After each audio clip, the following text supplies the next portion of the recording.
got to box again. Well. I already been getting these bets, but now it's time for you to get your just do.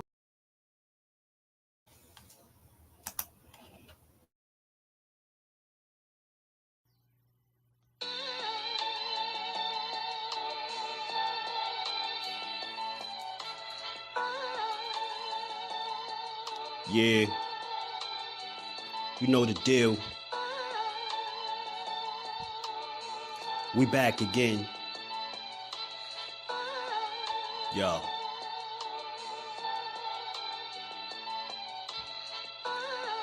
A round of applause for Jersey's finest. A lot of content creators not worthy, but they minus.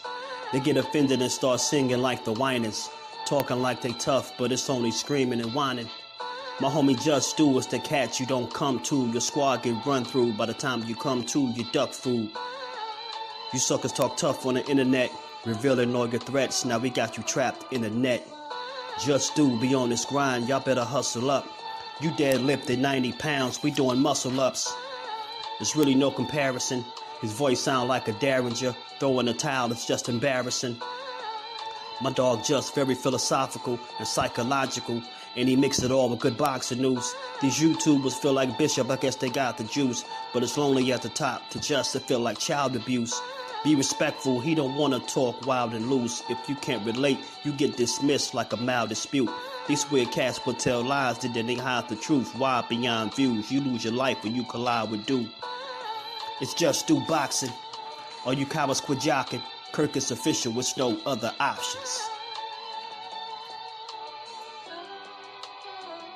Yeah, yo.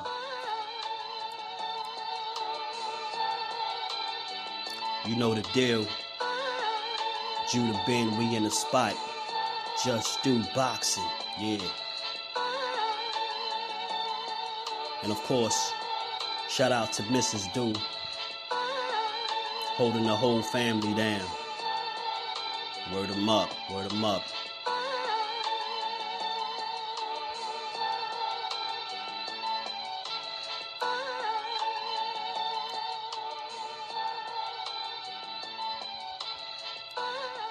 We already ready to go to 40, bro.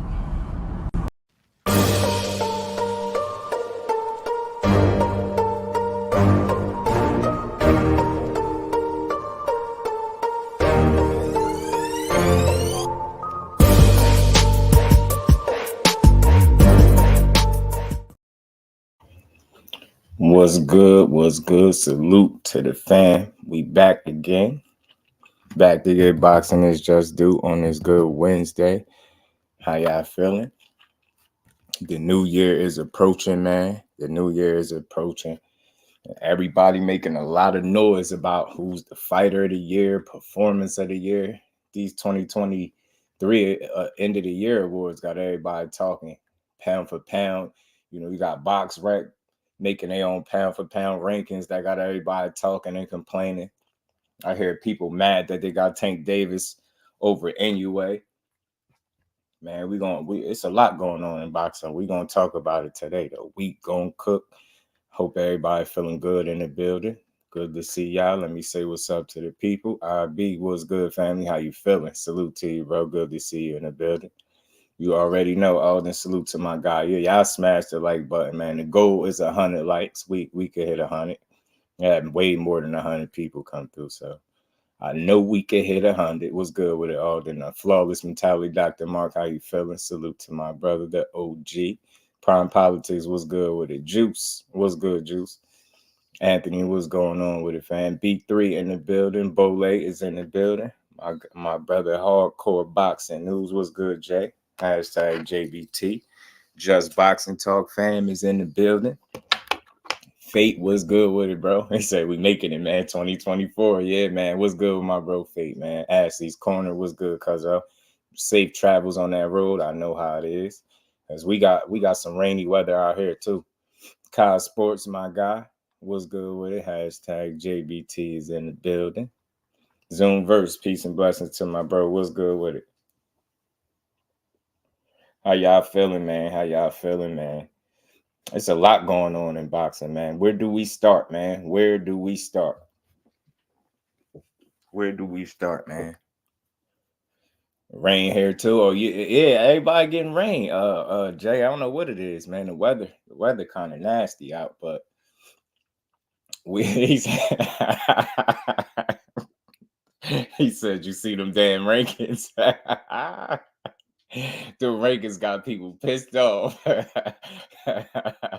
Oh man, Adam was good with it. Hearn being stupid, just make the damn fight. So look, I'm glad you came right in with that, Adam. Right on point, right on time. Because we going, over here we always got multiple things we gonna build on. But we're gonna start with Eddie Hearn, man. We're gonna start with Eddie Hearn because over this past weekend, we got to see Wilder, and it's been a lot of, I don't know, man. I've never seen a fighter that's willing to fight everybody get the kind of, I don't even want to call it hate. I think hate is corny. I don't know what it is. Like it's such a huge level of unappreciation for Deontay Wilder as a fighter, as a boxer, as a participant in the sport. Like I just don't know why people watch boxing sometimes. I mean, you really Wilder was an anomaly, man. We gonna talk about exactly why, man.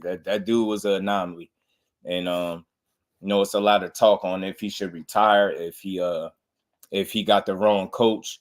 Mark Breland was better. Malik Scott ain't teaching him.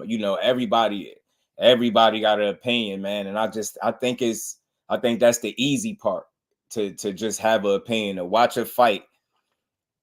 And I know what your expectations was. Sometimes your expectations is not what the reality is. And the reality of it is, a lot of people, whether they bet or didn't bet, or they just picked, they felt like Wilder was supposed to go in here and knock this dude out. I was one of them, and I get it. But I think it's a lot of things to consider. It's a lot of things to factor in when you talking about Wilder. I don't think you could just look at him and say, oh man, all he did was move. He looked bad. He didn't throw punches. Malik Scott, all this weird stuff. He can't box. He need to go back to the knocking people out mentality. All this criticism, you name it, he been criticized for it, man. Like I don't get it, because again, this is a guy that started late, and ever since he picked up the pair of gloves, from what I can understand, and from what I can pick up on from the outside looking in, this dude always gave it everything he got. So again, as a fight fan, knowing how hard this is, and to perform at the level that he's performed at for so long in his career, I don't know how I could walk away from the fight and the only emotion is disappointment. Like I can't just get that from the fight. I seen a guy that just was inactive, couldn't pull the trigger. It's a lot of things going wrong in there. I'm not sure what the game plan was, but I'm sure he probably didn't follow it pretty well. Pretty well. So it's a lot to consider with that fight. But like I said, Eddie Hearn, to me, it seems like since the loss, he's back dissing Wilder. And why I say he's back dissing him is because it seems like a part of me feels like they wanted this. You get what I'm saying? You got Wilder. He feels like AJ is happy about him losing because he feel like he ain't got to deal with him now. And I could level with that. I could see it being that way. I could see, AJ just, I never duck nobody. And man, I ain't trying to hear all that. Why? How the hell does Wilder losing to Joseph Parker prove that you didn't duck him?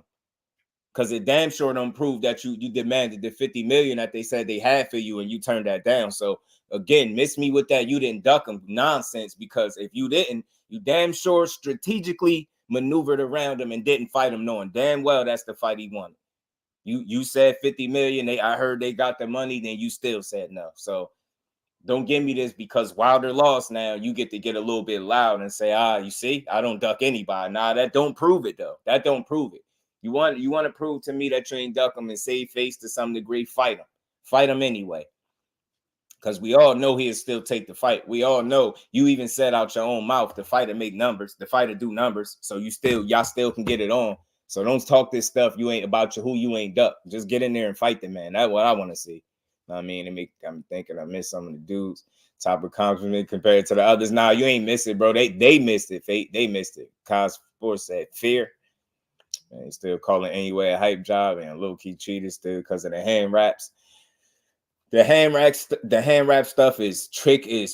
It's touch and go. It's weird, but I ain't gonna call him a cheater and I ain't gonna call him a hype job. I think those are two things that he is not. More so, definitely no hype job. I think he's proven that crazy stuff. Imagine trying to adjust an athlete's performance at 38 as a representation of their whole career. At bow leg, they reducing this man's whole career into the last Saturday night. And I think that's by far the biggest sack of BS like in boxing. And I think people just continue to display how terrible of fans we could be. And I'm not saying everybody fall in love with him. I'm not saying he should be everybody's favorite fighter and none of that type of stuff. But I think if you are true a fan of the sport and you look at what he's giving you, well, what he had, you get what I'm saying? I just don't see how you could knock him for it. You get what I'm saying? And Eddie Hearn, like I say, he's back with his criticisms of Wilder, but it's like one y'all just cool, man. Now you already right back throwing shots, man. All it took was a little funky ass fight and him to take a loss, and then you right back throwing him under the bus talking crazy, man. I'm gonna play this clip from him too, man. I'm gonna play this interview from Eddie Hearn, little bogus hating ass dude. Weird, man. He's a weird guy, man. They never wanted to face Wilder, prime or otherwise. You know it. You know it. Absolutely not. They didn't. Joe, what's good with it, Joe? Damn. Hold on, y'all. So Devin Haney, fighter of the year. Listen, bro. He made a case for it, and Joe, I can't tell you who fighter of the year is, right? I can't tell you that, but he made a case. You get what I'm saying? He did fight, Loma and Regis within a calendar year. I mean, I think that's impressive in and of itself, right? I think for that reason, he can make a case for it. But for me, I think I would slightly edge it to Benavidez.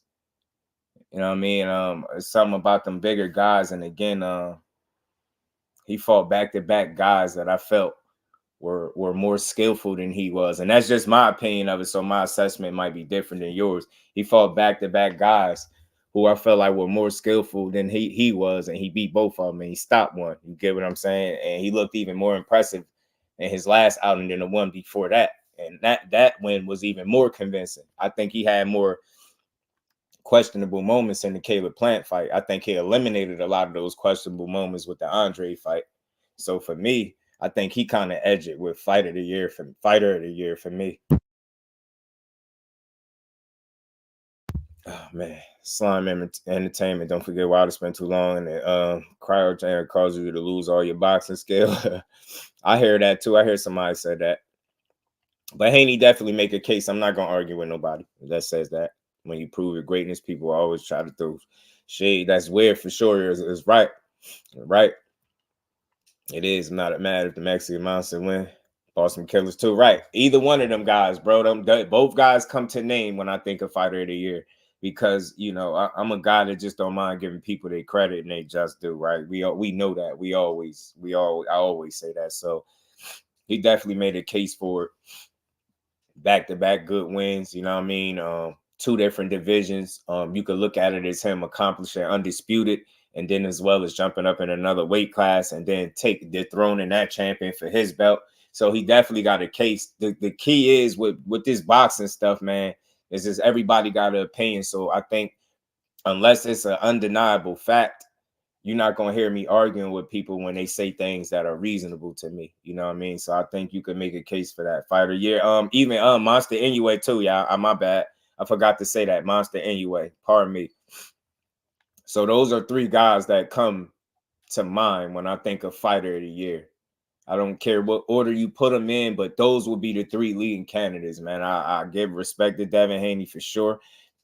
David Benavidez for me, and then Monster NAOYA. I think this dude continue to show you that if you small, you just can't do nothing with him. He gonna beat you up, man. He gonna beat you up.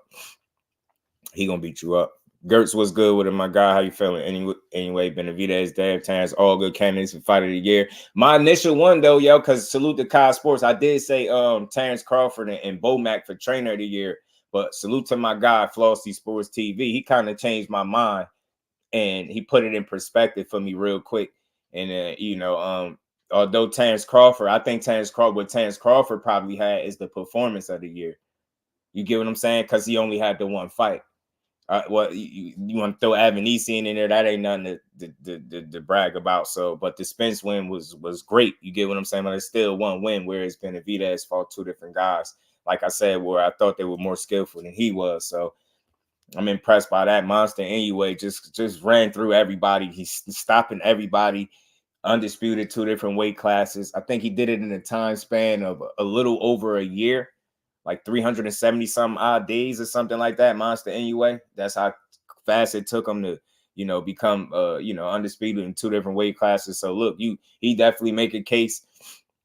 The thing is, man, you just got to be reasonable. And I think the conversation is real, man. At the end of the day, I think we decide this stuff when it's all said and done. Salute to my brother Skywalker Boxeo. Salute, brother. Put some color in the chat. Much love and appreciation to my bro putting that color in the chat. And we ain't never got a box again. Well, right. well. I already been getting these bets, but now it's time for you to get your just do. Salute to my bro Skywalker. Appreciate you, bro. Crawford fight of the year. I had Spence by UD. Yeah, fight of the year, right? Performance of the year for sure. I'll get at the Crawford, I think, because he had the most unexpected outcome in the fight, I think, by far. You know what I'm saying? I think that just gives it to him, and the guy that he actually beat. You know what I mean? I give it to him. Gotta give it to him. Haney's a little monster. Was fighting for belts. As David a little. Either way, it's just a good conversation, man. I just think for me, like I'm always trying to lean towards boxing when it's all said and done. Well, whatever conversation we having. So the way I assess it when it's all said and done. Devin Haney is at 135. Then he went to 140. He was in two different weight classes. You got a guy in Benavidez at 68. You got a guy in Crawford at 47. You just got multiple guys in multiple weight classes at the top level putting on for boxing. And I think that speaks volumes for boxing as a whole. So I think the tighter people see this, like the race in terms of what award goes to who, I think that just shows how well boxing is doing, man. I think that's how I see it. That's just how I see it. What's next for David Benavidez? Canelo holding on to them belts for dear life. Absolutely he is. But man, we're gonna get into this, man. I want to breeze through this though. I had to revisit this because again, I just think I haven't seen an anomaly quite like Wilder with people having such disdain for this dude. And all he do is get in there and give you his best shot. And 9 times out of 10, he gonna win and knock you out. You know what I mean? Just a few times he came up short. I don't think you just get to have a say on his entire career and reduce it to one night. You know what I'm saying? But listen to what Eddie Hearn had to say. And again, like I said, it's the timing of it is very convenient. It's right after you see Wilder lose, or even before the loss, matter of fact, and you talking like this. So imagine what he's thinking now. My guess is he probably feel like he really don't have to make the fight, and he gonna be looking for another opponent for Anthony Joshua. Watch what I tell you. Sponsors, haven't you? It's a good thing, isn't it? It's a great thing. Congratulations. Thank you, man. Delighted to give you views. Let's see ya. I want to pick up on comments you made yesterday. I want to go straight into it. Something you said on stream. I know there's a lot of context to it, but I was a bit surprised. You just went, Deontay Wilder, I just don't rate him. Yeah. Now, explain to me this. I know you talk about resumes, but Deontay Wilder, in terms of what he's done for the game, former world champion, why do you not rate him? But when you say what he's done for the game, like, I'm just giving my opinion. Everybody's entitled to their opinion, right? That's it, true. I don't feel like his resume is anywhere near to the levels of an Anthony Joshua. You're talking about a guy, I'm stopping it right there. Pardon me, y'all. Y'all know how we do it, but I'm going to stop it right there. He started off by saying, the dude said, he quoted Eddie Hearn saying he don't rate Wilder. Then he goes in to justify this rating, or everybody has an opinion. You already know a load of BS about to come when somebody say that. Yeah, that's true though. So it's not an argument for me. It's just I think he missing the mark right here. And you go right into his resume, and then you say you don't think his resume comes anywhere close to Anthony Joshua, man. So my question is this. Who is it? And I ain't saying it's nobody, but who is it that Anthony Joshua fought that he really wasn't expected to beat? Get what I'm saying? And think about it. He done took losses to people that somebody he was expected to beat. So he done took a loss to somebody who's expected to beat. You get what I'm saying? So my thing is, when you look at his resume, listen, man, he fought some names and he fought some people, man. I can't say he got a weak resume. That'd be foolish, right? That's not the case. But when I look at it, who on his resume tell me they're getting in the ring with Wilder and beat him? You get what I'm saying? And who do Wilder got on his resume that Anthony Joshua could have had on his resume too? Anthony Joshua could have fought Luis Ortiz. I mean, Wilder fought him twice. You telling me Anthony Joshua couldn't have fought him? I mean, Wilder fought Tyson Fury 3 times. You telling me Anthony Joshua couldn't have fought him? So again, all these other guys that you talking about, you probably talking about the Dylan Whites of the world, the Joe Parkers. None of those. At that time, I think when Wilder was running through, sparking everybody undefeated, I don't think none of those dudes beat him. Respectfully, I respected Joe Parker. He beat him now when it counted, right? But I think before the losses, before the wars, when this dude was just adamant about chasing everybody down, I just don't feel like none of those dudes would have beat him. That's how I look at it. And it's easier to have this opinion now that he's lost to Joe Parker, right? Obviously, right? But I think we talking about it. We all know, respect to the game of boxing and Wilder and everything he put on, we know it was much different. With not even just because he had the you get what I'm saying, but just younger, fresher.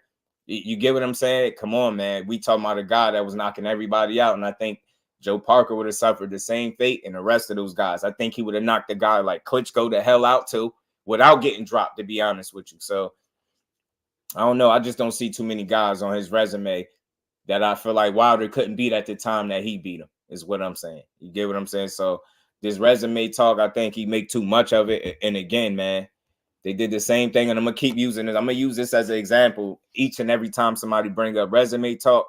They did the same thing with Terrence Crawford. They said he didn't fight nobody. They said for that reason, when he got in the ring with Errol Spence, he was going to lose. People said it would be his easiest fight and a bunch of other stuff. And we see how that played out. That's not me shitting on Errol Spence. That's just me making an observation about the resume. People put too much into resumes nowadays. That's what I think. So that's the first thing that came out his mouth. Wilder's resume don't come nowhere close to Anthony Joshua. Ray Davis, what's good with it, bro?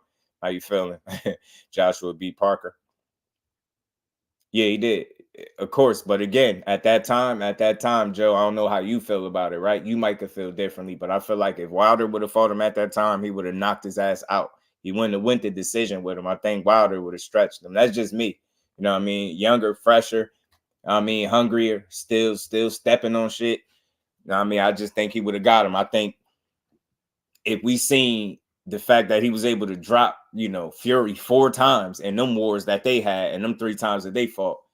Before that, had he got a hold of Joseph Parker, in my opinion, I think he would have suffered the same fate. I think he would have stopped him as well. You know what I mean? That's just me. I'm just going off of what he was showing me. At that time, it was nobody making it up out of there outside of Stavern at one time. And then you see how that rematch went. So, you know what I mean? And then you see Luis Ortiz both times. Like, I don't know, man. I think he would have stretched Joe Parker. Real talk, I do. Platt Boy Plays. What's good with it, bro? How you feeling? But let's get back into this, man. Let's get back into this. I'm just giving my opinion. Everybody's entitled to their opinion, right? John, I don't feel like his resume is anywhere near to the levels of an Anthony Joshua. You're talking about a guy, I don't know how many fights he had, I don't know, 40 fights, is it, or something like that? Like, tell me the elite heavyweights that he's beaten. And Addy argued that it was Luis Ortiz. Like, Luis Ortiz, he's quite old, and I don't feel like Luis Ortiz is an elite heavyweight. So again, if Luis Ortiz was old and wasn't elite, why the hell didn't Anthony Joshua fight him none of the times? Why did Wilder have to fight him twice? Because don't tell me that he wasn't better than everybody that Joshua beat up until that point. Don't tell me he wasn't. Don't tell me he wasn't more dangerous, even being old. even being old. How dare y'all try to use that as an excuse to dude old? But wasn't nobody beating him until Wilder got to him. Ain't nobody even came remotely close. And you seen he gave Wilder hell in both of them fights. So again, you seen a much different Luis Ortiz after those 2 Wilder losses. But before that, that was a guy that people was staying away from, hoping that he just get old and go about his business, man. Don't give me that. Don't give me that elite heavyweight garbage. Because again, you run down the elite heavyweights that Joshua beat. Don't knock what proof do you have to go off based off the body of work? You telling me Luis Ortiz wasn't elite? Wasn't nobody coming close to beating this dude. He was one of the more dangerous southpaws out there. And this is exactly why people conveniently stayed away from him and then waited till he got old to use that as an excuse. Man, miss me with that, man. Fight him. Man, I ain't trying to hear that. What was Klitschko when Anthony Joshua fought him, y'all? No disrespect. What was Vitaly Klitschko when Anthony Joshua fought him? What was he? You know what I mean? His ass was old. You get what I'm saying? Not at that time. Only one man could. Tyson Fury, you asked me when really picked Wilder. I said Tyson was gonna beat him. Yeah, I think Tyson Fury would have beat AJ too. Rude exposure was good, Brody. Appreciate you pulling up. Sometimes people have to admit the favors are really what they thought they were. That's the hard reality some people can't accept. For me, like I get that, but I don't think I'm there with it. I don't think I'm there. Again, like let's just stick to Wilder. For me, that's definitely one of my favorites. But it's not hard for me to accept that Tyson Fury was better than him or was a better boxer. I said this before they even fought. Before the first fight was ever lined up, when it was ever being mentioned for the first time that he could fight that guy. You get what I'm saying? I always said this. I had no problem admitting that. You get what I'm saying? I always said I felt like simple. Fury is a better boxer. Wilder is the better fighter. And I think that's exactly how those fights played out. And in my opinion, a lot of times the better boxer be win. You get what I'm saying? And we seen how the fights played out. We know what happened. It is what it is, right? But I think at the end of the day, for me, I don't have no problem accepting that. My issue is, or my conversation, my resistance is, Gertz, for people when it comes to Wilder, is they shit on him. And I think it's safe to say, man, the man has been nothing short of an anomaly in boxing. You can't say you've seen a ton of guys just come through, pick up boxing that late, go get a medal, jump in boxing, start starching shit, have 10 title defenses and things like that, and just run through the heavyweight division in terms of being willing to fight everybody. You get what I'm saying? And I don't think we can have evidence that's saying anything else. You get what I'm saying? The guy that he's lobbying for so much, and Anthony Joshua, the guy that he's pitting his resume up against, that guy seemed like he wanted nothing to do with him. And then when they talked about it, he said something about $50 million.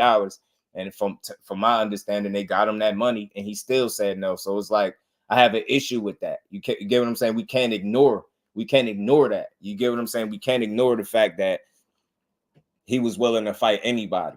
You know what I mean? And again, Luis Ortiz, twice nobody wanted to fight him. And then he brought Tyson Fury back from the dead and had to take him to court the third time to get the smoke. So I don't know. I just think I get that mentality and the guy that's moving like that a lot more credit than people do. But for me, I have no problem saying Tyson Fury was the better man, despite what people think, what led up to it and all that other stuff. Aside from that, just straight up, I just think Tyson Fury, I always thought he's the more skillful guy. That was obvious to me. It's not hard to accept. Even Anthony Joshua, more skillful than Wilder. But for me, it was always about Wilder's passion, his hunger, his confidence. You know what I mean? His willingness to hurt you, his belief in himself.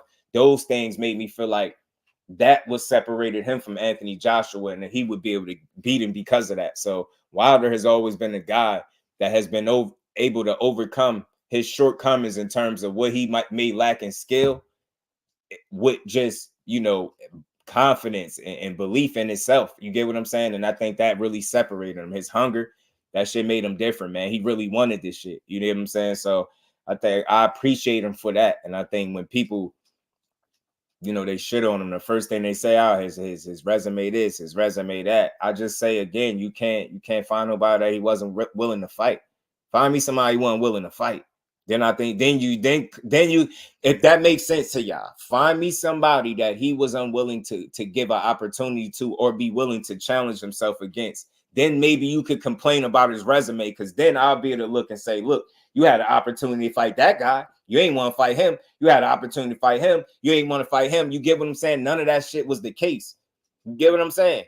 And as well as, you know, Anthony Joshua may have fought some guys that might be at a higher caliber, some guys that he didn't fight. He also fought a couple guys that Anthony Joshua still didn't fight. And one of the guys Anthony Joshua probably still going to be looking to fight in Tyson Fury. So again, could you really shit on his resume when he fought who they said was the absolute best? People still to this day say Tyson Fury was the absolute best and most skillful heavyweight in boxing. And Wilder fought him 3 times. So you telling me he fought a dangerous guy, Cuban Southpaw and Luis Ortiz, that people didn't want to fight twice after he popped dirty, right? Then he fights Tyson Fury 3 times and takes him to court the 3rd time. And you telling me that's not a guy you can respect because he ain't fight Anthony Joshua? Who else? Andy Ruiz shitted the opportunity away. That's what it looked like to me. He on the outside looking in still. I just didn't see a lot of guys that he wasn't willing to fight. And my thing is, his win, lose, or draw mentality was just something different.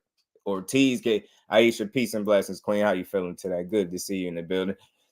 He fought Luis Ortiz again, man, and didn't have to. And he did it twice. And that dude gave him hell the first time. And then he gave him even more trouble the 2nd time. But he still fought him. He goes and fight Tyson Fury. Tyson Fury gives him, again, one of the toughest fights of his life, even though he dropped him twice. Then he rematches him and gets obliterated in a rematch and still made sure that he gave him a 3rd shot. I mean, he made sure of it. If it wasn't for Tyson Fury, I mean, if it wasn't for Wilder, we wouldn't have seen the 3rd fight. We wouldn't have got no trilogy.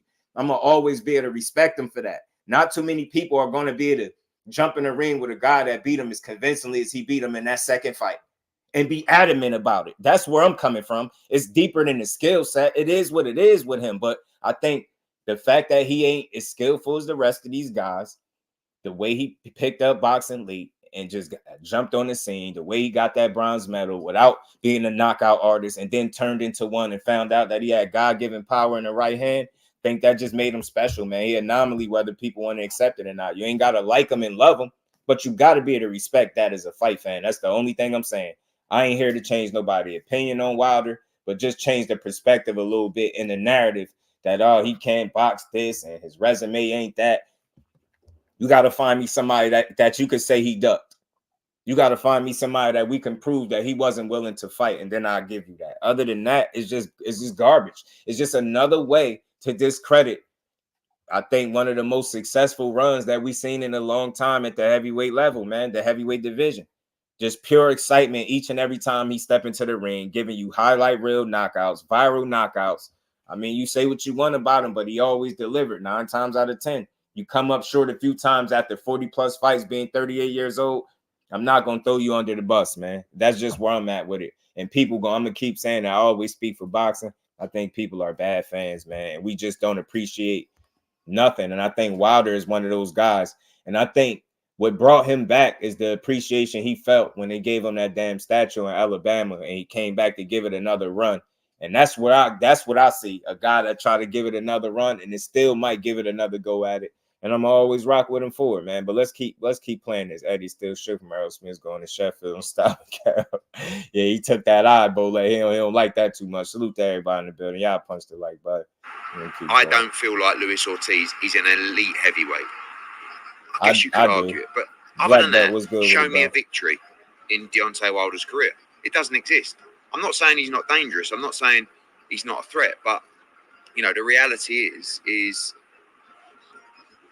yeah, I think he can get beat by anybody in the top 10, but I also think he can beat anybody in the top 10. Quite a wild. So exactly, what is that saying? That's again, what is that saying? Yeah, you feel like he can lose to anybody in the top 10, but you also feel like he can beat anybody in the top 10. So what the hell are you talking about? That makes him special. I don't give a damn what you saying. Show me a fight that he don't have a chance to win that he's in. You get what I'm saying? So again, that makes you special in and of itself. I don't give a damn what no boxing coach, trainer, former boxer, current boxer. I don't give a damn what none of them come out and try to say, bro. You can't tell me that don't make a person special. You get what I'm saying? No matter what the challenge is, how good the fighter, how skillful the fighter, if he's in front of him, as long as he's upright and on his feet, he got a chance at winning the fight, and a very good chance. You get what I'm saying? Just because he got that equalizer. That right there makes a guy special. You can't say that about everybody, and that's all I'm saying. You just can't say that about everybody. James, what's good with it, bro? Bunch of known for taking chances, and Wilder didn't take any chances in the last fight. Wilder's a puncher that was learning the box after he already became a champion. True indeed, man. True indeed. It's a lot to consider, Black Belt. That's a good point, too. Wilder responsible for getting me back into boxing. You see what I'm saying, Platt Boy? And again, man, I'm just having a conversation and salute what the man put on, man. And I ain't, again, notice my conversation is not centered around who he lost to, if he lost, oh, he didn't lose this fight, or making excuses as to why he lost. I'm not doing none of that. I don't got to do that for him. He is exactly who he is, but I think at the very core of everything, the dude, like I said, he always got in the ring, and he gave you everything he got. And like Eddie Hearn just said, you might feel like he can lose to anybody in the top 10, but you also said you feel like he can beat anybody in the top 10. Let's keep going. I also think he can beat anybody in the top 10. Quite a wild statement. He can beat anyone in the top 10, but you don't rate him at all. Exactly. Get his ass. The interviewer. I also think he can beat anybody in the top 10. Quite a wild statement. He can beat anyone in the top 10, but you don't rate him at all. I just don't rate outside of his power. I don't rate him.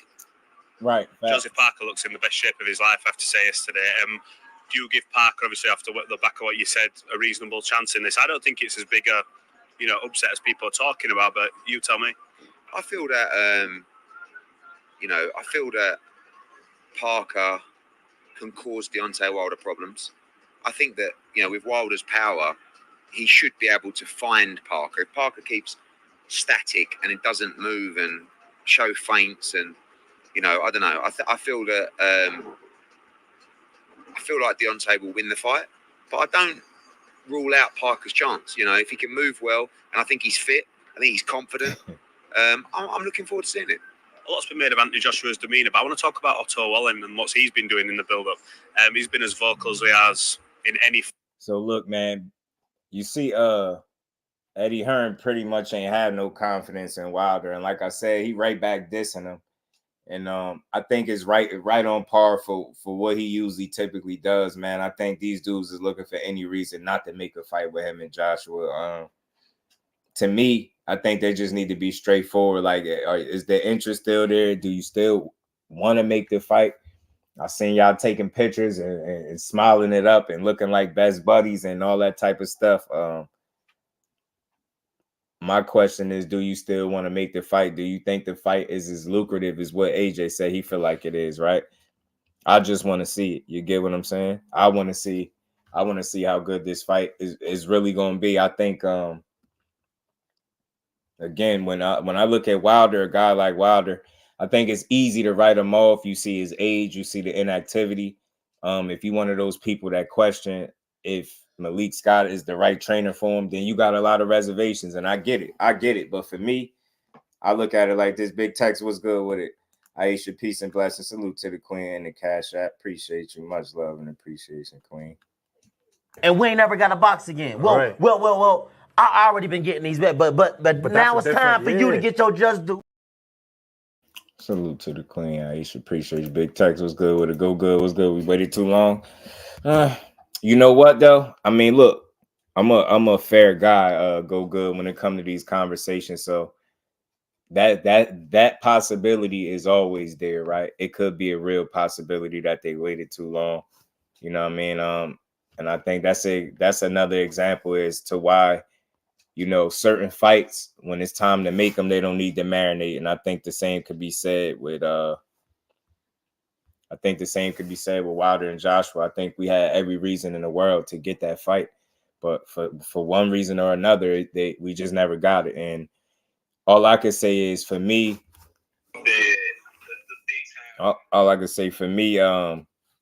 I can't say I feel like it was Wilder's fault. And I'm not big on fault in the blame game, right? But I just can't say that I feel like it was Wilder's fault why that fight didn't happen. I feel like we seen who was persistent, who was adamant, who was confident, who was very vocal about making that fight. And when we also seen who was making the demands and who was said to, you know, get those said demands met and still didn't make a fight. So I don't know, man. I just look at it like this, man. Shit, George Foreman went away, right? He went away for a minute, right? He went and opened the church, and I think he started preaching and all types of stuff. I know y'all probably seen that George Foreman story, and I'm not saying Wilder's George Foreman, but I think that was another anomaly in and of itself, him coming back that late and, you know, recapturing the heavyweight title. And I'm not saying Wilder is going to do that or Wilder is George Foreman, right? But I just think the fact that he showed us that he can do it as many times as he showed us gives me a reason not to count him out. That's the only thing he knows is being a damn anomaly in boxing. All he's heard pretty much throughout his career is he can't box. All he got is the right hand. But all he did was win. So despite the level of competition or who you think was or wasn't on his resume, like I said, man, find me some people that he ducked and said he didn't want to fight. And then I'll give you that resume garbage talk. I'll give you that. I'll be like, well, yeah, he could have had a better resume, but he never tried to make good fights and fight guys that made sense. Like, come on, man. He tried to fight the guy, Anthony Joshua, that people think is back now after Saturday night. So I don't know. I just got a tough time with people shitting on him the way they do, man. But like Go Good said, that possibility is always there that they waited too long. It's always a possibility. But I'll say this. If you're interested in the fight, then give us the fight, right? If you move past it, then move past it, right? It is what it is. Like, it won't be the first time we see a fight that we want didn't happen. But my thing is, I think as long as you got guys like Anthony Joshua saying that, you know, it's still a do good numbers and they can still get it on, then make it. Eddie Hearn's the biggest cap in boxing history, right? Flawless, you right. Eddie has never made a big fight. But he thinks Anthony Joshua, you know, resume is so superior to Wilder's, and I just don't feel the same way. I just think that's a matter of perception. I just don't see it that way.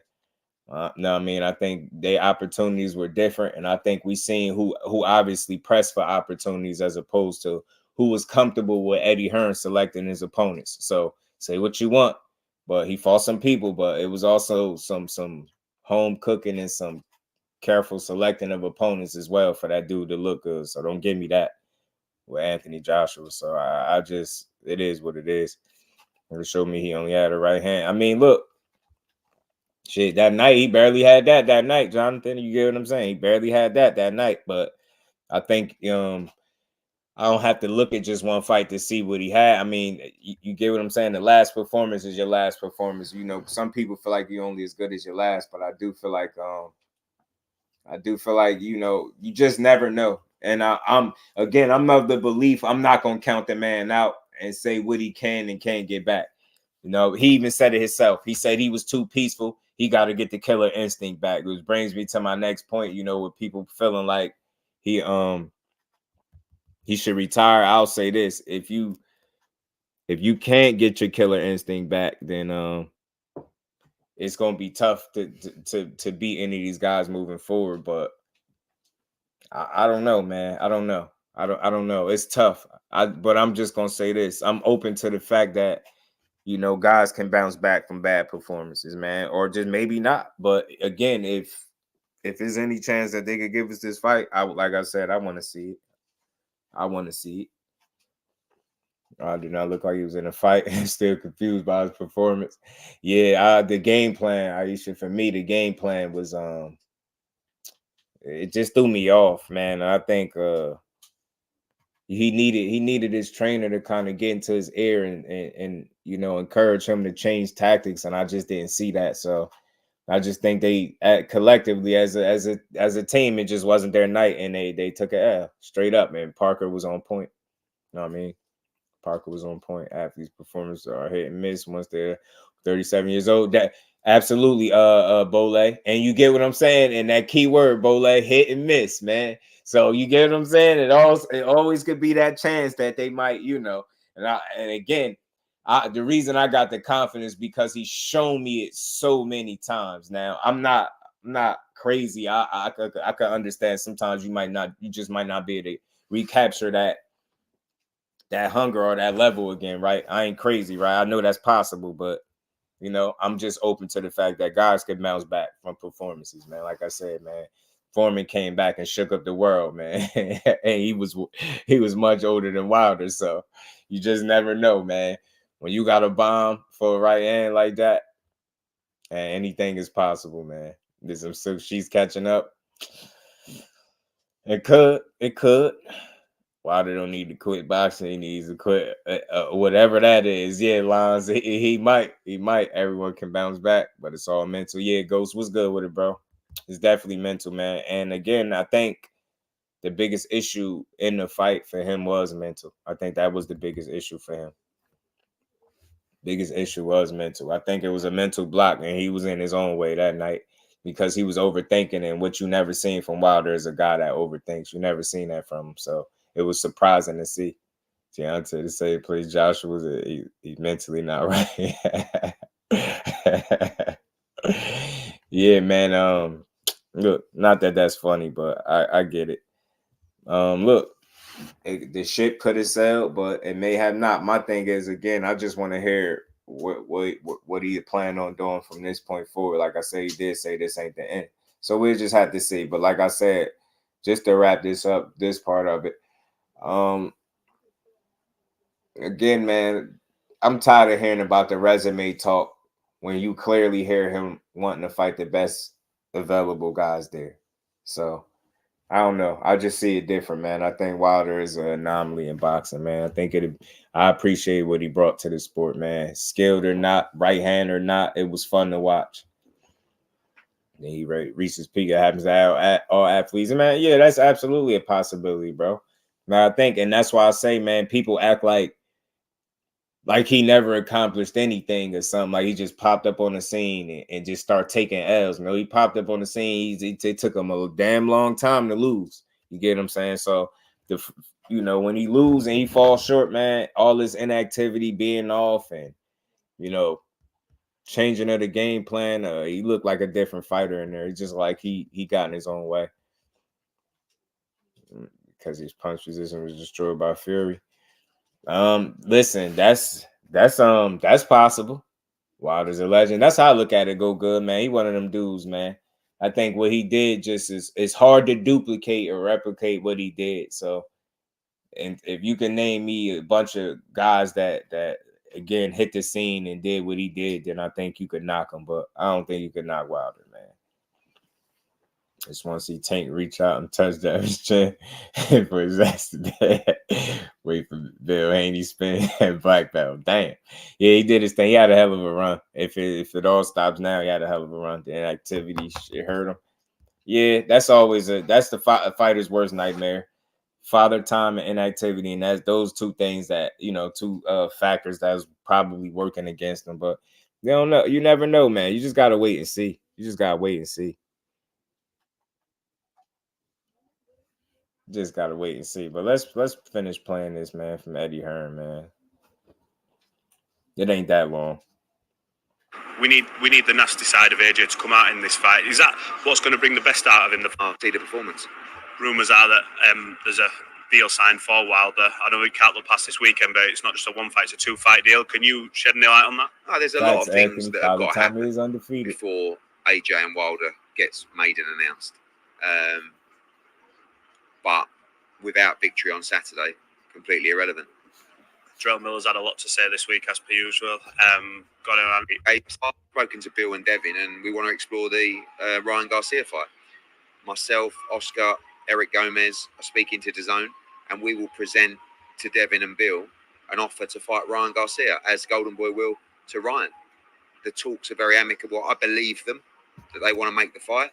Gomez are speaking to DAZN, and we will present to Devin and Bill an offer to fight Ryan Garcia, as Golden Boy will to Ryan. The talks are very amicable. I believe them that they want to make the fight. The numbers have got to make sense for everybody, but I think it's a mega fight. And I really think there's a good chance that could happen. Is that going to be Devin's next fight, you believe? I know he's talked about... Yes, that'll be March, April, around that time next year. I think it's the natural fight to make. Are you looking to sign him to a long-term deal, Devin, or are you happy with this one fight-by-fight thing? You've had that with fighters in the past where it's turned off trust, loyalty and all that stuff, but are you wanting to sign him for, for a few fights to secure his future? I mean, there's a couple of ways we can do it. You know, we can represent him. We can sign him to DAZN. I mean, Devin likes working with us, but also he wants the opportunity to not miss out on that's a good big point. fights. You know, you look at Tank at the moment, all he seems to want to be doing or told to do is to fight in-house. You know, when he didn't fight in-house against Ryan Garcia, he made an absolute fortune. And there's massive fights for Tank outside of the PBC. So I feel like he should be roaming around in that respect. But you do need flexibility and freedom to be able to take those big fights. And Devin's got that at the moment. I saw an interview you did with. So you hear what he's saying, man. He feel like that'd be Devin Haney's next fight. Look, I'm not knocking it. They've been talking about this for a long time, man. I mean, well, recently, the last few days, I've been hearing about this a lot. I'm just ready to see it, to be honest with you. If they gonna make it, then let's see it. You know what I mean? Says Haney's dropping the belt at 140. I just don't. I don't see how he is, because I don't see why he would fight Ryan Garcia next if he dropping the belt. Get what I'm saying? So if I'm just going off of what's out there and the energy, the last thing he put energy into on social media was this Ryan Garcia fight. The last thing Ryan Garcia put energy into is making the Devin Haney fight. And now you hear this guy, Eddie Hearn, who's clearly working with Devin Haney, saying, look, that's the next fight for him. They're going to make an offer, and Golden Boy going to make an offer as well. And I also wanted to highlight that as well. Did you notice what he said? Offers can be sent both ways for real. You know what I mean? It don't have to be a one-way thing. You know what I mean? And that's gonna get the ball rolling. So we'll see if they give us that fight next. We damn sure gonna see Eddie's world's own damn fighters. Yeah, if he talk Tank is only this or that, you don't know what Tank being told, man. They always talking crazy. Both guys on saying that, there's no excuse for them not to. Yeah, that's true, Bo. It absolutely sound like an easy fight to make too. And it's one I watch. So yeah, they do a lot of it, a lot of pump fakes. Fights, and Devin's got that at the moment. I saw an interview you did with Coogan for IFL, speaking about your conversation with Tank, because he sort of shunned you off a few times in the messages, and you had a phone call where you sort of apologised for how you use certain words. Are you two on a speaking terms now, where you feel like that bridge can sort of be mended so that it opens door for negotiation? Because he's one of the stars of this era we're sort of coming into now, where he's going to be involved in big fights. You want him obviously to fight you, Devin Haney, Garcia's. Is that, bridge sort of not been... Yeah, I feel that, Kyle Cooler, blessings, Brody. How you Tank will get told in the building. Stuff about me. Have you heard he said that? Don't want to deal with that Eddie Hearn. You've only got to speak to fighters that I've worked with to get an opinion on me. Our reputation is excellent. And the reason I wanted to speak to Tank is because I think I've got huge offers for him. He should be listening to those offers. But at the same time, he'll have people telling him certain things. I respect him. I think he's a tremendous fighter. There's no negotiations involving me to fight Devin Haney at the moment. I don't think there are any negotiations. I don't think that fight will happen next. But hopefully it does get made. And, like I said about Devin, Tank has the opportunity to have that almost free agency position that would put him in a great position. Is that his situation now? Because there's always been that thing in the past of you don't go direct to the fighter. Can you do that now? Yeah, otherwise, I'd probably get a legal letter. And the reason that I go direct to Tank is because I can. And, you get people like that, they'll be, Eddie Hearn's not going to be involved. It's nothing to do with you. If I want to approach Tank Davis, I will approach Tank Davis. Now, he hasn't got to speak to me. In this instance, he doesn't want to. But I think it would be a good idea if he, looked at the landscape and saw what was out there. Eddie be tripping. Well, last time we spoke, we were about Conor Benn's options. Now this Chris Eubank Jr. fight seemingly has gone back. He out here tripping. Yeah, Tank tired of talking to y'all. What's good with it, Cal? How you feeling, bro? He said so. Sandra Martin would just say, yeah, it's okay if you guys fight. I don't want my title shot. I don't think so, Black Belt. I think he won his. I think he won his shot, bro. You got to tell Tank team to be sorry consent offers. They don't think so. I mean, I don't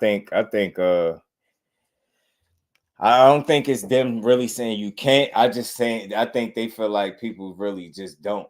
I don't know. I can't. Don't get me to explaining what people mean. We know what it is. I think that's most important, and we gonna get into that too because I came across something from Mill City Boxing. He did a good interview with Richardson Hitchins, and I'm gonna play what Richardson Hitchins had to say as regarding what Tank told him concerning Devin Haney fighting Devin Haney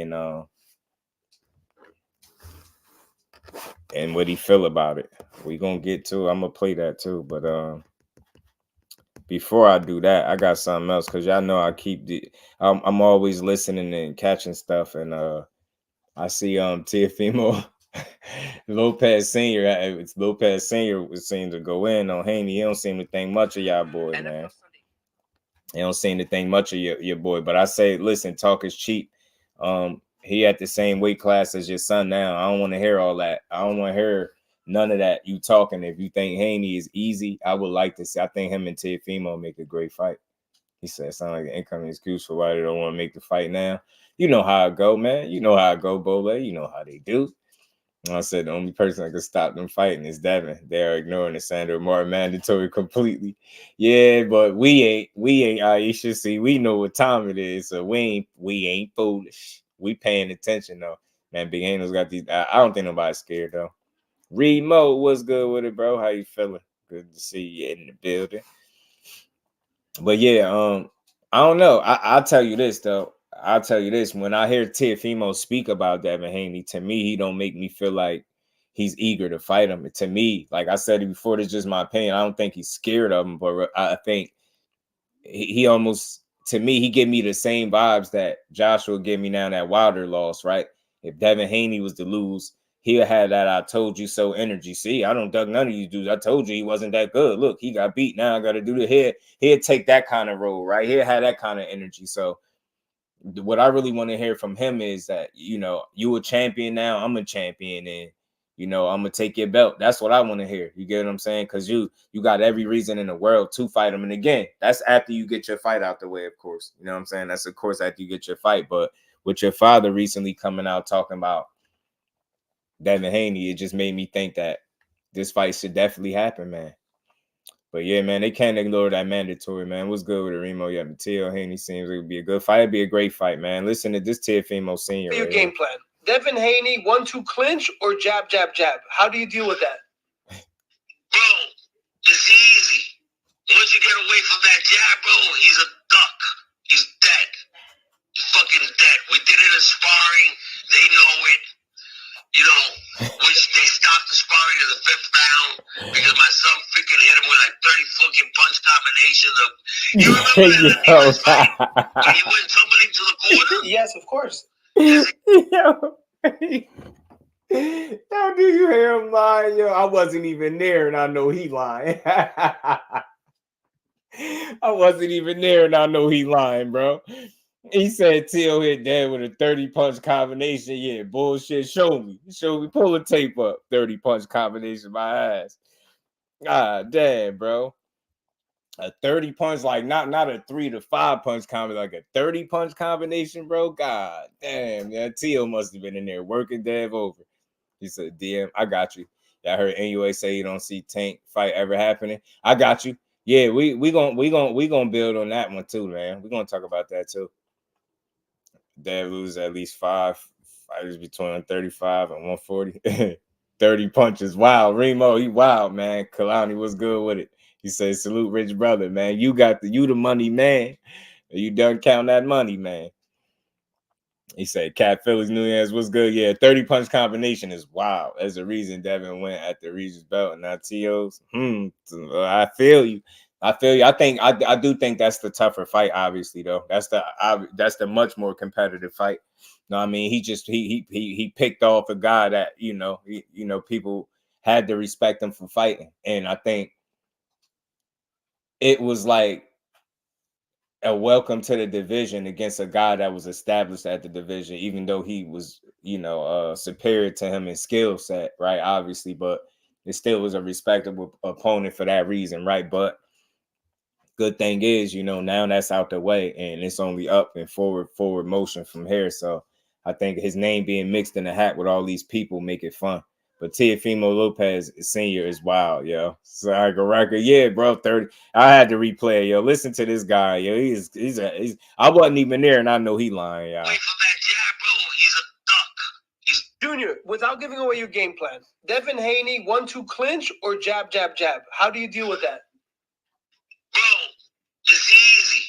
Once you get away from that jab, bro, he's a duck. He's dead. He's fucking dead. We did it in sparring. They know it. You know, which they stopped the sparring in the 5th round because my son freaking hit him with like 30 fucking punch combinations. You remember that 30 punch combinations where he went tumbling to the corner? Yes, of course. That's exactly what my son did to him in sparring. And they know that. And they lie about the sparring. They fucking fake, bro. That's why I want to fight that kid, bro, because they're fake. And when you're fake, you know what's going to happen. You're going to lose. You get exposed. Exactly. I know what happened in sparring. They lie about that sparring, bro. Tio's saying fired up. They don't have no pride about themselves, bro. You can't fucking be in a sport where the shit is real and lie about it. Yeah, I see you, Black Belt. Yeah, those are all tough fights for him. Chief was good with the Chief. They can only their hands up saying that they're the best at the weight division. Get the fuck out of here. Yeah, but you know what? Most people know the truth, and most people could see through the nonsense. So I think, listen. You're telling the whole world they're pound for pound the best. Yeah, but nobody's buying it. Junior, nobody. They say they're number 3 in the pound for pound list. On whose list? Their own list. There's like two people getting on the phone that don't like somebody. This was since then they had pieced it up though. Haney and right now it's your son. Obviously, he beat Josh Taylor. So that's good for boxing. Who was the man? Josh Taylor. He had all the belts. He was undisputed. Who beat Josh Taylor? Teofimo Lopez. Okay, that's it. It's dead after that. Correct. It's over. We all know the Loma fight with Devin was very close. I personally thought Loma won. Other people may think different, but it was controversial. So just the fact that this fight wasn't controversial when he beat Regis doesn't mean he's the best fighter. It just means he beat Regis. Bro, Regis was a fuck off the boxing bag, bro. I'll say this though. I'll say this. I get what you're trying to say, but at the end of the day, I mean, what is every fighter in their team selling the people, right? That they have the best fighter, right? I don't think it's no different when it comes to Devin Haney, Bill Haney, their team, right? They supposed to sell them as that. That's promotion. That's how they supposed to push them. They supposed to say that, right? My thing is they make it seem like they're wrong for having that approach. What is they supposed to say? Come to 140, beat Regis and say, yo, we the second best. You know what I'm saying? You know what I'm saying? Yeah, we wanted a bit like they gonna say they the best. So I don't have no problem with that. I feel like you have to be confident. You have to feel like you the best, man. And I mean, based on that performance right there, he showed out. You know what I mean? You can't argue with that performance. You can say what you want about Regis and discredit him all you want, but he just got beat by the better man. Yeah, they had, from what I hear, Aisha, they hashed it out. Ellie Sackback and Devin Haney, which is and Camp and Team Haney. You know what I'm saying? So I think that's good. So this was before that. This was prior to that. But it really, this was my focus was really on Teofimo Lopez Sr. And again, this is after he beat Regis. So my thing is, I think it's a good sign that his name is being spoken on so much, right? And people just want to fight.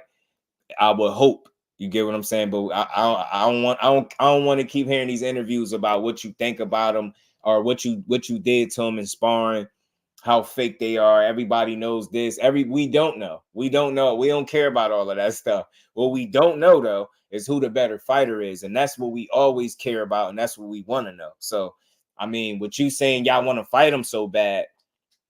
I mean, with y'all both being at 140, it seemed more likely than ever, man. You know what I mean? So I hope that that's a option that both teams explore in the foreseeable future, man. I don't expect it to be a immediate thing, right? I think Devin Haney obviously fighting somebody else next. Like I said, I'm hearing Sandor Martin, but we hearing they want Ryan. We just gonna have to see how that play out. But I don't know. I know Teo didn't have a belt when Haney was fight Teo, and immediately after winning, Teo said he was retired. Yeah, Teo be tripping, bro. Did you see Teo face after the Taylor fight? He felt like he won it all. He tries to ask who WBL to wait to see if T was going to retire. I think I heard him say something about retire something. Yeah, you're right. Something about that. I heard about that, John. I did. I heard about that. I know what you're talking about. It's just creating controversy to keep the name popping. Yeah, the facts. Salute to the baby girl, Miss JusDueBoxing, getting out of the meeting. Don't work too hard. Just pull up to your face and dead face like that. Which one?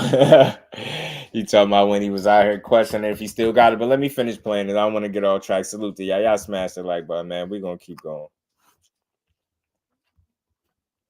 Bro, that's what Regis was. Southwest was good with it, bro. Do you know what my son would have done to Regis, bro? Do you believe? Listen, just imagine instead of Devin Haney, my son would have been in there with Regis with his fucking face all out. What do you think would have happened to that dude, bro? He would have got knocked the fuck out.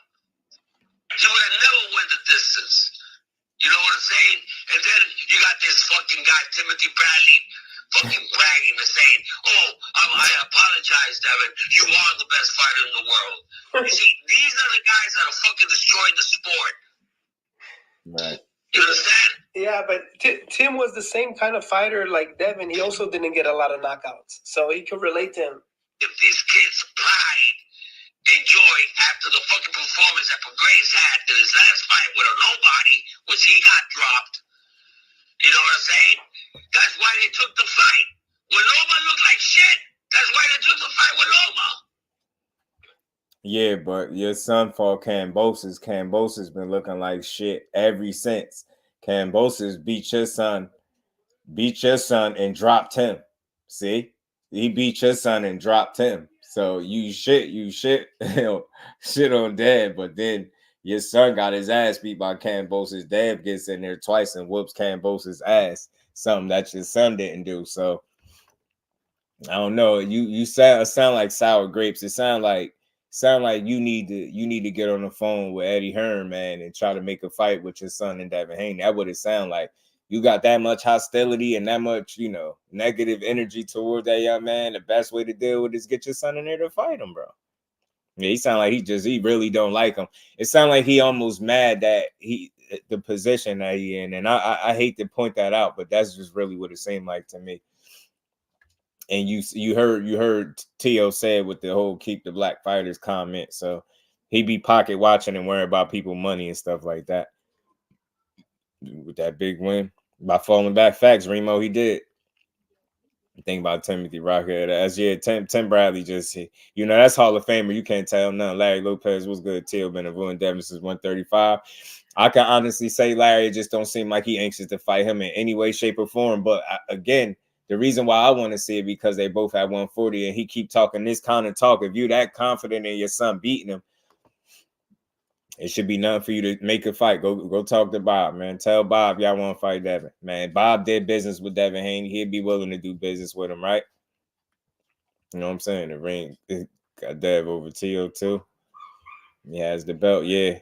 I don't think Campbell kicked his ass, but it was cool. Yeah, it was, but you know what I mean. He beat him. He beat him up, should I say. I'll say that. Beat him up, cut him, bruised and battered him up, dropped him. It was a split decision, Remo, but he got him. He got him a little bit. He kicked his ass a little bit, right? He kicked up on him, should I say? He kicked up on the unexpected TEOFIMO. Matias still improving to me. He has a lot of flaws. Yeah, most of those flaws, Larry, for me are defensively, but I think it's a means to an end with that guy, man. He's very dangerous, man. He's one of those guys. If you feel like you can beat him, just beat him. Salute to the baby girl. She said, I wanted some color. Appreciate it. And we ain't never got to box again. Well, I already been getting these bets, but now it's time for you to get your just do.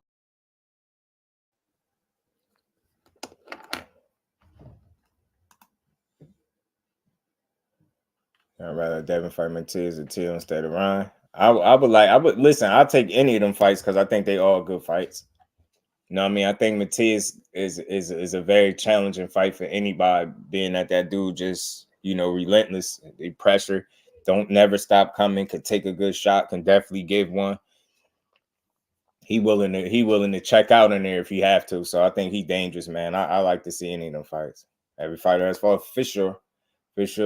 Matias wins because he fights pressure fighters who don't hit as hard as him. That more box circles around Matias. It's a possibility, man, but Matias does close the gap a bit differently than people think. You know what I mean? And Devin beef was hilarious a couple years ago. Yeah, I thought Dad was gonna fight. T.O. Cap, he all talk. Yeah, man. I like to see them going back and forth. It was funny.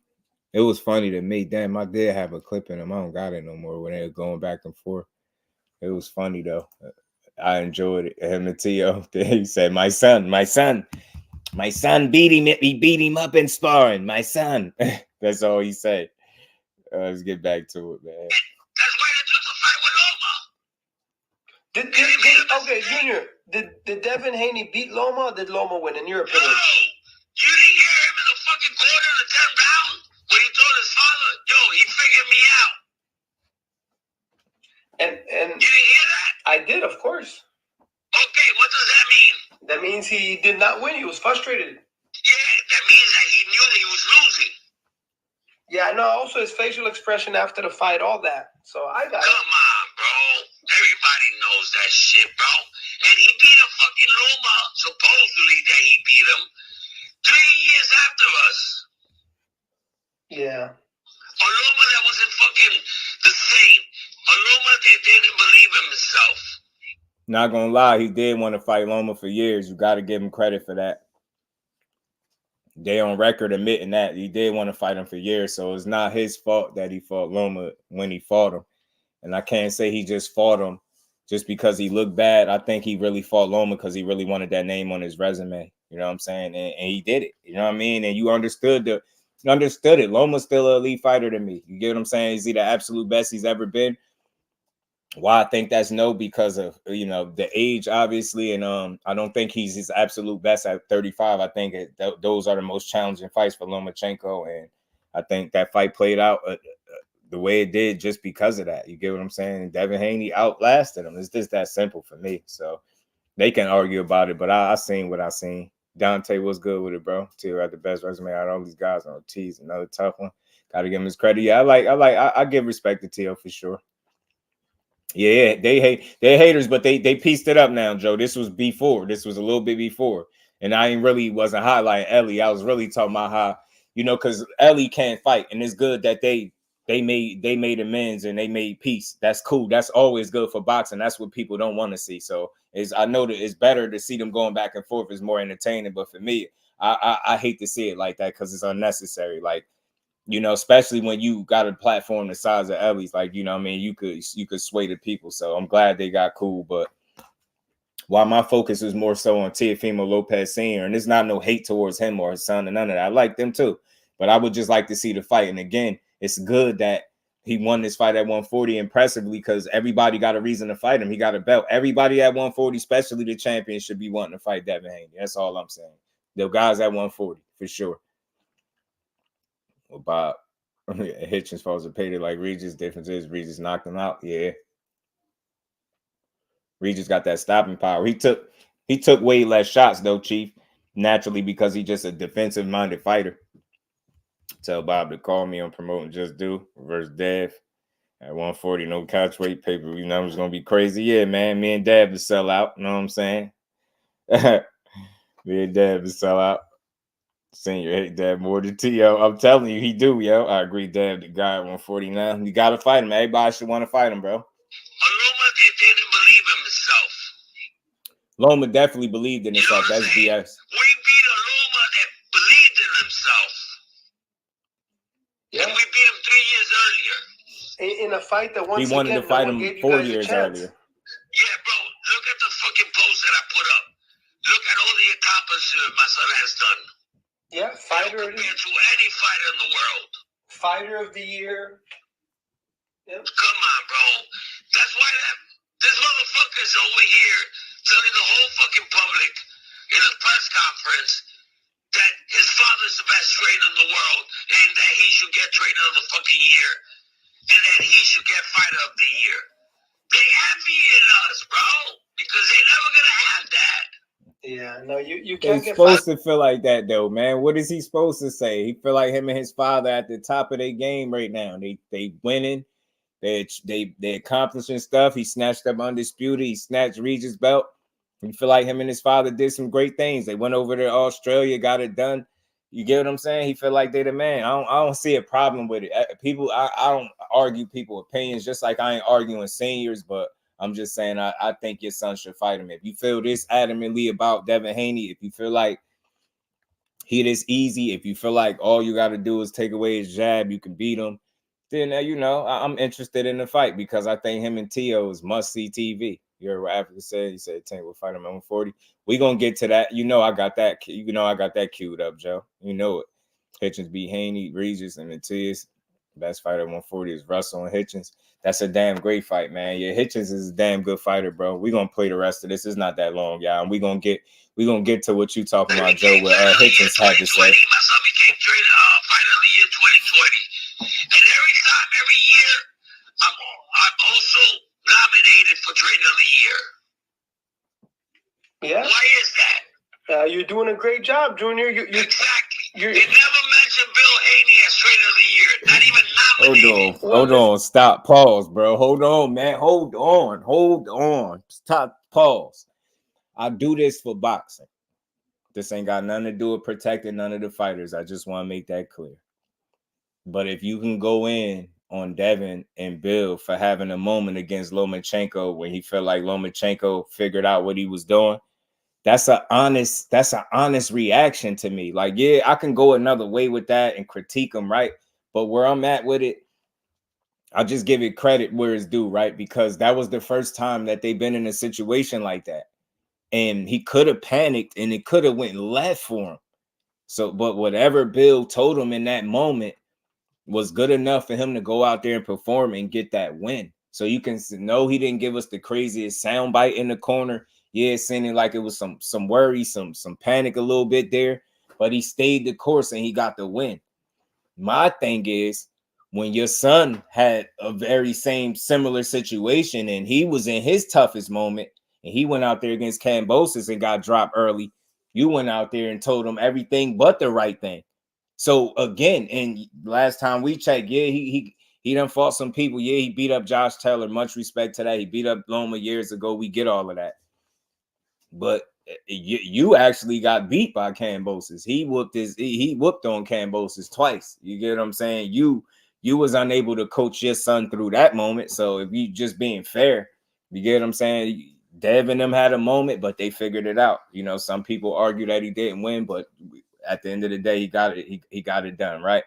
When it was your son's turn, he didn't have it figured out, and you couldn't guide him to victory, and y'all lost together. You get what I'm saying? So I think that speaks volumes about you, as opposed to Bill Haney. At least they figured it out in the moment. Y'all completely unraveled.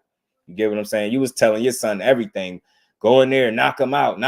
Then in the same breath, you told him to take his time and slow down. So you was all over the place. You know what I'm saying? So that's all I'm saying. You human, man. Every night ain't gonna be your best night, man. Boxing is gonna test you, man. And that's what Loma did, man. Show me a person that Loma got in the ring with that he didn't test, if not outright just beat him. So it is what it is. Definitely beat Kambosos, who beat up on. Didn't beat up on T.O. Yacht. We can't play these games all day. How you say we can play these games all day? Right. Oh, you say he lost. He thought he lost to Loma. I get it. A lot of people did. Building up all these matches over time so they could get paid with the monies. We never wanted to build up the storylines of these fights to build a buzz, and we get people to drop money. Yeah. Right. That's true. I'm just saying I bring up the Kambosos win black belt because that's the one they lost to, and that's where he didn't look good as a trainer, as a coach. You wasn't able to guide your son to victory and tell him the right things either, and y'all lost. You know what I mean? Till got beat up by Loma late in that fight.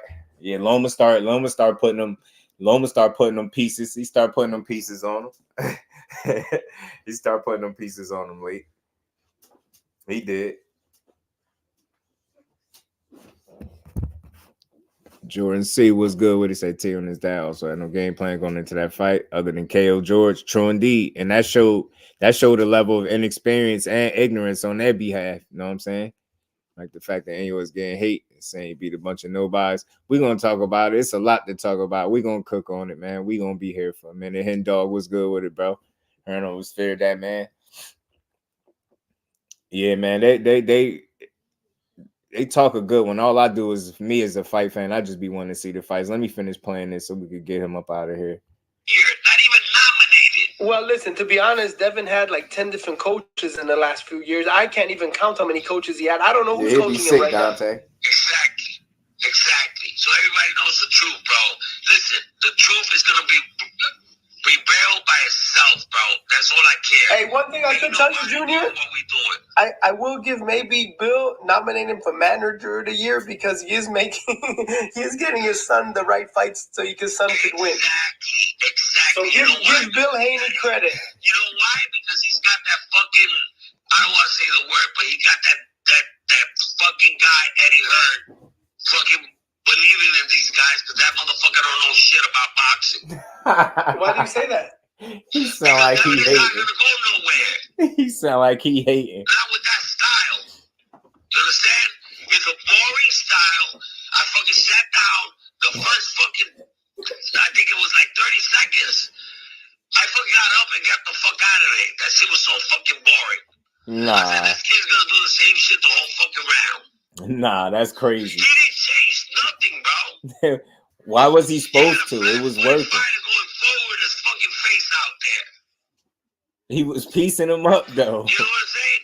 No, that motherfucker would have fought. Oh my god, you don't even know what my son would have done to him, bro. You're a hater, bro.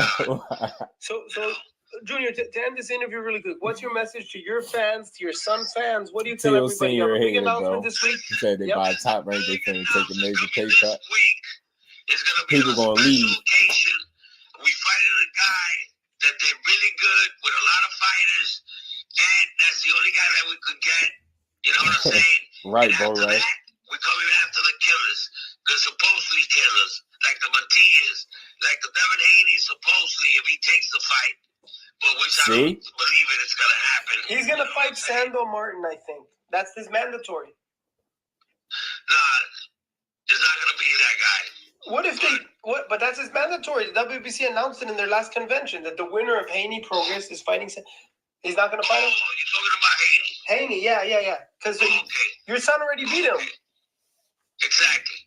So listen, we're already on top of the world, bro. I don't give a fuck. We was on top at 135.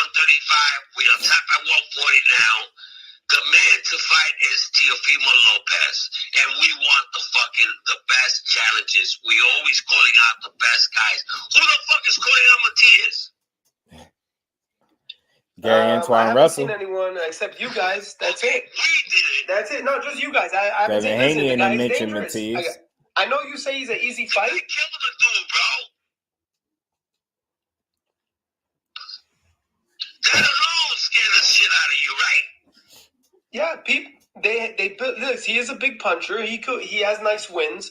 So nobody wants to take a risk against a guy that's not famous. I get it. You know. Okay, and why did we call him out? Because he's a champion, and B, you're not afraid of anyone. You will fight anyone, anywhere, anytime. My son has proved it, bro. Out of every motherfucker out there that's coming up, my son is the only one calling out the real fighters. The guys that everybody's scared of. You know what I'm saying? So they gotta stop this nonsense, bro. That motherfucker took the weakest link. Facts, and dog. True. I think Rolando Romero would have given him a bigger fight. You know what I'm saying? Yeah. No, Rolly Rolly was losing every fucking round until he caught it with that fucking when he caught it with that left hand. My son is a fucking expert of fucking getting rid of that left hand. We proved it against fucking Josh Taylor. Josh Taylor couldn't fucking figure him out. He didn't know what to do with that left hand. My son. And you know Josh Taylor was dangerous with that left hand. Yeah, my son. And I got him ready for that. Oh, I've man. known Josh Taylor since the 2020 Nah, I give him that, yo. They prepared well for Josh Taylor. I They prepared well. So I took away the Loma, going to the right. I took that away from Loma. So I took the left hand away from Josh Taylor. So that's what a trainer does. So yeah, I get that out of here. So that was the end of that, man. So y'all heard that he had a lot to say. He had a lot to say about that, but I think the most important thing that I got from all of that is that he's saying he's willing to fight the best guys out there. He threw out guys like Matias. He also mentioned guys like Devin Haney, but he said he don't think he'll take the fight. I don't think that's the case. I think as long as he had 140, all the top guys are on the table for him, because I think that'd be a meaningful fight in boxing. He said it out his own mouth. He just want to make the biggest fights in boxing. I think that'd be a pretty good fight for the sport, for 140. It'd be a 50-50 matchup. Either guy could win on the night, I think. Let's see. T.O., like Remo mentioned, T.O. did kill a bit of his momentum with the kind of taking a break thing, from boxing, and with the little fake retirement situation. But nonetheless, he still got some of that momentum. Like, we know that he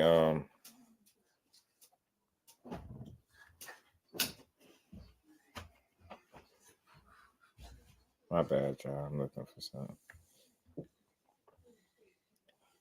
Okay, Garb, most dangerous fighter, 140, 100% KO ratio. So the record like Hanos. Yeah, man. We're gonna see. I think that's still a good fight to be made for them dudes, man. I think they need to fight. You get what I'm saying? I think they need to fight. For all the reasons that Teofimo Sr. just mentioned. He had a lot to say about the fighting style of Haney. He's born. He's not going to make it with that style. He sounded disappointed that he felt like Eddie Hearn actually believes in Devin Haney and Bill as a talent, as a team. Devon, what's good with it, bro? People sleeping on Richards and Hitchens, pure boxer. I've been saying that for years. He's one of the better guys in the sport. I think Richards and Hitchens. We about to hear from him in a second, too, because I'm about to play this clip from him. He went on Mill City, and he touched on a couple different things that we gonna listen to him talk about. But he spoke about what Tank has told him in regards to fighting a guy like Devin Haney, and particularly at 140. And like I said before, more people on the internet, and I think back and forth went back and forth about the weight, but we haven't heard it from Tank really. You know what I'm saying? You haven't heard Tank say anything about the weight, but I think Richards and Hitchens gave a peek into what Tank may be thinking when it comes to Devin Haney and the fight with him, and maybe why he would want to fight with him. Matias name in the meetings and shit. Why didn't Tio take the Tank fight on 35 before try to make it? Yeah, that's a good point, bro. Black belt. That's a good point. I hear you. I hear you.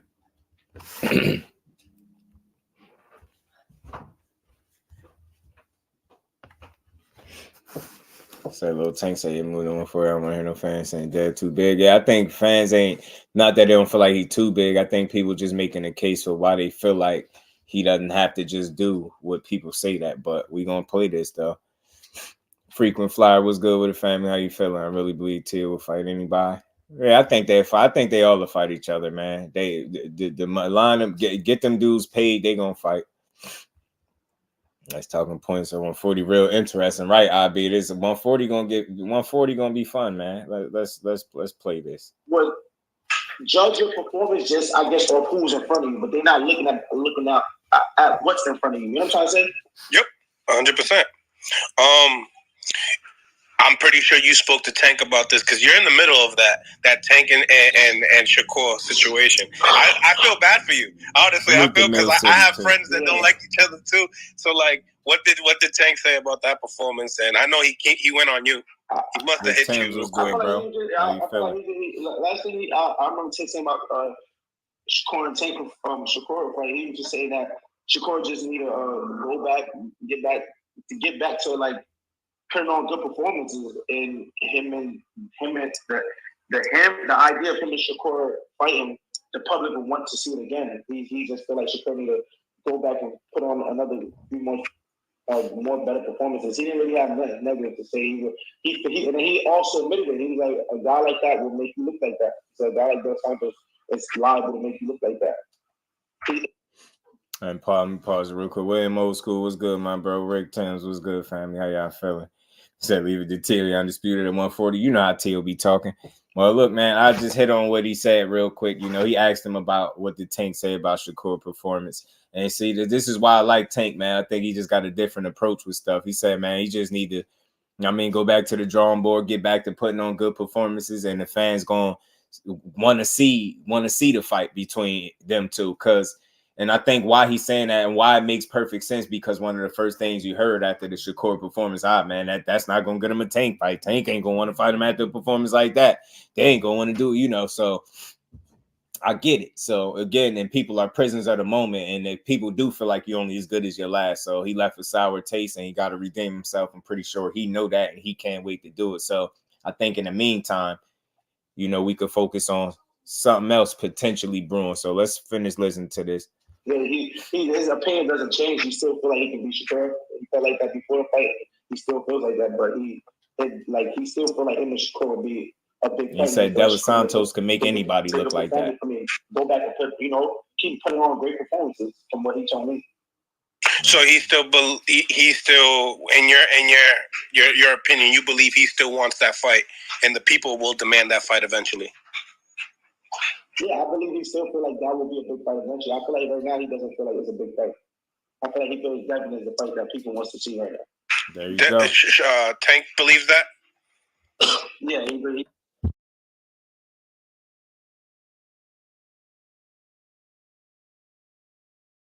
Excuse me, I had to sneeze. I'm back here getting the sniffles, man. Feeling a little under the weather. All things was good, my bro. How you feeling? Just who they want. Tank to fight the top 10, even though he just came. That's how you know he great. And another way how you know he great, Hen Dog, because you got people from as low as 122 all the way up to 147 talking about fighting Tank. You get what I'm saying? You got people coming up from that high, that low to that high talking about fighting him. So he the deal, man. He the deal. All things was good with an upper echelon. Peace and blessings, family. How you feeling, bro? Good cook over there too. Benzo, how you feeling? Good to see you in the building. Brother, that's from what he said to me. That people wants to see right now. Tank believes that? Yeah, that's from what he said to me. Whenever he vocals, right now his eyes is kind of set on Devin. That's the fight he wants, and that's the fight he feel like everybody wants to see. That's the fight he want to put an end to. He want to put an end to that fight. Do you think he'll go to 140 to make the fight happen, or catch weight? He said it 100 times. He said it to me 100 times. He'll fight Devin Haney, no rehydration course. Do you think he'll go to 140 to make the fight happen, or catch weight? He said it 100 times. He said it to me 100 times. He'll fight Devin Haney, no rehydration course. And that's what he said to me. But what's the? So just to stop it right there, you hear that? He done told Richardson Hitchins 100 times. He said to him, man, look, I'll fight this dude at 140 with no rehydration clause. In Hitchins' mind, he feel like that's what Tank got his eyes set on. He said he feel like he got his eyes set on Devin Haney. Like he mentioned in that live that he did, he was like, yo, dude's got a little name now. So he was like, basically that's why he about to, it sound like he want that fight because people are his name buzzing, people speaking about him. He feel like that fight might be right for the taking. I don't know. But again, I'm just going off of what Richardson Hitchins, who is his man, is saying. So maybe it was a little more into that little infamous clip right here. We already ready to go to 40, bro. We already. That's gonna be funny forever. It ain't crazy. That's funny. Yeah, you gonna just get on live and do that? Oh man. Betty say, who cares about Hitchins? I like Hitchins, Betty. Salute to you. Appreciate you pulling up, man. I like Hitchins though. Hitchins one's Dev too. Yeah, I like Hitchins. Yeah, Hitchins been going back and forth about Dev a lot. He have. Yeah, I like that energy. Me too. I like it. So look, I'm gonna play this, finish playing this, and we're gonna get to it. And that's what do you vocally right now. His eyes, and the people will demand that fight eventually. Yeah, I believe. Salute to Mill City too, man. I feel like right now he doesn't feel like it's a big fight. I feel like he feels Devin is the fight that people wants to see right now. Tank believes that. Yeah, that's from what he says to me. Whenever he vocally, right now his eyes is kind of set on Devin. That's the fight he wants, and that's the fight he feel like everybody wants to see. That's the fight he want to put an end to. He want to put an end to that fight. Do you think he'll go to 140 to make the fight happen, or catch weight? He said it 100 times. He said it to me 100 times. He'll fight Devin Haney, no rehydration course. And that's what he said to me. But what's the fight Devin Haney, no? I'm confused because what's the difference? I mean, I see Haney has more skills than Ryan, but Ryan got hit with the hydration clause. I don't Listen know. to what Hitchens said. I never seen Ryan in person. Probably thought Ryan was a real big dude. He probably, we don't know. Tank never met Ryan. He probably thought Ryan was a big dude. He probably wanted to make the fight make it at an even playing field. Ryan wasn't a champion at 140 at that time. Ryan was still a 135 pounder. Technically, he was still like Devon. Yeah, that's a fact. Hitchens, I feel like Tank when that fight of him and Ryan fighting, the idea for Tank was always for it to be at 135. I feel like now Devin is vocal about it. Tank is realizing like this fight it has to be at 140 if I want it. I feel like Tank is a fighter. If he is who I believe he is, he's gonna go to 140. He's gonna get the job done. Right. I like that. I like what Hitchens is saying right there. Who do you want more, Haney or Teo? It doesn't matter, man. If Haney goes up to 147, drops the belt. Teo fucking retires and drops the W. I want my first goal is to get me a world title, and then we'll go from there. You don't care how you get it. Not the email. No, don't disrespect to nobody that got it. Email. I feel bad for Boots, but I know Boots is he's a real boxing fighter. He's a real boxing head. I know he wanted to go fight and get his belt. I feel bad like him getting his first world title was just dumbed down to him being given like that. Like I know he don't give a fuck about that. I know I can just read that about Boots. So I just feel like I wouldn't want a world title that way. But yeah, Rick. I just like what he said right here. So I always said this, and it's a reason why I played this. It's a reason why I played this because let me make sure I hit the like button for Mill City too. Salute to Mill City. It's the reason I played this because I said all this time people was going back and forth about the rehydration clauses and different things like that, and speaking as if they knew 100% what Tank and his team was going to do.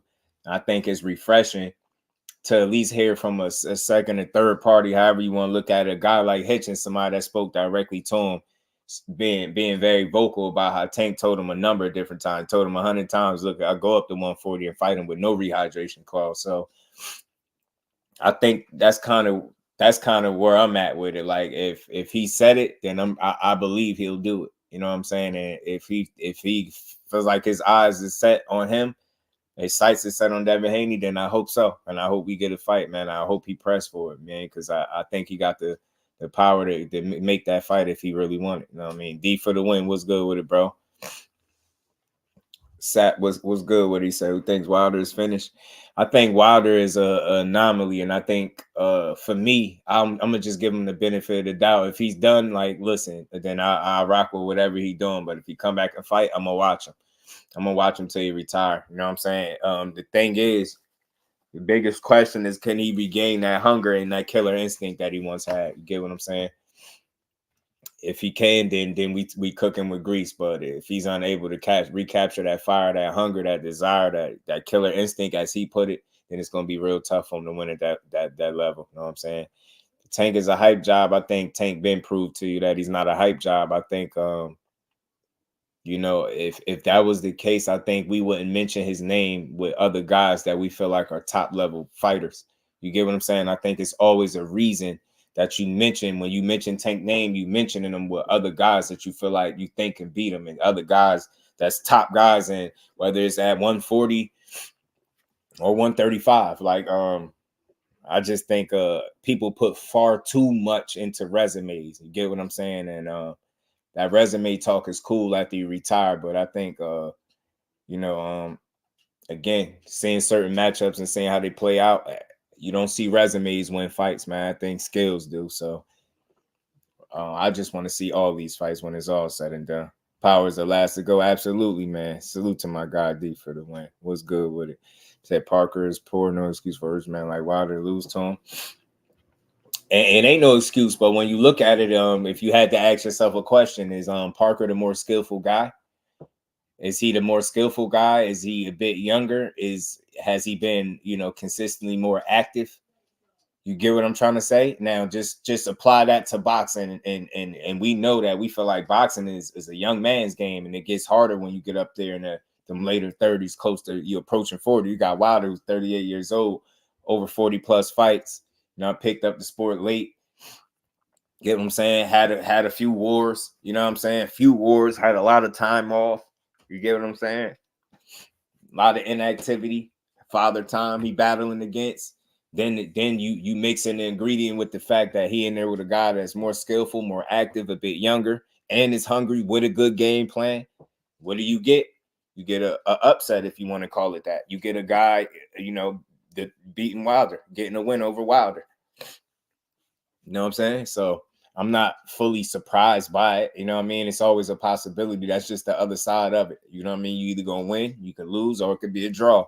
And unfortunately for Wilder, he took an L on the night, but I'm not disappointed in him because I always feel like he give you whatever he have on the night. I'm gonna always say that. Like if he didn't have it to give, he just didn't have it to give, man. And I'm gonna always be cool with that because he gave us 40 plus fights and countless knockouts, viral knockouts. I mean, you name it, he stretched you all kind of ways. So it's like when I know that about a guy that picked up boxing as late as he did, you gotta tip your hat to him because you can't name, probably 3-5 other guys that came through the way Wilder did and was able to be successful without having the highest level of skill. You know what I'm saying? He didn't start boxing out the crib. I think people just throw that out the window when you consider Wilder. And I think you've really got to take that into account. This is not somebody that started boxing since he was 5 or 6 years old. This is not that. It's a guy that picked it up at 21, I think it was, years old. Think about it. And still got a bronze medal and 10 title defenses. You can't respect that. You don't have to love him, right? But you got to look at him and be like, man, damn, that was a hell of a fighter, man. Even without him having the most skill, he still was willing to challenge himself against anybody that they said was good. You get what I'm saying? And that's how I look at his career. So you gotta give him his respect. Gotta give him his respect. 20. Gotta give him his respect. At 21, he started late. Yeah, it's very late. You're a whole grown man at that point, hen dog. Some of the stuff I'm skipping. Y'all be weird. Why y'all be so weird with when it comes to Wilder? Like that's why I always speak highly of the dude, and I rep for him. I don't care what nobody say because I think he represented boxing well with what he had. You get what I'm saying? Well, he had so many guys that was more skillful than him, but yet and still, time and time again, he found a way to get it done and knock him out. You get what I'm saying? He was an anomaly, and my reason why I don't feel like he's, listen, he could be done, he could not be done. But why I'm open to the fact that him being able to come back is because he's been in his career is an anomaly. That's all he knows. So I ain't gonna count him out at being able to have that one last rally. Hey, if he falls short, he falls short. This is what it is. You lose to the better man. You lose to the better man. He didn't hang his head. I'm pretty sure he was disappointed about losing to Joe Parker, but it happens, bro. It's just part of the game. It ain't like he lost to no bum. You know what I mean? Joseph Parker been in there with some names, been in there with some guys, right? He put together a hell of a game plan. He came to win. Joseph Parker really came to win. Wilder should have took the AJ fight when the lose draw. He did good in life. Yeah, he fulfilled his daughter's promise 10 times over, and that's why I'm gonna always respect him. Like it is what it is. You can't win them all, and when you lose, you just lose. Some people just got your number. Some people just the better man. Some people just the better fighter. I don't. You hear like I ain't sitting up making a bunch of excuses, but I will say there are things that you would have to be blind or naive not to factor in a fight. You know what I mean? But you can start with things that you feel like, you know, are the obvious. Like you could say Joseph Parker's a more skillful fighter. You know what I mean? You know what I mean? I'm pretty sure he started boxing way earlier than Wilder did. He got his fair amount of experience. You get what I'm saying? He's a heavyweight. You know what I mean? Them dudes all could punch at that level. So he was in there trying to win. And you could tell. Take the AJ fight, win or lose or draw. Yeah. In fact, he should, though. Remo should take the fight. Nah, Wilder can be a bootleg anybody, because if you're being honest, based on what we seen, name me somebody that Wilder tried to be like. Get what I'm trying to say? Show me somebody that Wilder tried to be like in the ring.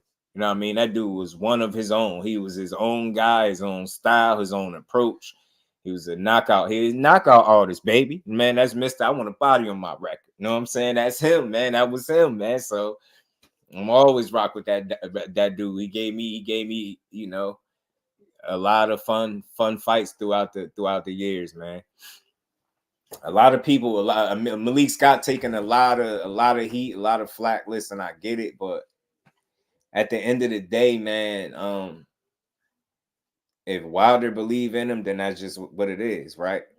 I think that's what's most important. Like, we don't have to believe in Malik Scott, but it's important that Wilder believes in Malik Scott. And I don't think you can fault a guy for, you know, just a trainer. He can't go fight for him, right?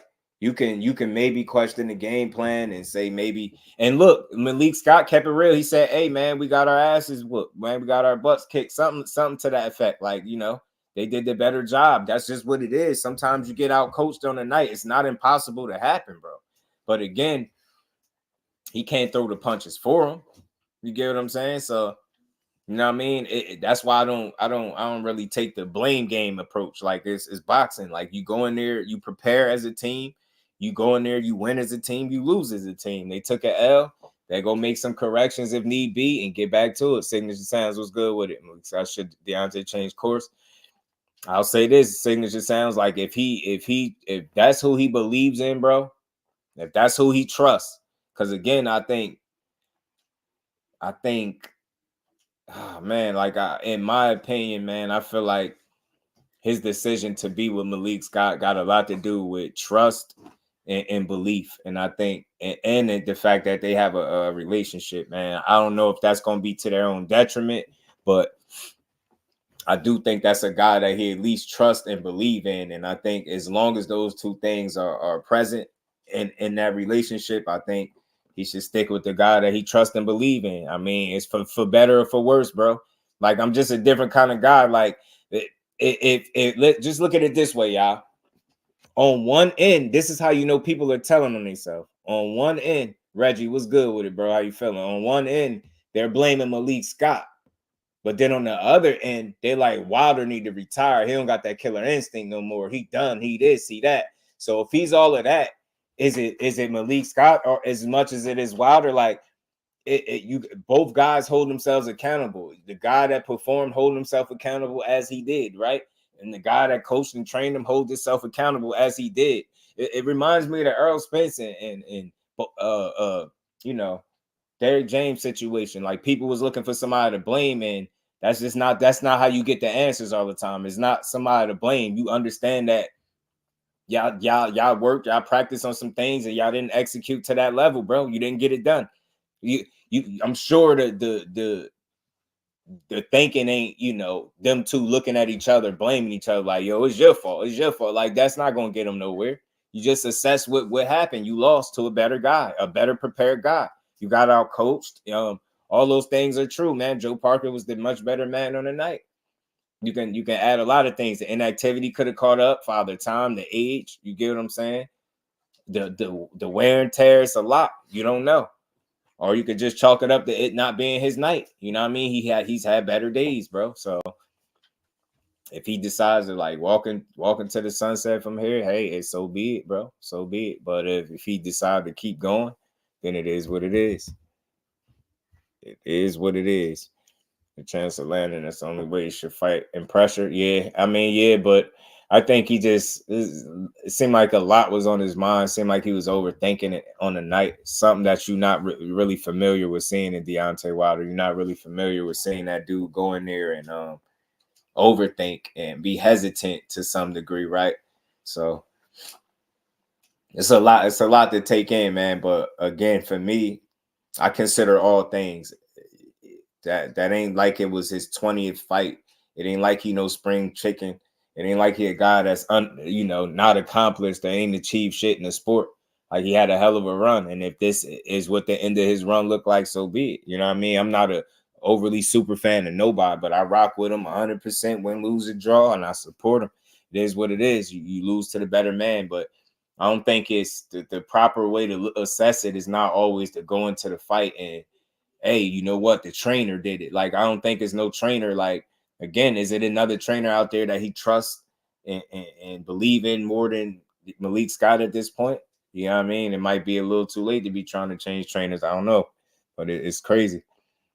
Started on the mental, almost killing 40 people with one punch. His new religion might have changed some things. Absolutely, Remo. Tay, the real queen of MMA. How you feeling, queen? Good to see you in the building. I mean, need to be... Preparation prevents his performance. Yeah, is what the issue with Deontay in my book. He has nothing else to prove. He can keep going. Exit left, no problem. He did well at the late start. Absolutely, at the very late start, Rick. At the very late start. Any disrespect, you already know, man. Sometimes I'll be glancing over it, ignoring it, and just like, but if y'all feel like, Marquis, what's good with it, bro? Good to see you in the building. But yeah, man, I don't know, man. I just think we just gotta wait and see. I know it's easy to write them off, and both dudes getting a lot of flack. I don't know. I don't look at it like that. I think everybody is 3 times as loud when you in defeat, and not as nearly as loud when you win. I mean, he not too long ago he had somebody stretched out. Had an out of body experience. So like you get what I'm saying? His comeback trail, to me, how I assess it, is 1-1. One, he came back, he starts the guy. Another one, he fought the other guy, not so much. He had a bad performance. It happens. I don't know. That could be the end, but it could be a bad performance. And I think that's the conversation that people not willing to have. They look at it, it's like that's the end all be all. Look, he done. That's it for him. There's no more. He need to retire. It's like, I don't look at it like that. I don't react that strongly from the situation. It's a loss, bro. It happens.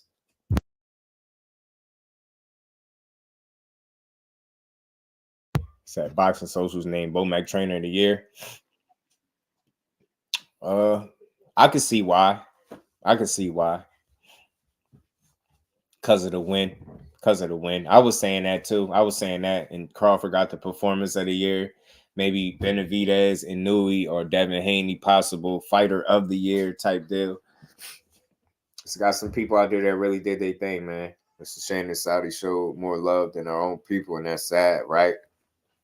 Yeah, the way they put that card together, man. The way they put that, show more appreciation is crazy. That's why I say he's the most underappreciated champion that I've seen in I think my time of watching boxing, man. They really don't. And the guy, it ain't like he wasn't willing to fight people. You get what I'm saying? So I don't understand what the disdain is with Wilder and the issue.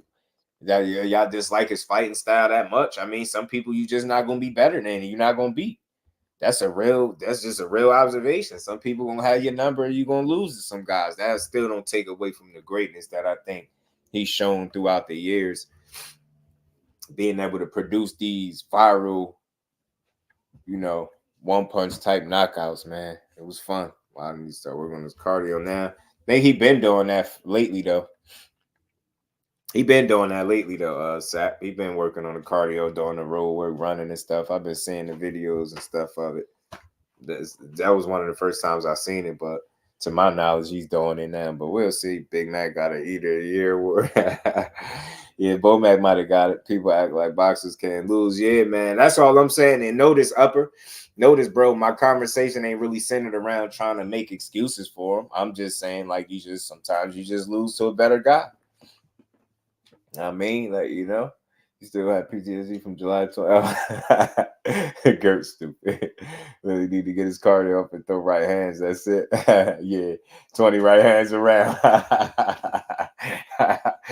Sap said I got the recipe. 20 right hands around to do it. Said ain't nobody escaping 20 of them. Can't get away from 20. Might be able to get away from 15, but 20 and do. You know what I mean? No way. Cardio together with 20 rights around. Nah, man, I get what you're saying though. His chances do go up significantly the more he's throwing that right hand. I mean, it's a bit unfair to say that no promoter can legitimately match the funds from a government, especially one feel about, oh yeah, that's true. That's a great point, Bole. Bole always on point, man. That's a great point, bro. Good. Appreciate you. It's a great point. Jelly Boom at Fat Jokes evaporate after July 29th. Now they just slowed up a little bit, Rick. They just slowed up a bit. Salute to my guy, Kello. What's good with it, bro? How you feeling? Said Bo Mac had some good wins this year. Yeah, man. He had a really, I think he could be trainer of the year. I think Crawford had the performance of the year. And he could be argued, you know, with the performance. But the thing that might hurt it is that maybe it was only that one performance. Whereas you got a guy like Benavidez that had two. You got a guy like Haney that had two in two different divisions, became undisputed in one. But, you know, champion in another. First Ortiz look heavy near fight day. Do we? Still got fat jokes or no jokes? You still fat jokes in the y'all stupid. Yeah, sometimes a bad night. Facts up. Sometimes a bad night, bro. I'm definitely getting the sniffles back here. Yeah, I feel like I'm about to be stuffy or something, man. I'm gonna hate that. I hate having stuffy nose. This weather just weird. And Derek's so close to becoming trainer. Yeah, y'all already know the rest. Yeah, he was very close, bro. Boatman got that dog coming. Young multi-division champ. Keyshawn Davis coming up.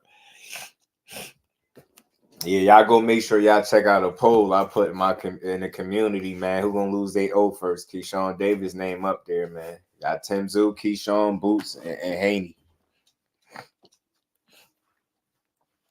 Healthy, my bad, but not happy. Gonna apologize for greatness. He 38 and accomplished a lot within the sport. That's what I'm saying, Marquis. And I said that the other day, bro. I said that the other day. Ain't got nothing to apologize for. I'm tired of dudes apologizing for coming up short in a sport where that's part of it. Like what? Like since when is that's a trend or something? Like dudes nobody got to apologize after no damn loss because y'all decided to bet money. It's obviously a reason you bet money on Wilder if y'all crying about losing y'all parlays. You bet on him for a reason. Can always remember that. You ain't bet on him because you hated him. You bet on him because you knew he could get it done. And he just came up short. You got to know that. That's part of it. Top fighters done got beat up. Yeah, man. And took some L's, man. These there got Ryan and Frank Martin. Dang. Nah, he still got big fish on the comeback. Probably Zoo. He doesn't seem to care who he fights. Bole, that's a great point because somebody else said something to that effect. Like he ain't on a protection plan and he'll fight whoever. So he mess around and come, be the first one to lose. Push it to the limit. Apparently, this is the extent of it. You absolutely, Marquis. Absolutely, bro. Keyshawn, upper say Keyshawn. Yeah, I got it in the poll. Go vote on it. Rob was good with it. He said, salute to all the homies. Hope you're having a blessed holiday season, man. Have a blessed one. Rob was good with it, bro. Andy Cruz, smoke. I want to see Keyshawn and Andy sooner than later. Keyshawn and Kid Austin. Look, man, I'm always good fights, bro. Your boy ain't against them. Your boy ain't against them, man. He told Eddie Hearn. He told Eddie Hearn next year for Kid Austin. Eddie Hearn talking about this year, knowing he already got a fight lined up. But he said it. He told Eddie Hearn next year for Kid Austin. I don't know if that means anything, but that's what he said. Yeah, he the most hated champion in recent memory for me, William Old School. Word up. It's like when he lose, people can't wait to say something about it. They can't wait to have an opinion on it, and they get to questioning everything. Wilder, his trainer, Like, goddamn, his loyalty, like, you know, he ain't a boxer. Like, goddamn, bro, he can't lose. Like, yo, he ain't just become this guy overnight. Like, yo, he been this guy. Like, the hell. All the stuff y'all been saying all the same stuff. Little legs, like, people still got leg jokes after this long, bro. Bet you he'll knock you out. Whoever joking about the legs, I bet you he'll knock you out. You know, fight somebody 38 years old, he losing. Right. Should have added Frank Martin to the poll. Jerron Ennis. It's a reason why I left those names. I left those names because I seen a prior poll, and I'm gonna tell y'all, I'm gonna see what the poll is if people actually vote on it. I'm gonna see what it is, and I'm gonna show y'all what the poll was when I seen it. That's why I left those 4 names. I thought about switching them up, but I was like, you know what? I'm gonna leave these specific names because it already like thousands of people had voted on it, and it's crazy the name that you will see with the most percentage in terms of who they think gonna lose their O first out of them 4. That's the only reason I left it. The Eubanks Jr. rematch win was good. Yeah, that's what I'm saying. Bomac. I gave Bomac. Yeah, that damn, you right, man. As far as trainer of the year, that was a damn good win for him. Especially with him coming off a knockout loss to a guy that they say he was gonna lose again to. Andy calling for key. Yeah, he is. I like it. I like the fight whenever they can give it to us, bro. Remember that statue they made in the UK with Fury standing over Wilder? They bogus. They bogus Bole for that. Keyshawn pretty hated too now. Yeah, they don't like him. I think it's some of the, you know, it's inherited. It's inherited. People don't like none of them. Keyshawn, Bud, Shakur, they don't like none of that team. They don't really like that team. Too tough. People be mad. Tell them enough to shake it up. Yeah, that you shake it up. Yeah, for sure. Got a Keyshawn win right out of jail. And he got to move fast, dude. Probably about 30. Right? They say that. They say Andy a little long in the tooth already. But we're going to see. He got some good skill, man. I like Andy Cruz, man. I do. I like Andy Cruz. He's a good fighter. And I know him and Keyshawn to make a good fight. Superman, what it do, homie? How you feeling? Yeah, they say Andy ain't really 28, 32, huh? Yeah, man. You know, it's a tough slap, but he nice though. He got the goods, man. He did get the knockout in his last fight, and I think that's how his knockouts may come. I think his knockouts gonna come from accumulation rather than like there ain't gonna be no one punch, none of that stuff. But I think accumulation can get you out of there.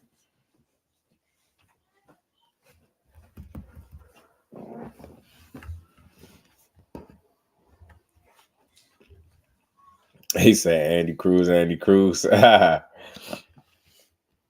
She confident in her boy, man. She confident in her boy. I heard through the boxing circles with Keyshawn Shakur and Key doing the gym. Me too, Dante. Me too, man. Speaking of damn, I gotta finish playing this from Hitchens, y'all. Pardon me. Salute to Superman. Right. You know, we got some upcoming fights as well coming up. Last Showtime card. No. That was about the gist of it when he spoke about the Tank situation. So just to wrap up on that, for people that didn't hear it, Richardson Hitchens said Tank told him plenty of times, about 100 times that he'll fight Devin Haney at 140, no rehydration clause. So he said that he think that's the fight that he got his eye on. He said he thinks Shakur just needed a good performance again, and people will be back fully interested in that fight, and he'd be willing to make that fight as well. So that's coming from Richardson Hitchens. Is always better from the horse's mouth, but I don't think Richardson Hitchens is a bad source. No, I mean, knowing that him and Tank Davis rock with each other, so I could take him at his word. He beat Keyshawn 6 straight. Yeah, man, he kicking on Keyshawn ass. I thought it wasn't 4 times. Thought he beat him 4 times. Well, whatever it was, he got the wins, but I just look at it like this, bro. Sometimes people have your number, yo. Like, look at it like this, right? I'm not trying to say nobody is nobody, right? Nobody is like this one or that one. Yeah, I think it was 4. 4 straight times he got him. But Either or, he lost every time, right? That's clear. Keyshawn ain't beat him. He don't got to win over Andy Cruz. But I look at it like this: some people just had your number.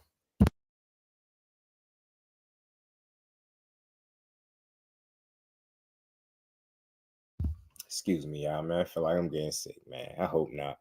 But yeah, he said stop calling Tank Little. I look at it like this. Look at when it comes to Devin Haney and Ryan Garcia, right? They had 6 fights in the amateurs. They 3-3.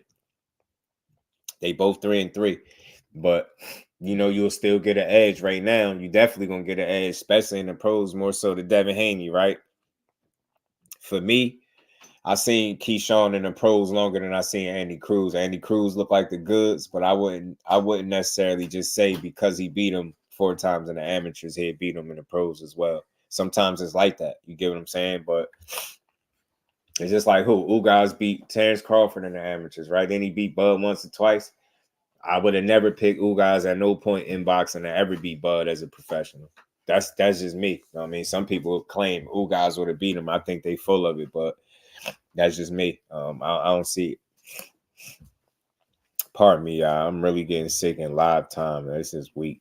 Keyshawn don't need that fight as pro. But yeah. Hey, if he wants it, yeah, I want to see it. First time Tank agrees to go to 140 from next day Bill, and now it's Devin moving to 147. Man, that wouldn't be a good look though. No excuses, but Andy was like Tank Davis being in the amateurs. Yeah. Ugas beat Bud in the amateurs don't mean nothing. Yeah, he wouldn't beat him again in the pros, and I wouldn't pick Ryan Garcia right now to beat Devin Haney, even though he beat him 3 times in the amateurs. And I know 3-3 is different than 4-0. I get that too, y'all. But I'm just saying, I don't necessarily. You get what I'm saying? I do believe in guys being able to properly acclimate to a weight class. I mean, our transition, should I say, from the amateurs to the pros. So. So far so good with Andy Cruz, man. I like what I see. I think it's a good fight right now, believe it or not, though. I do. I think it'll be a good fight right now. That dude having 2 fights because he look like that kind of fighter. He's skillful in that way. Zena, what's good with it, bro? How you feeling? He's skillful in that way, so I wouldn't be against seeing it. Eddie say interested in signing Boots makes Conor Ben fight. Yeah, if that would ever happen, but I don't see why. I just don't see him. I don't see Conor Ben on no DAZN. No Conor. I mean, not Conor Ben. I don't see Jerron and Boots Anderson on no DAZN, man. I just don't see it for Boots. Prospect of the year: Dave Morrell, Xander, Hitchins, or Bruce Carrington, Shoo Remo, Shoo possible prospect. I thought Ryan was an exhibition fighter, so of course he should lose. You know, absolutely, Zane, if you know it. Fake fighter. He ain't a real fighter. Remember, he ain't a real fighter, though. It depends. Sometimes you have to see the fights, see how they would be. Yeah, you keep fighting the best, and you're going to find some tough fights. Absolutely. I couldn't agree more, bro. Boots signing with PBC. They were posting his tweets and everything. True. Yeah, I don't think Boots going nowhere. Boots ain't going nowhere. He ain't. Best thing for Ryan to do, we could do Derek James for coaching. He's a damn good chance to beat Haney because of the move to DJ Jim. That's interesting. Yeah, if he learn how to listen. If he know how to listen for a complete fight, he got to get more discipline in that ring and in training. Morrell ain't even a prospect, a contender since the first fight. Yeah, since at least the 3rd fight of Fate Easy since he fought for that title. Morrell's been a champion for over 3 years. Yeah, he can't be a prospect no more. That's why I keep saying the Benavidez fighters make more sense than what people think, but they just won't. They don't respect his title, man. They don't respect him. They both 10-round fighters. Right. True, Upper. I'm with you. It'll be a good scrap. You know, I'm really getting sick in real time is the weakest thing in the world. Oh, man, that's corny.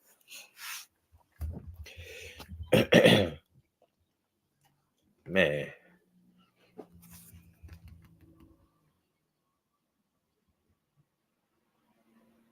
Morales the same belt Tank does. True indeed, he do. He said eat garlic. He sound like that's how my girl be coming. Garlic. You know, man, garlic. Morel done beat undefeated fighter. He barely got 10 fights. I'm telling you, he got a couple. Morel snatched a couple O's. Yeah, he beat a dude with over 20 fights in his third fight, Lennox Allen. Lennox Allen was 22-0-1. You know what I mean? So that's 23 total fights. He fighting a dude in his fourth fight, third fight with over 20 fights. And it was a 12-rounder. You know what I'm saying? And he beat him handily. You know what I'm saying? Morel really liked that. And total package in the ring, yeah, man. They got the goods, man. I like to see it. I like to see it, man. I like to see it. It's crazy. You know what I'm talking about him. Yeah. Put an onion in his sock. Jay would be proud. Yeah. Definitely. That's just my girl be coming like that. I hate that stuff, man. Onion be in your feet for a week. Onion be in your foot for a whole week, bro. The smell of the onion in your feet for the whole week, man. I'm telling you. Had me out here. Had me out here onioned up. Right, and they question him. Look at Benavidez's first few fights. Nah, that's why I say a lot of his first 20 fights, damn near. That's why I say big ass kid in the ring, dancing and hitting with sledgehammers. Yeah, he be acting crazy. Oh, I'm gonna play Onion Terrible for real. I hate that smell. Be killing me, man. I hate it. I hate it. Yeah, man. Them damn old school remedies. Hey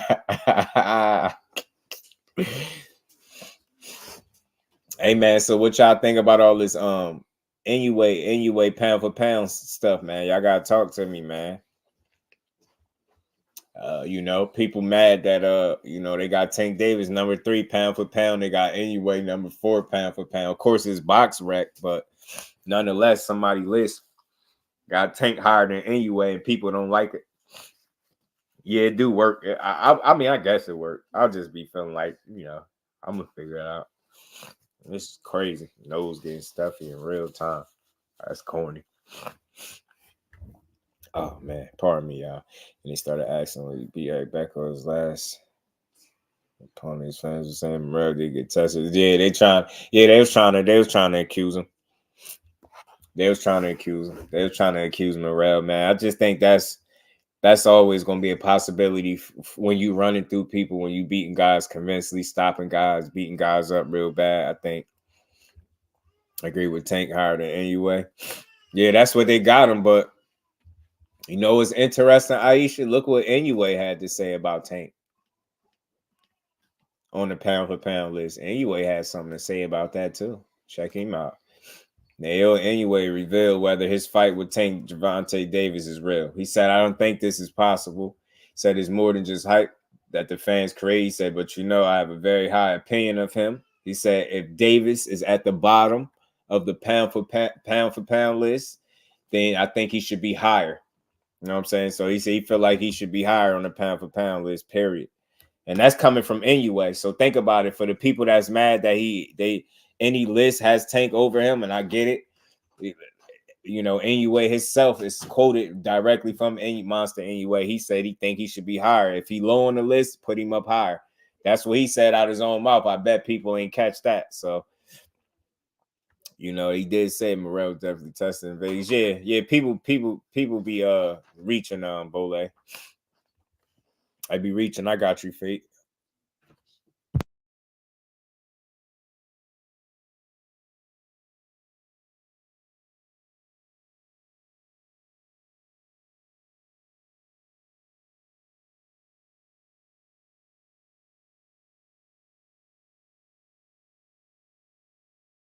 My bad, y'all. That was my daughter. Let me play this clip with Monster NAOYA responding to this Tank.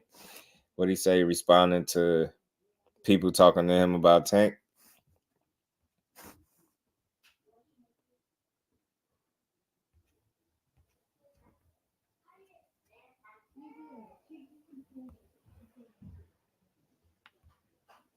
Trying to play it. Give me a second. Waiting for it to Monster a bad boy, but I don't think Tank more skill. Imagine if Tank was fighting them guys Monster beating.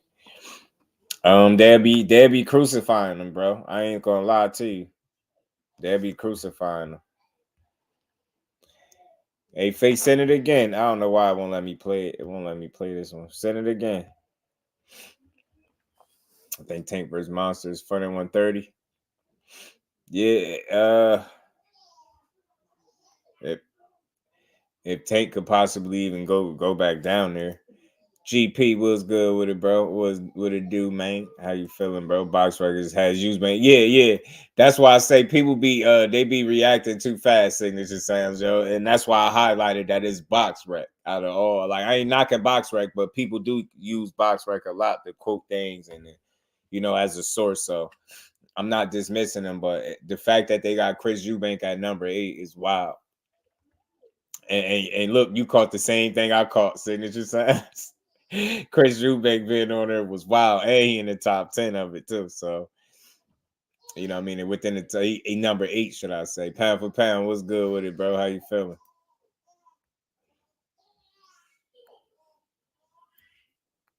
My son in there busting up. I don't know what he laughing at, but he busting up, man. Ain't too many things funnier than a baby laughing hard. He's a funny baby, man. Yeah, Eubank number 8, boy. They got Eubank at number 8, man.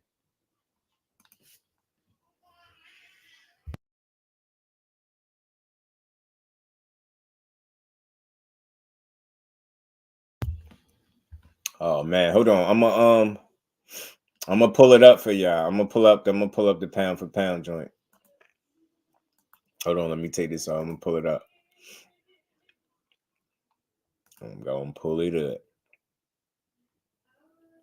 Oh, I got you, Fake. Hold on, let me play this real quick. And I'm gonna pull up this pound for pound joint too. Let me see.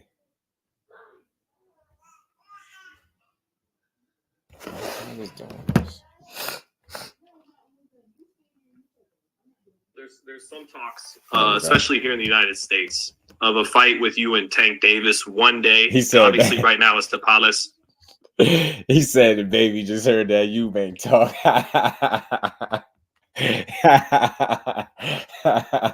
That's what he in there laughing at. He like, Dad, that's crazy. Who? Is that foolish or can it be a reality? He one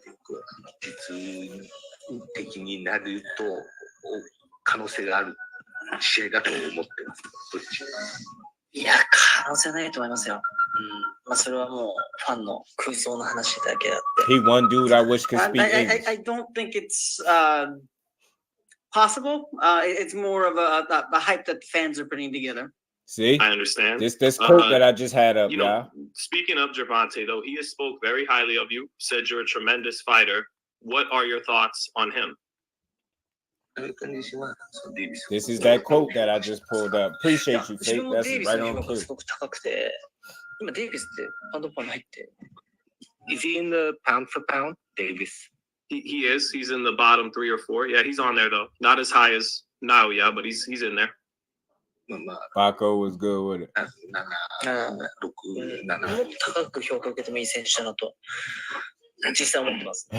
You stupid. I think of him very highly, and I think for if he's on the lower part of the pound for pound, I think he should be up a little bit further than where he is now.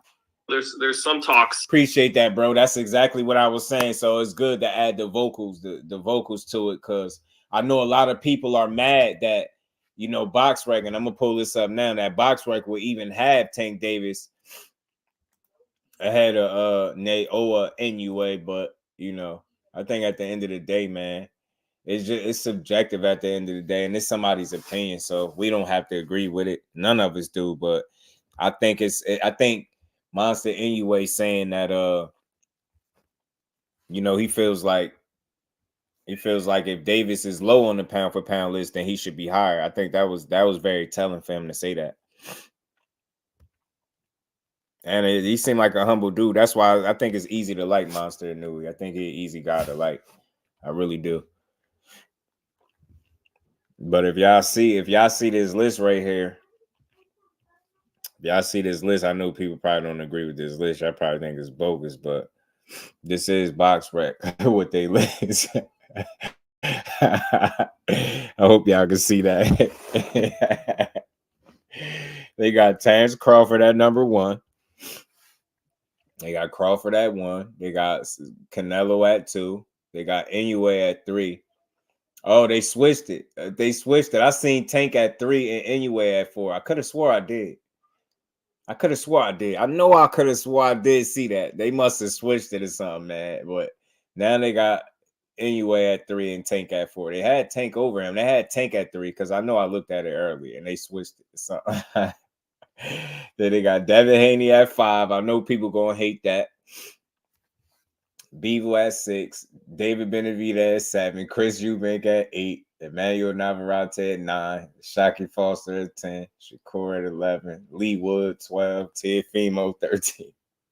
Usyk at 14th is crazy. Bam Rodriguez, man. Now Joshua cracked the top 20 on their list. But this is just their list, man. Don't nobody care. Like, I mean, I don't say it like that, but nobody list matter to me all that much, bro. It's subjective, man. You can pick whatever you want. I don't give a damn. I just look at it as we got some good talent in boxing, bro. What the hell with this list? Tank Knight to be going up and wait to fight Haney. Yeah. I was playing that. What is that? Blocks. I'm gonna just say Blocks. Call you Blocks. What's good with it, Blocks? How you feeling? I play LDTV. Blessings, family. How you feeling? Welcome to Smiles Blocks to the chat, man. Welcome to the fan, bro. Smash that like button, sub to the channel if you haven't. It's not all the way bad, but it's bad. GP said it ain't always bad, but it's bad. And the big portion of it stink, man. They got Chris Eubank number 8. But for the Haney fans, before y'all go crazy, because hold on, where they had him at again in this?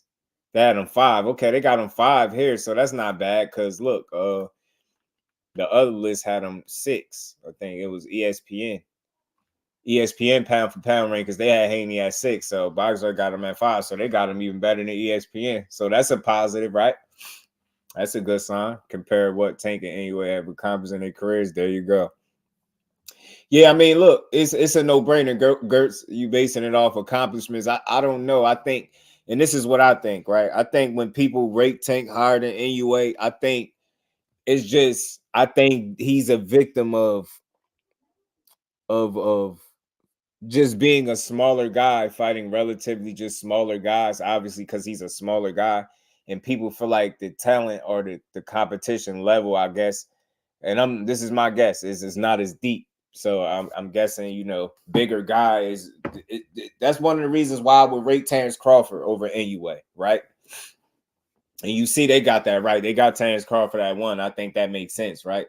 You know what I mean? He got 2 weight class undisputed as well. So I think it makes sense. TM10 was good with it, bro. Tank got a crazy finish rate. What you think about the KO? Everyone except Pitbull. Gotta get some fast. I got butter. Everybody pound for pound. Yeah, them knockouts do it. Them knockouts do it, though. Them knockouts do it. Ah, man, he doing good, man. I don't know if you heard him just a second ago in the mic, but I don't know if you can hear him, but they just had him in there busting up. So he damn sure getting closer and closer back to himself. He less congested. And I think he making out all right. It seemed like I'm about to get sick, though. Head cold or something. I think Tank at 4. We should. Jake Paul at 5. EA ain't going for anyway. I skipped over a lot of big names in those weight classes. Bole, I think that's what people feel like too. And I think he's just a victim of circumstance, just being a smaller guy where the talent pool just doesn't seem as deep, maybe. But it's no, you can't sneeze at his career and his accomplishments, man. He done did the damn thing. You get what I'm saying? He done did the damn thing. He rising fast. And it seemed like the only way he gonna challenge himself is crazy is if he just keep going up in weight. It ain't no other way for him to challenge himself. Ain't no other way for him to challenge himself unless he just keep going up in weight.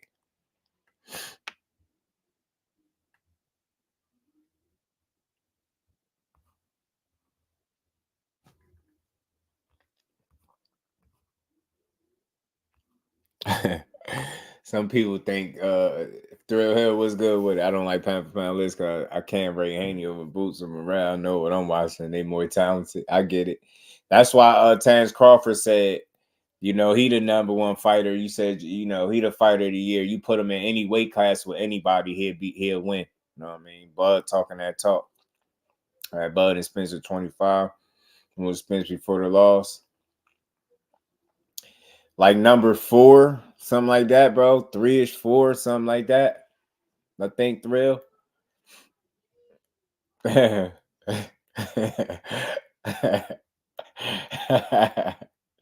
Y'all stupid. Yeah, I think they had him at. Oh man, I think they had him at like 3 or 4 or something like that. I think Spence was at, y'all. I think so. I'm not sure. I didn't even look for him. That's crazy. Was he on there? Hold on. Let me see. Oh, yeah, they had him at 25. Okay. Yeah, they got him at 25. Damn. Nah, they disrespectful. They list is invalid. Nah, hell nah. You don't drop nobody that many spots. They bogus. KO, what's good with it, bro? How you feeling, man? Just somebody I wanted to see. Hey, KO, man. Hey, what you think? What you think? It didn't come exactly from Tank. Listen, we ain't hear Tank say it. But what you think about Hitchens saying Tank told him 100 times that he'd go to 140 with no rehydration clause and fight Devin Haney. Salute to my bro Big Dog Willie putting the color in the chat. Duck of the year. Frank Martin asshole of the year. Jamel Charlo cap artist of the year. Bill Haney, the loser fan base of the year, and Haney coat. Damn, be on y'all ass still. Big Dog Willie ain't letting y'all rest. He said he'd fight the young so he'd go up to 140 and fight him, man. That's what he said. That's what Hitchens said. He told him that. He said he feel like Tank sights is on Devin Haney right now. He feel like that's the fight. And he feel like Shakur just need another good win or something like that. Get back in the win column, a good win, beating people how he typically beat people, and then that people will ask for that fight, and he'd be willing to make that one too, it sounds like. So I like that. I like that he told Hitchens that. I like that Hitchens dropped a little bit of that info. And we ain't never got to box again. Well, right. well. I already been getting these bets, but now it's time for you to get your JusDueBoxing. Yeah, salute the Big Dog. Well, yeah, they disrespect how Foster rate that high. Yeah, Oshaki ain't lost in years. You know what I'm saying? You know what I'm saying? He put he beat Nash, man. B-Dog said drop my man. Yeah, B-Dog, they disrespectful. Hater of the year, Big Dog Willie. No excuses, KO. 25, bro. That's foul. Yeah, they disrespectful, bro. They disrespectful. Tim. They bugging. Damn ass better stay at 40. Yeah, he better. Salute to my brother Al Booger, gifting a membership, man. I don't know who it went to, but y'all think the good brother. And we ain't never got to box again. Well, right. well. I already been getting these bets, but now it's time for you to get your JusDueBoxing. I know it. Salute to my guy Al Booger, man. Big Dog Willie. Yeah, rather to hear Tank said though, right. Do a count more that he said he told him 100 times. Nah, I'm just playing. But that's why I said that, because I know how you are. I just say at this point, I just felt like it was something like refreshing to kind of hear, even though we had to hear from him. Richards and Hitchens ain't gonna lie, and Tank and him and Tank rock with each other, because the whole time that people been talking about this fight, I think people been online making more of a issue about the weight than himself, right? And I think that's what always mattered. If he is up there complaining about it and whining, then yeah. But with Richards and Hitchens saying what he said, the way he said it, I like it, man. I like it. Salute to Quincy Carter. What's good, Quincy? How you feeling, bro?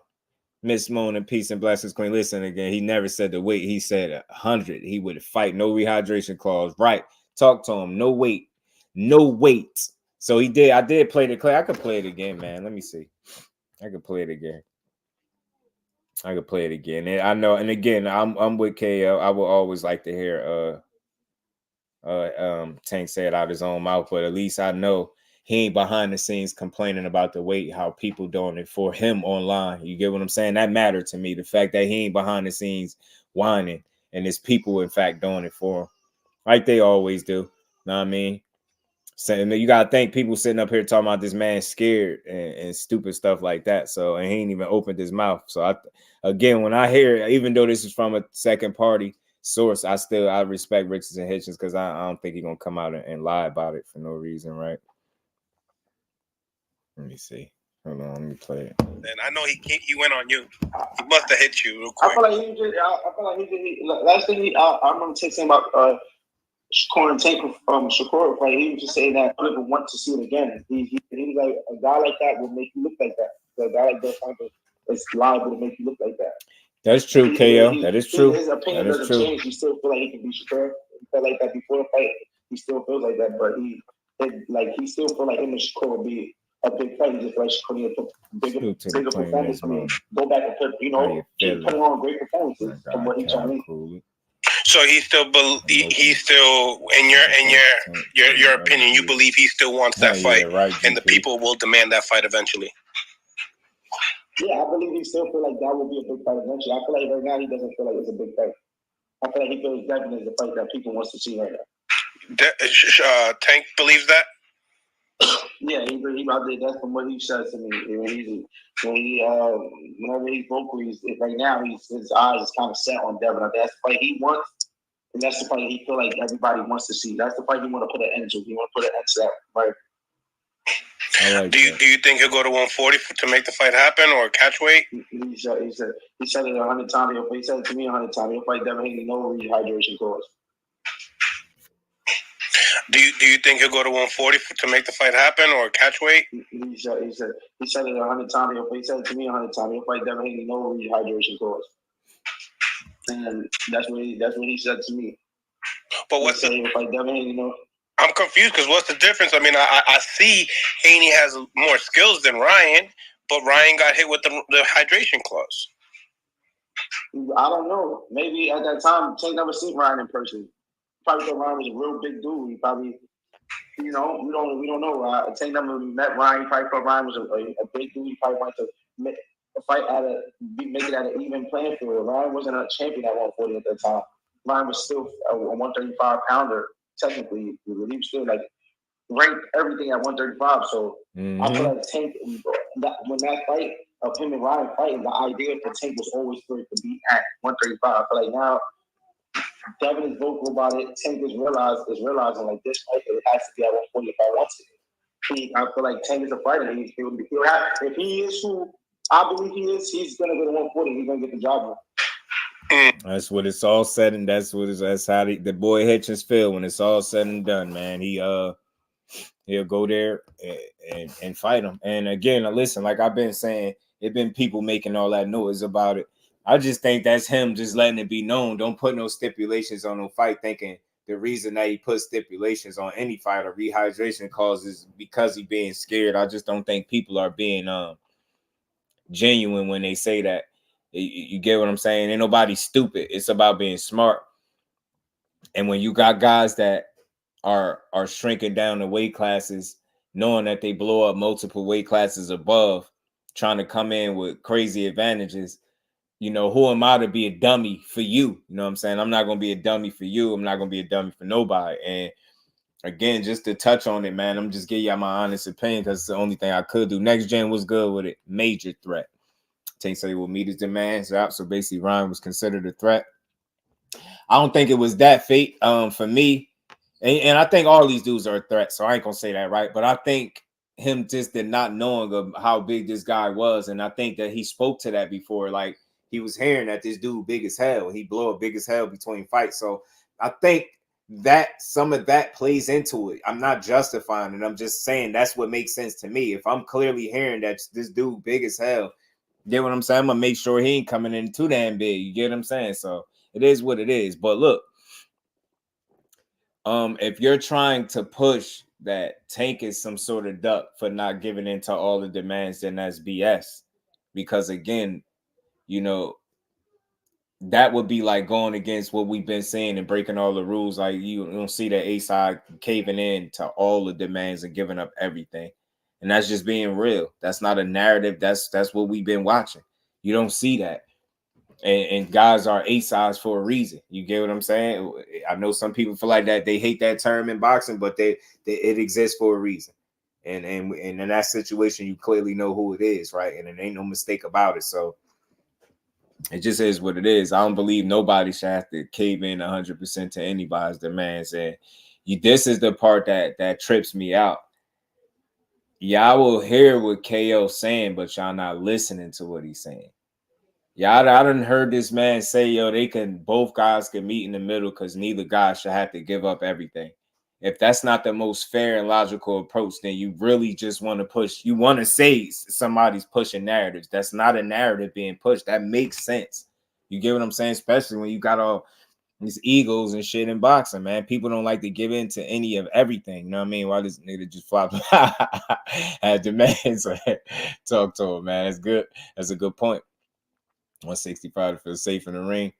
I feel you. Haney is the definition of a weight bully. He just needs to fully hydrated to feel good in the ring. I hear you, man. Ski A-side should go be great. See, now that's not gonna work, right?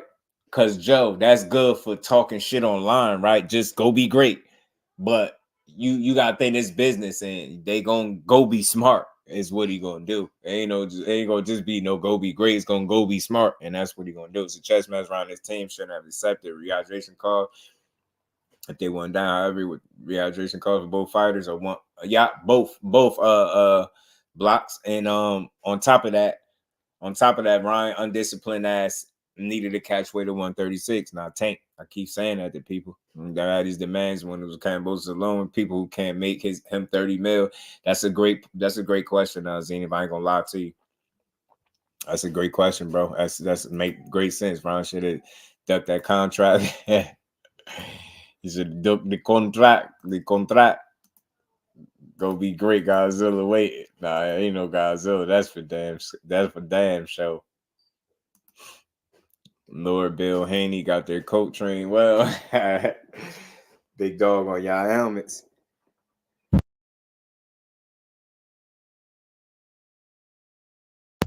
Back here sneezing, man. Never can make Tank bread with nobody else. The passing around Devin versus Tank collection plate right now. I let Haney say we'll accept anything from Cambosos, but need all this shit to fight Tank. Zena be on your ass.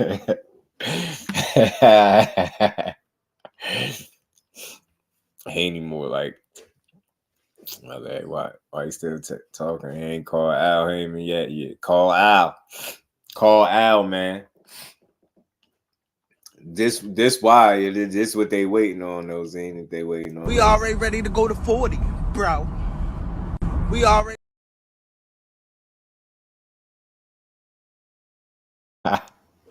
That's what they waiting for, Zane. They ain't waiting for nothing else.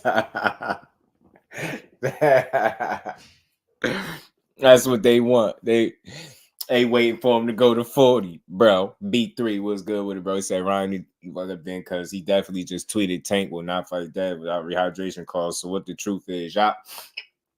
Ryan just talking because his undisciplined ass, the only fighter I know that snuck to his next weight class and ain't officially fought there yet once. Ain't fought a 140-pound fighter yet.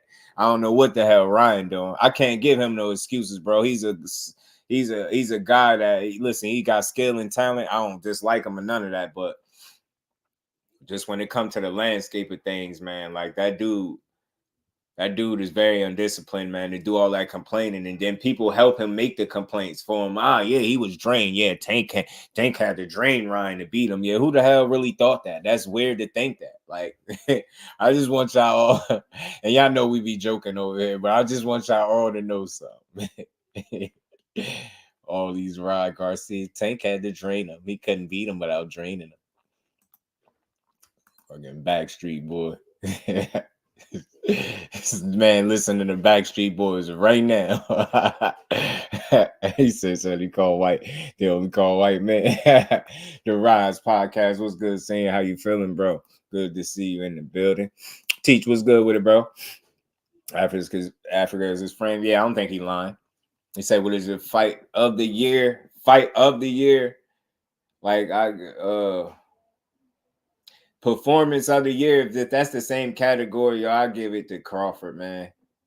Like a performance of the year. But if that's different than fight of the year, because I think that might be separate, right? Fight of the year. I know Shock had a real good fight, man, with buddy name. I'm forgetting his name. Pardon me, y'all. I'm drawing a blank. But Mexican buddy that he beat up. Benavidez fight with Plant was a real good fight. Had to drain barriers, right? They be saying everything. Yeah, they say he had to drain him. We couldn't beat him. Knowing damn well them fights was won because of skill and shit to do no weight. You get in there and get your ass whooped. You gets hot at 30 or you go to 140. Yeah, you already know. Tank is a master clown, man. Performance same, right, same. So I say maybe Bud, yo, because of how he won. You get what I'm saying? Because of how he won by knockout, and it was somebody that we didn't expect him to knock out, let alone beat. You know what I mean? Or should I say, let alone knock out? But Rehydration and making weight separate. Ryan was disciplined to make 136. Rehydration allows opponents to gain full strength. Yeah, well, in a sense, but the reason why I call him undisciplined B3 because he complains about the rehydration calls, and we all feel like if he would have just went and made 135, he wouldn't have had to worry about it, right? That's why I always say he just complained too much for me. Fight of the year, I feel like Monster INOUE is there. You know, Benavidez is in the runnings. You got Devin Haney done did some stuff too. I think that's a fair pick if somebody say that. You got a couple guys, man. You earn 25 pounds of Victor Conte. Victor. But definitely should get fighter of the year. Fighter of the year, think so? I ain't mad at it though, man. It's just I'm not against anything that sounds logical, man. But fight of the year. Bud was exceptional. Yeah, in that fight for sure, y'all. He was for sure, y'all. Benavidez had a couple dominant wins. He did. His second one better than his first. That's why I say he in the runnings. Like, and I don't think we wrong for throwing those names out there, y'all. I think you can go with any of those guys. You know what I'm saying? Because they all made cases for each other. Devin Haney won the undisputed at 35. You get what I'm saying? You jumped up to 140, beat Regis. You became a champion in 2 different weight classes. Got Bud Crawford undisputed twice. For his second time, you got Monster undisputed as well. Let me get Ryan up off here and stop playing. Yeah, you got him being undisputed as well. So you got a number of different people that what's up, Josh? Maybe 3-4 people that made a good run for it. What's good with it, bro? He said, "Man, you got people talking about Snack now." That we heard from. A lot of people feel skeptical about Snack. I just don't. No, I'm just saying. Now that we heard Tank. Well, we didn't hear it from Tank, but we heard from a reliable source what he said. You know what I'm saying? Niggas, they can't run nowhere. You know what I'm saying? Now it's y'all he gotta be a middleweight to feel healthy. Nigga, what is your optimal weight to feel healthy? I'm just saying, what does that really matter if he's healthy? Yo, what are we saying? What are we saying? Like listen, do he use his weight? So we can talk about it, right? So I can make sense for you. All people are saying it's not that he's too big. Get that out your mind, because I'm not gonna say that. It's none of that. But they're saying just be reasonable about it and not expect one guy to completely fold all the way into the other guy. And you gotta understand that, because it would be no sense of it being an A side or a B side. And that's talking that if that wasn't the case. You get what I'm saying? So I don't think people are feeling like it's a matter of, oh, he's too big or Tank's too little. I don't think that's the case. But they like, be realistic. And again, like Zeynep said, how you gonna have these demands? You can't have these demands. I get all that. But it would be a problem. How you feel? I mean, just if he was fighting like Benavidez over here using his weight, I get it. But this the pillow fisted man. Like, you know what I'm saying? After the knife, niggas said he extraterrestrial. This nigga got arms growing out his head and shit like that. Now niggas, it's a different look. Now it's Tank and dead to 140. Niggas say, ooh, I don't like that from the Tank fans. What's going on? I thought it was Tank over everybody. I don't hear that shit nowhere. Niggas been changed their tune after the ninth. I don't like it.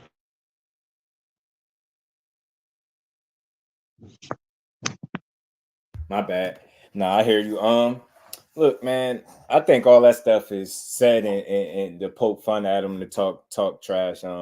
Look, he clearly looked a little stronger at 140. Again, I don't think he was it too masterful though, Just? And I was it don't too think masterful? He gotta be, but I don't think Tank is worried about none of that stuff. You can't pay fans that you think are worried about it. You can't even pay them any mind, right? You gotta wait. If you hear from Tank, then you can give it some credibility. But again, these stomp down niggas in your chat, Just. Look what he said. He said, "Look, I'll go up there and fight him." But these stomp down niggas in your chat that was riding for his ass. Now it's why he gotta be 165 to feel good. I'm like, whoa. I mean, but it is a question. It is a question. A question of his health. You might not see it that way, but some people. But you know what I'm saying? You gonna question his health, Just? Nah, I don't. But I get it. We know Shakur not 135. You know what I'm saying? On fight night. I understand it. Like, nobody's wrong. That's what you got to understand. I'm not going to tell you wrong if you don't see it that way. I get your stance, but I get other people's too.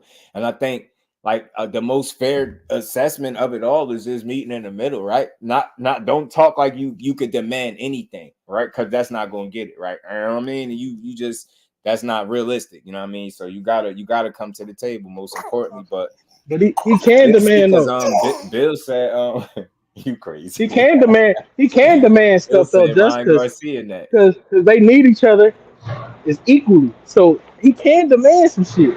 How we were saying, oh, Bud can't demand shit. In all reality, he could, because they need each other. Right. Delusion. Yeah. Big Dog Willie, what's good with it, bro? Yeah, I hear your hate now, man. Pure delusion. What did I say that was delusional? What did I say that was delusional, Big Dog? What you just said was delusion. Repeat what I just said instead of just saying it. You're being very vague. You said that you basically saying that Devin don't have to concede to nothing. Tank don't need Devin. That's true. That is true. But I hope I'll say this though. We didn't hear from Tank. When did I say that, Big Dog? I still played it because I thought it was fitting for a good conversation. I will say this. I do like what. When did I say that, Big Dog? King Davis did tell to Richardson Hitchins about, you know, having his sights there and possibly wanting that fight and then being willing to go up there.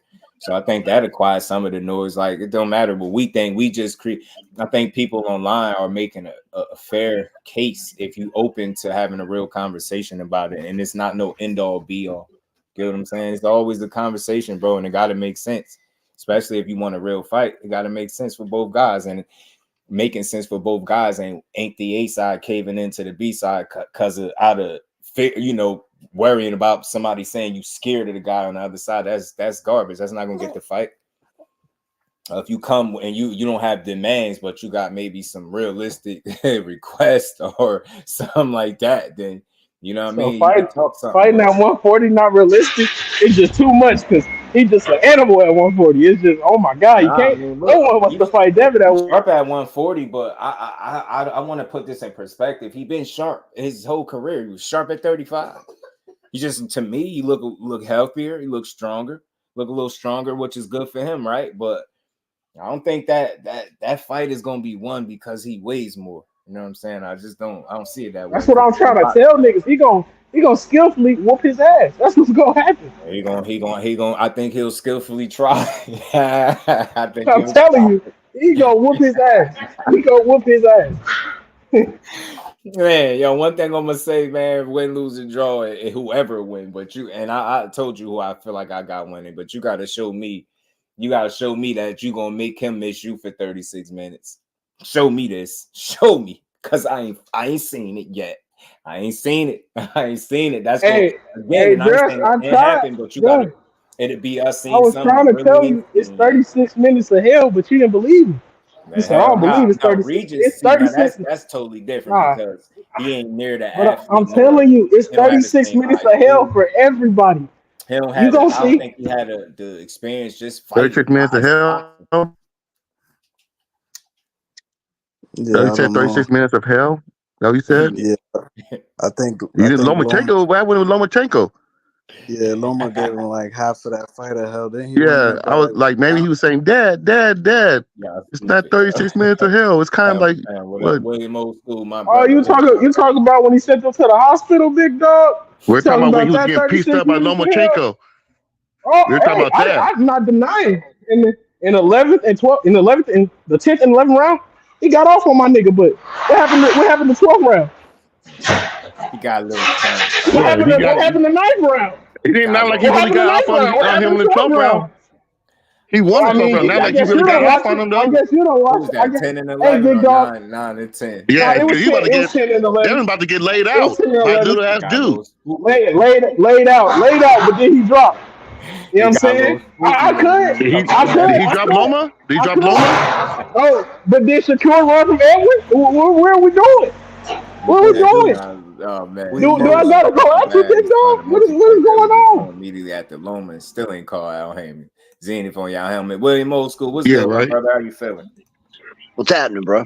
What's good with it, man? Talk to me.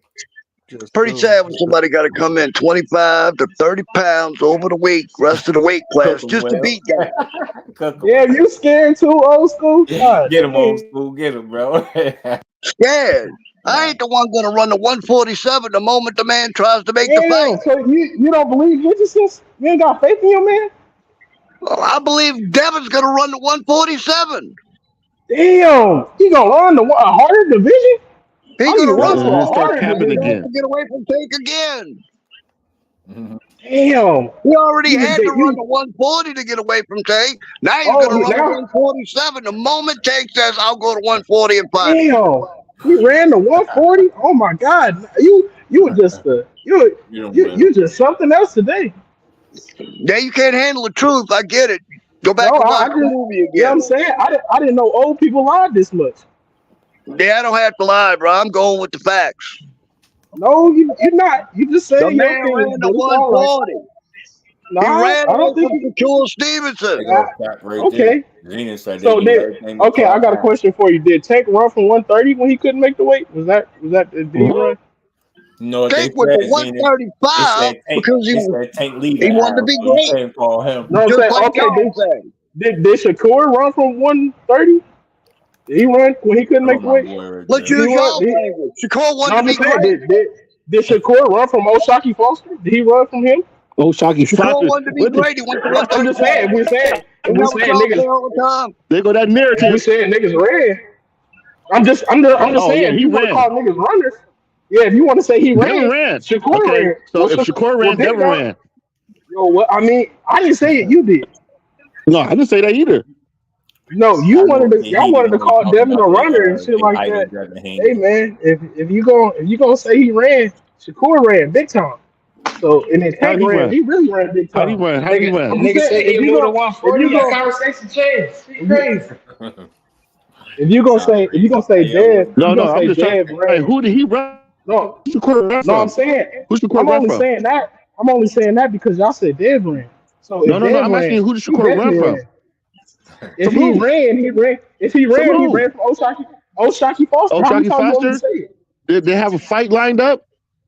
O'Shaquie Foster don't even. No, we ain't got. I'm only saying that. I'm only saying that because y'all called Who had a fight Devin lined up? Who's negotiating with somebody? Now you want to get to the bottom of it when y'all just called Devin runner. That looked like Okay. Oh, yeah, I'm like somebody that's a runner. Because that nigga got sent the contract. I don't want to hear none of that shit. Hey, what's good with y'all, man? So basically what you're saying, John, is you willing to say something you really don't believe just to protect Devin because somebody said something. I never said a lie up here. Go ahead and tell me what I lied about, KO. No. You already know. Go ahead and tell me. Go ahead and tell me, brother. Go ahead and tell me. Now the brain's working. KO's scared, man. KO's scared. You just told that young man. I'm not finna talk over y'all, bro. You just told that young man that the only reason you said something about Shakur is because he said something about Devin. So you willing to say some shit you don't even really mean, just defending another man. They just lied. They just lied to say he ran. They just lied to say he ran. They just lied to say he ran. What is your point? They just lied to say he ran. So when I say Shakur ran, is it a lie? If they lie, what are we doing? I'm just playing the game they play. So if you want to come here hey man, and be all Mr. You want to be Mr. If you want to be Mr. Technical, go ahead. I mean, let me Go ahead. They got to be technical when that nigga got technical. 140. If somebody say something about Joseph, that's one thing. But you just told us that you said something about Shakur strictly just because the nigga said something about Devin. So you protecting him that hard, bro? Bro, KO, you don't want to talk about protection, brother. You don't want to talk about protection. You don't want to You talk just about said the nigga giving up A-star status because he moving up to 140. Are you scared of 140? What are you talking about, bro? I want the fight at 140. What are you talking about? Oh, all right then. I want that energy. Come on, I want Tank Mike everybody out. About, come on, I want to hear that. I want the fight at 140 because if Devin doesn't get everything that he wants, y'all are gonna make excuses for him when Tank knock his head off his shoulder.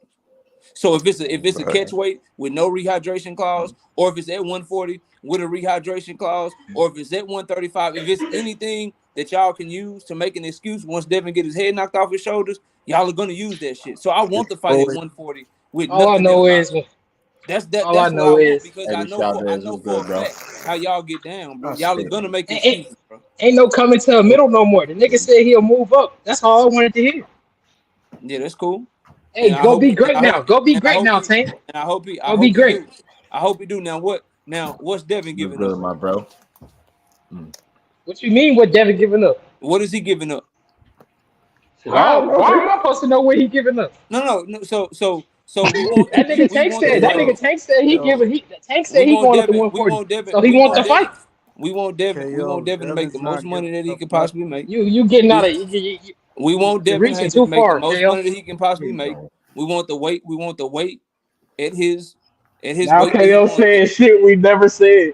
and we want no stipulation. So that way, when Tank do what he do to him, y'all ain't gonna make no excuses, right? When did I say this? Crazy. 140 got this nigga shaking. 140 got him shaking. Question. What you got to answer it? When Tank Davis, I don't know. Ask him.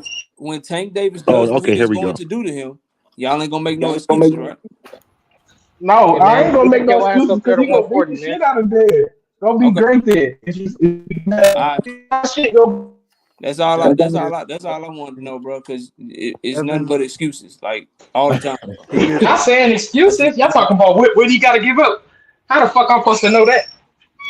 Devin, he don't listen, bro. Nothing, I bro. just want to fight. So if Tank said he moving up to 140, that's the end of the conversation. Let's talk about Devin. It's not the end. Let's talk about who's gonna win. I ain't calling Richard Hitchens no liar, but I want to hear that shit from Tank. But I hope that he is willing to do that just for niggas like you. Yeah, I want to see him be great so Devin can beat his ass. Like y'all, because how he gonna walk through? How he gonna walk through that sharp uppercut? I want to know that. Y'all have been arguing that Devin should get his way on everything. He should get his way with Shakur. He should get his way. It seemed like he got his way. It seemed like he got it. It seemed like he got it. He that nigga then. If niggas giving up, he that nigga. It seemed like he got it. No, that's not what it is. It's the same thing with Earl. It's the same thing that Earl did to Bud. Now Earl lost, but it's the same thing. Nigga, I want to fight you so bad. Here KO go. Here KO go. I want to fight you so bad. I'm willing to give up shit that I know I shouldn't give up. Here you go. I want to beat your ass so bad. I'm willing to give up shit that I know I shouldn't give up. Mm-hmm. Yeah, like I wanted to come up here. I wanted to come up here and I wanted to talk to y'all so bad and cook y'all so bad. I gave up control of the mute button. I gave up control of having y'all on my platform when I know y'all hit the link. I came here and I hit just shit. That's what Tank is doing to your boy. Mm-hmm. So just know, bro, when it happened, I don't want to hear shit. Cause I'm telling y'all, he nowhere close to that man level, dog. Mm-hmm. He know it for a fact. That's why he want all this shit. That's why against a nigga like Cambosos, against a nigga like Loma, against a nigga like motherfucking Regis, he ain't got none of these demands. Hold on, bro. Hold on. He ain't got none of these demands. He ain't got a certain type of money he asking for. He ain't got a certain type of weight he asking for. He ain't got no stipulation. He ain't got nothing, nigga. If it's Cambosos, I go to Australia and I fight you, nigga, 2 times, cause you so trash. If it's Lomachenko, nigga, I fight you at 135, nigga. I keep my word at 135. But if it's Tank Davis, nigga, the shit I say about 135, that shit don't apply no more. Nigga, I was lying. I didn't mean that shit. When it comes to Tank Davis, nigga, 140, nigga, I need that shit at 140. I need Ryan Garcia money. I need no stipulation. Bro, he asking for all that shit because your boy's scared, bro. He's scared out here, dog. We trying to break down the fight. Y'all talking about money. Let's break down the fight. What can he do with my nigga? What can he do with him? Knock his head off shoulders. Nah. That's all y'all saying? My bro GP, man, in the Cash App, man. And we ain't never got to box again. Well, I already been getting these bets, but now it's time for you to get your just due. So since you don't want to talk about that no more, I'll break down the fight for you in a nutshell. In a nutshell, the moment he takes Devin Haney's jab away, the fucking fight is over. I mean, TEOFIMO Lopez Sr. just said that too. He said the moment he takes his jab away, similar to the way that JoJo was able to take it away some, similar to the way that Loma was able to take it away some. The moment he takes his jab away, the fight is over. So I say about middle of the fourth, fifth round, when he start playing them lead hand games with Devin, and he start taking his jab away and walking to him, the fucking fight is over. There you go. You know when I stopped thinking that the fight was 50-50, like before I used to always think that the fight was 50-50, right? But when Devin had fought Loma, that's when it all changed for me. And I was like, that shit ain't 50-50, bro. I'm gonna knock him out. The skill level, like I expected Dev to go in there and really beat that man down. Like exactly what he was saying, like, yo, he's older, he's small. You know, Loma was heavyweight and all that. I thought he was gonna beat Loma down. Boy, he went in there. Even the people that think Dev won say he won by 1 round. You feel what I'm saying? From there, I was like, I don't know, bro, because I know Tank getting in, and Tank ain't hitting like Loma. Tank is putting you to sleep. Niggas acting like Loma, like, bro. I understand the Regis performance. That shit was phenomenal, bro. He put on a great performance against Regis Program, man. Salute to him, bro. That was a great performance. But niggas acting like Devin Haney and Lomachenko didn't fight 5 months ago, bro. Like the nigga just no, bro. It ain't that he so much better. It ain't that he made all these improvements. Regis is the worst possible person to try to do anything with Devin Haney because you ain't fucking with Devin if you ain't got no feet and you can't take his jab away. Regis Prograis started boxing the year that Devin Haney turned pro. So he started boxing at 17 years old. Devin Haney turned pro at 17. It's a difference in experience and skills, bro. True. He's the worst possible matchup because he ain't got no feet and he ain't got no jab. This is the same nigga against Zorilla. He was jabbing at the air, bro. Y'all act like people didn't see that shit. He 35 years old in the same weight class he been at. He never went up to 147 because he was never really like that, bro. The nigga was never really like that, bro. He can hit hard. He punches real hard. And salute to him for that. He durable. He got a chin on him. But he ain't got everything that Devin is great at, he sucks at. Which is why you saw the performance that you saw. Devin got really good feet. His feet are trash. Devin got a really good lead hand. His lead hand is trash. Can I ask a question after this? Hold on, yo. I hate to be the one that had to come up here and defend Loma. But y'all talking about Loma like he's sweet. Like Tank having, like Loma wasn't chasing Tank all the way from 130 up to 135, and they still ain't fight yet. Sweet, bro. But you're not gonna get me to believe that I can watch what Salido did with Loma. I can watch what TEOFIMO did with Loma. I can watch the success that Jermaine Ortiz had with Lomachenko, and I can watch the Devin Haney and Lomachenko fight and act like Loma is some unbeatable, mystical, magical creature that was just doing something so special to have success against Devin Haney, bro. I'm not saying like that, but let's talk about how Tank think he could do with Loma though. Niggas is mad disrespectful to the skill set of Gervonta Tank Davis, bro. But if you listen to Loma, what Loma say? He said he'll never fight Tank because I showed him that he ain't on that level. What do Devin Haney say about Tank Davis? Oh, I think he's an all-time great fighter. Rewind that back. What you say? You said Loma said that? Yes, bro. Yes. He said he'll never fight Tank. He said Devin will never fight Tank because I showed what type of level Devin is really on, and he's not on Tank level. Oh, that's just him talking, man. Come on, man. That's that nigga heartbroken. Hold on, frequent. So y'all can say what y'all want, and I made this mistake with Bud Crawford. So you hear Loma say that about Tank. Devin talking all this shit, right? Hey, what do you rank Tank Davis? Oh, that's an all-time great fighter. Shakur talking all this shit. What do you say about Tank Davis? Oh, that's my Super Bowl. That's a pound-for-pound level fighter. All these niggas that everybody, oh man, he'll watch Tank. Don't forget about INOUE, KO. No, I'm not saying. I'm not saying that. Show me that nigga great. I don't want to hear it from them niggas. Show me. Yeah. Get in the ring and show me. I'm not saying Tank ain't who he is, but I'm talking about y'all talking about Loma. Like just because Loma had a little bit success, that mean that like Tank is gonna have all the success. He didn't have a little bit of like success, he's that much better than Loma. Like he didn't have that. He didn't have a little bit of success, bro. It wasn't a little bit. Bro, Loma lost every round up until what the ninth round. He got in the fight. Bro, we can't talk no more about it. Oh crap, bro! Loma ain't start fighting back until like the ninth round, bro. Talk to Jonathan Jackson, bro. I can't like. If you gonna tell me, you said Loma, you said Devin won every round up until what? Till like the ninth round. Nah, bro, we can't talk. Nah, bro, we good. I'm good, bro. Bad. Espinosa reached out to Devin for Tank and ran the Master Hearn and Duck Shakur. Then they agreed to the WBC to fight Sandor next to get Regis. Hearn also said his own plan is Devin versus Ryan. That's why they won't call Al.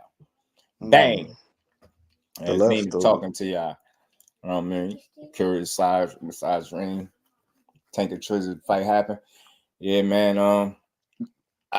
That would interest me, but I really don't think it matter. I just think the kind of athlete Tank is, it don't matter. Big ring, small ring. Of course, the small ring that'd be problematic for anybody, but big ring, small ring, I don't think it matter. I think he's a complete athlete, and I think for that reason, if you thinking that you're gonna see a repeat performance of Regis Prograis and Devin Haney, I think you just been watching the wrong fighter over the years. That's all. Let me ask all of y'all a question though. None of y'all up here don't think that Tank need to fight Loma at 135? I wouldn't mind it, bro. I wouldn't mind that. That's a good fight, but Devin Haney is a fight, bro. That's a good fight. I don't know. That's not enough for me. How Loma been chasing him and calling him out and all that, and you still ain't gonna fight him? Devin is the fight, bro. That's the fight right now. I agree, Devin is the fight, but you got somebody at 135 that with you in your weight class that been calling you out for the longest, and you still ain't fighting. Loma is not calling out Tank anymore. Loma still want to fight Tank. He only trying to get a belt so he can get leverage to fight Tank. I guarantee you that. Loma is fighting Cambosos, bro. So he can get a belt. He does fight Tank, because Tank's gonna knock his old ass out. Loma is fighting Cambosos. Now, once he gets done with Cambosos, cool, but he ain't realistic right now. So that's why I ain't on that train. About him revisiting the Shakur situation after beating up Cambosos, but stuff change all the time. I was hearing he wanted to get a belt or something first, and possibly. So since Tank giving up reach, weight, everything else, I'm guessing Devin's gonna have to settle for that 25% like he expected Shakur to. Nah, he gotta get the Ryan Garcia deal, or Tank deal done. No, he got to give something up, bro. Nah, I agree. I'm just telling you. I'm speaking as a Devin Haney fan. You know what? I agree too, though. I agree too. They gotta get the same. I don't think you could apply. I don't think business work that way. I think y'all two totally different fighters. Y'all don't demand the same thing. I don't see how you could get what he got. I don't see how that's gonna work. That to me, respectfully, that don't sound like you want to fight when you start making weird ass demands like that. I just think that's crazy. As you and him is a totally different situation. Yeah. You could expect that is what I'm saying. I can't tell you what he worth or none of that. That's I'm telling you, the moment Tank said he's gonna fight Devin at 140, Devin's going to 147. Watch what I'm telling you. That's what I was saying about the Floyd. Come on, Will. Imagine Floyd Mayweather told Oscar De La Hoya, bro, I'm fighting at this weight. He said turn Devin into because that's just staying since he got snapped.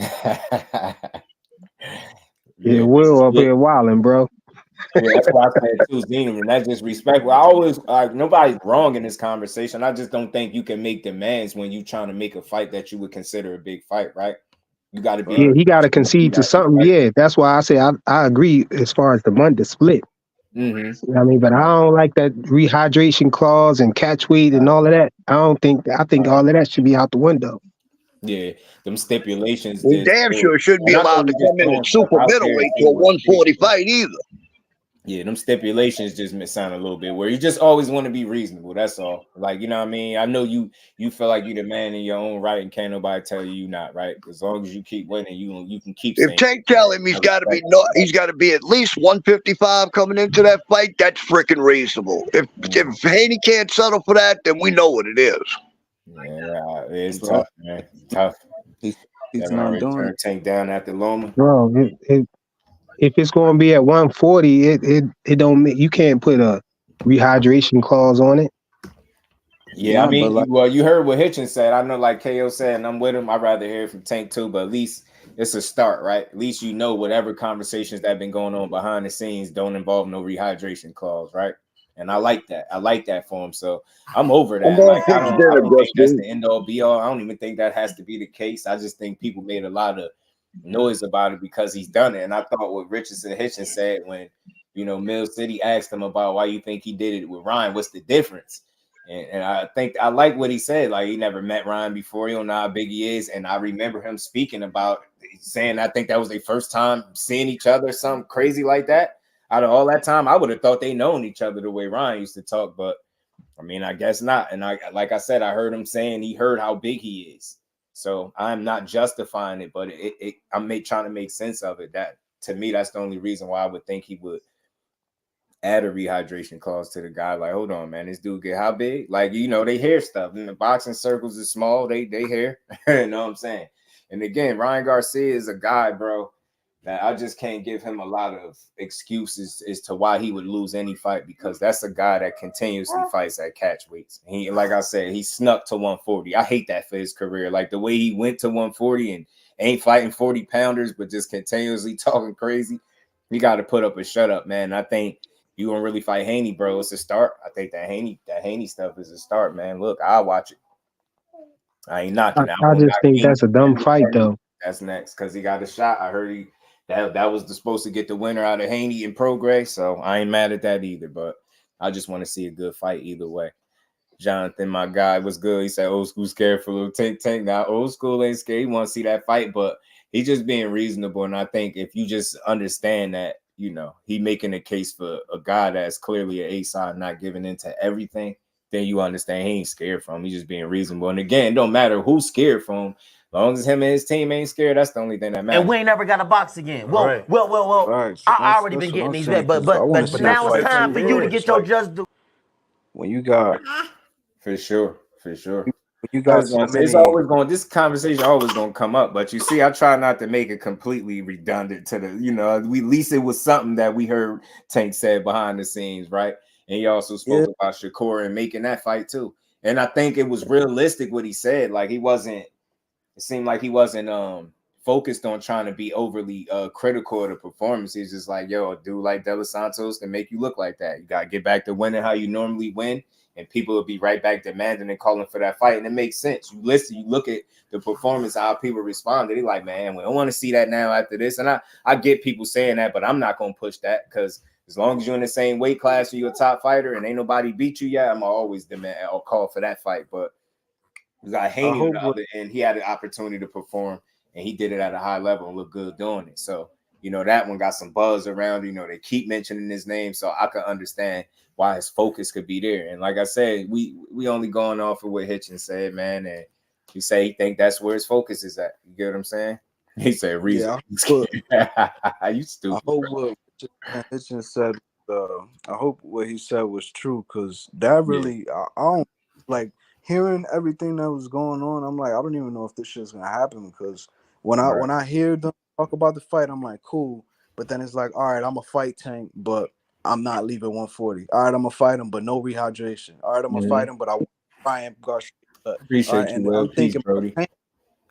I'm thinking, looking through Tank's eyes, I'm like, damn, I hope Tank, because Tank always, when he talk, it's like he got a temper, he like short fuse. I'm like, I hope this man hear Devin making all these demands and be like, who is he talking to? You know what I mean? Like, I'm not gonna give him the fight. But the fact that Richardson Hitchinson was like, oh, he said he'll go to 40, that gave me like a little bit more hope. Because when it's like start making these demands to an A side, it's kind of like the dude could be like, yo, who is this? That's like somebody talking. That's like Benavidez is going to Canelo, telling him when he's gonna fight, what cut he wants the same cut as this. I don't want to do this. I don't want. it's like you making it a little harder because Canelo could be like, man, I'm gonna fight John Ryder. Like, who the And fuck? that's all I'm trying to say. When you hear the stuff that's being said, listen, you could be confident that you could beat him and you'll fight him. I don't doubt that stuff. But when you start putting out those stipulations and a lot of this, that energy is I'ma just one up him on social media. That's good enough for me. I ain't gotta actually get in the ring with him, but I can just tell everybody, look, I made him an offer. I'm willing to fight him. He don't want to fight. Like, that's corny, man. Like, we seen that before. Let's not do it that way. Let's do it in a way that's going to actually get a fight. And I ain't saying kiss no ass and bend over and, get shitted on and none of that. But I'm just saying, just be reasonable with what you speaking about. And I think go about it in a way that can actually make the ball roll. Like, again, public perception ain't shit. Like, that don't mean nothing. People believe anything. I've seen it. I see these boxing chats, bro. People believe anything. So that's not a good, you get what I'm saying? You got to show people that, look, I went about this the right way. And like I said, just to touch on it real quick, I find it very weird or odd that the narrative went from, I offered him 20 million. He said no to, oh, now we waiting on him. Like, people got to start paying attention to what be going on. Be a lot of like, I'm going to just one up him. As long as I can get people to believe that I really want it and I ain't got to fight him. And I don't want that energy because I feel like that's a real fighter and I think he'll fight anybody. All in all, I think he's confident enough to do it, man. I just want to see. I give all of them that respect because I ain't, I don't see him as no type of duck. You know what I mean? I see him wanting to prove himself. And I look at all them dudes like that till they start getting their asses whooped and looking like less than, then I start thinking differently. But I think them dudes want to fight each other. I told you, Joe, man, I made a whole live for this dude shooting down the pillow hands joint. Yeah, I really did that. That shit was pissing me off one day. I'm like, man, I don't see people running through the dude, man. I get it. He ain't no puncher, but neither is my guy. My guy ain't no crazy puncher either, but I don't see people just running through him either. So it's like, I don't know. They're just not punchers. I don't think you got to be successful. You've seen it with Regis. He ain't all of a sudden some newfound puncher at 140. He look healthier. He looks stronger, though, don't he? Guy got some sting on it, right? Look like he got some respectable stinging power, right? Look like it. What Regis was saying, he catch you with a shot you don't see, man. He could drop you, could hurt you with it.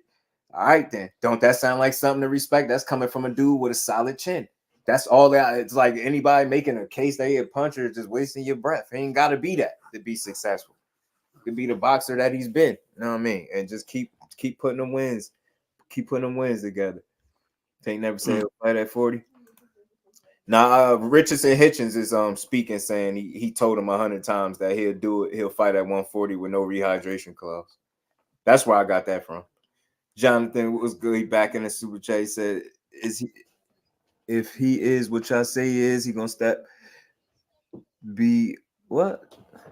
Step B, Arthur Godzilla is waiting. Oh yeah, I'm about to say, man, you got me tripping, man. You know how I be smoking, man. I don't know what he meant with that word right there. He couldn't get it out fast. Godzilla and King Kong, man. That's all to it. Godzilla and King Kong, bro. Who don't want to see it? Shit. I mean, I know they took long enough to give us that movie, but it was cool when they gave it to us. And you know what? Yeah, I was cool with it. You know what? Just like I was thinking, what Miss Aisha, what she said is actually true because I heard the clip that you played and I listened so good to it. And Richardson, Richardson never said 140. And that's what Mill City was trying to get out. He was like, "Is he take it at 140?" And he told me 100 times he wouldn't do it without he don't need no hydration clause for no rehydration clause. Yeah, did I miss it? Did I misquote him? Pardon me if I misquote him. If he ain't say, I'll play it again if y'all need me to. Damn, we're good. No, the way you took it, the same way probably a lot of people took it. Like, oh, he said 140, but Mill was trying to get him to say 140, but he just kept saying he said he'll fight without a rehydration. He said he'll fight without. What did he say? No catch weight. What did he say? 140 catch weight. He asked him. Now I figured no rehydration clause. I don't know. I mean, yeah, I guess it's up in the air when you look at it like that. Like that, man. I guess the way he led with the question, and he ain't never really specified. He ain't say, not 140, 135, no rehydration. But I still look at Tank as I don't think he worried about that as much as people worried about it for him. For the ones that are. I just salute to my guy, John. Appreciate you, man. I hope they cry middle. Here. Get out of here. We was just chilling. He was spitting and everything. And we ain't never got a box again. Well. I already been getting these bets, but now it's time for you to get your just do. Because wait. All right, we gonna see. Right Justin, here. what you think? And again, I wanted to be clear. It did come from Hitchens, but I think what I like to hear, the reason I played that, man, and I don't want to like overstate it. The reason I played that, and y'all see what my title say, no rehydration clause is what he said. No, they don't need that to beat him. And that's really what my point was. I don't give a damn what weight it's at. The fact that he's saying that's a fight that he won, he told him over 100 times. That's where I focus on. Him saying he don't need a rehydration clause to beat him. I mean, I don't think he's gonna come out there and say that.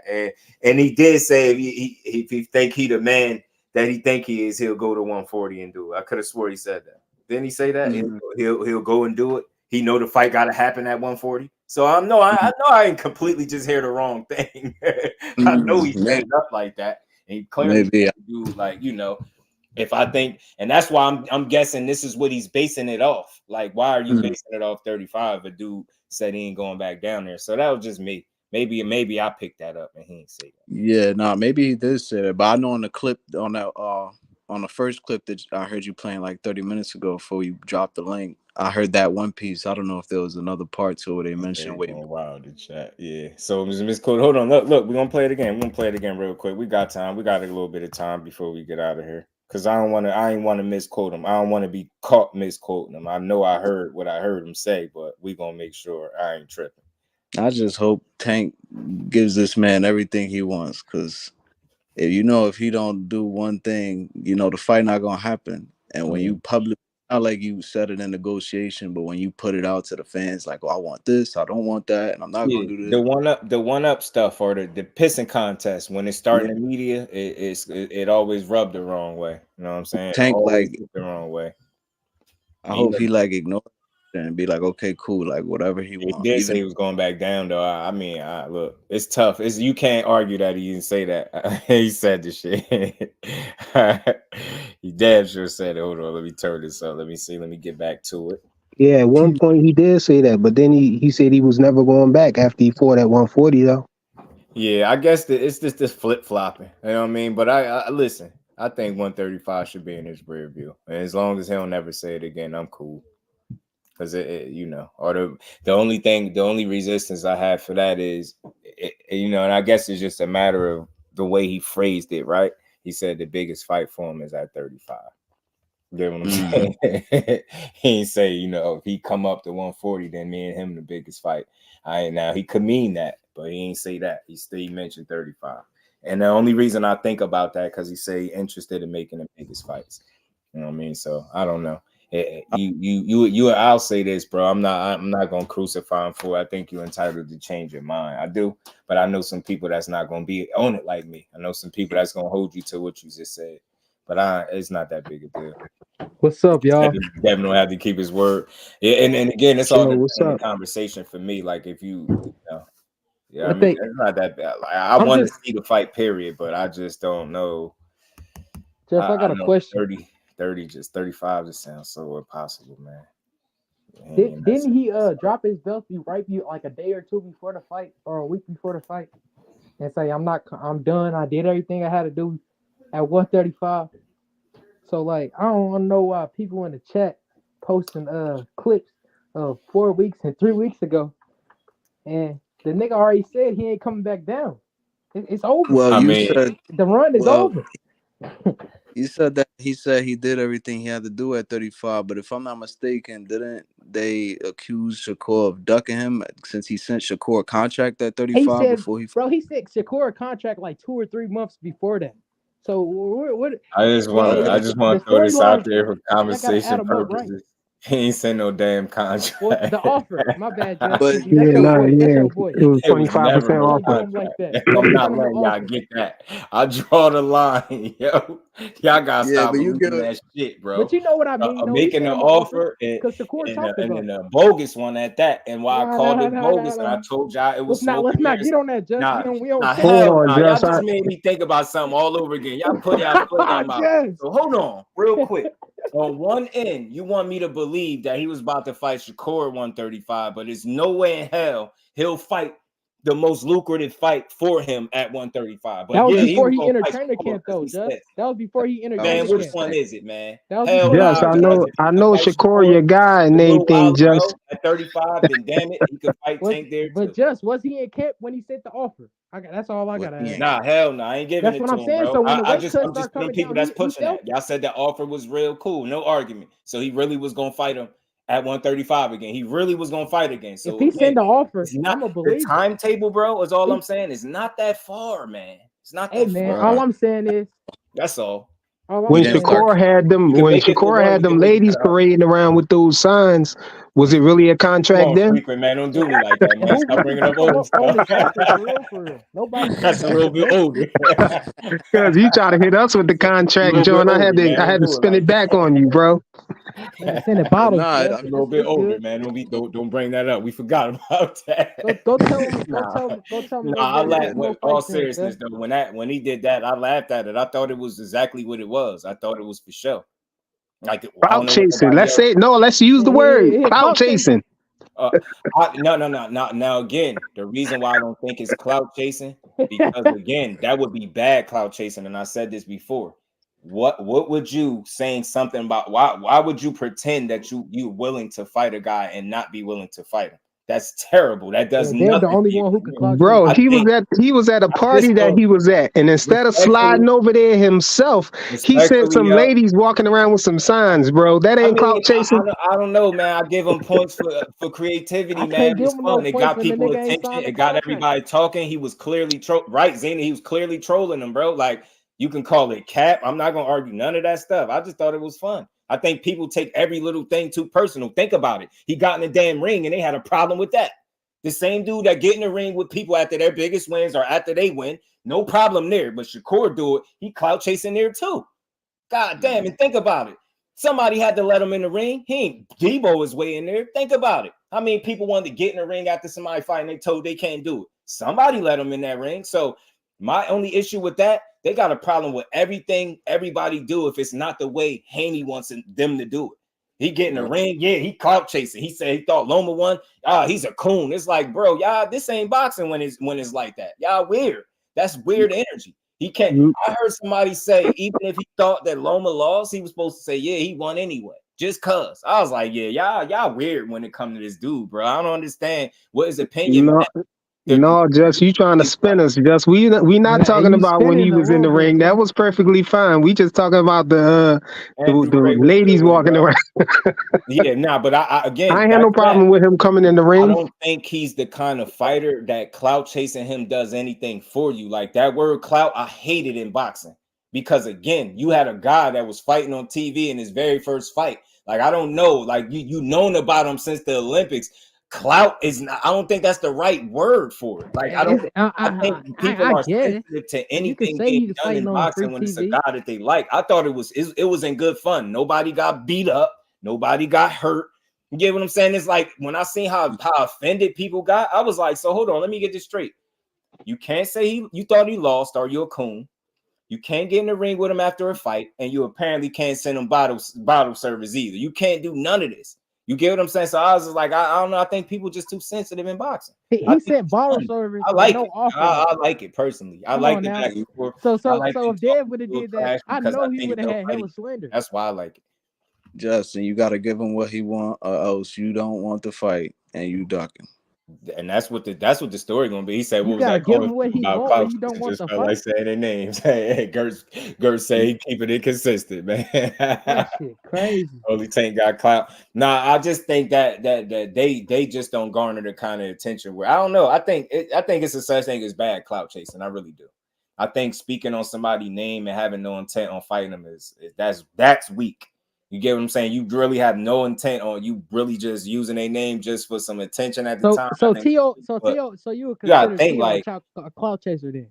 People say if he wants to get where Devin Haney is, that means he's jealous, not competitive. Like it's a mentality. It's a certain type of person out there. I don't look at boxing that way. I look at them as competitors. somebody achieved something that the other one didn't, and it's within grasp for that other guy. Why wouldn't he want to attain that for himself? It's like, nah, he's jealous of him. He wants to be where he at. It's like, I don't watch boxing that way, bro. No, he want to beat his ass is what I thought.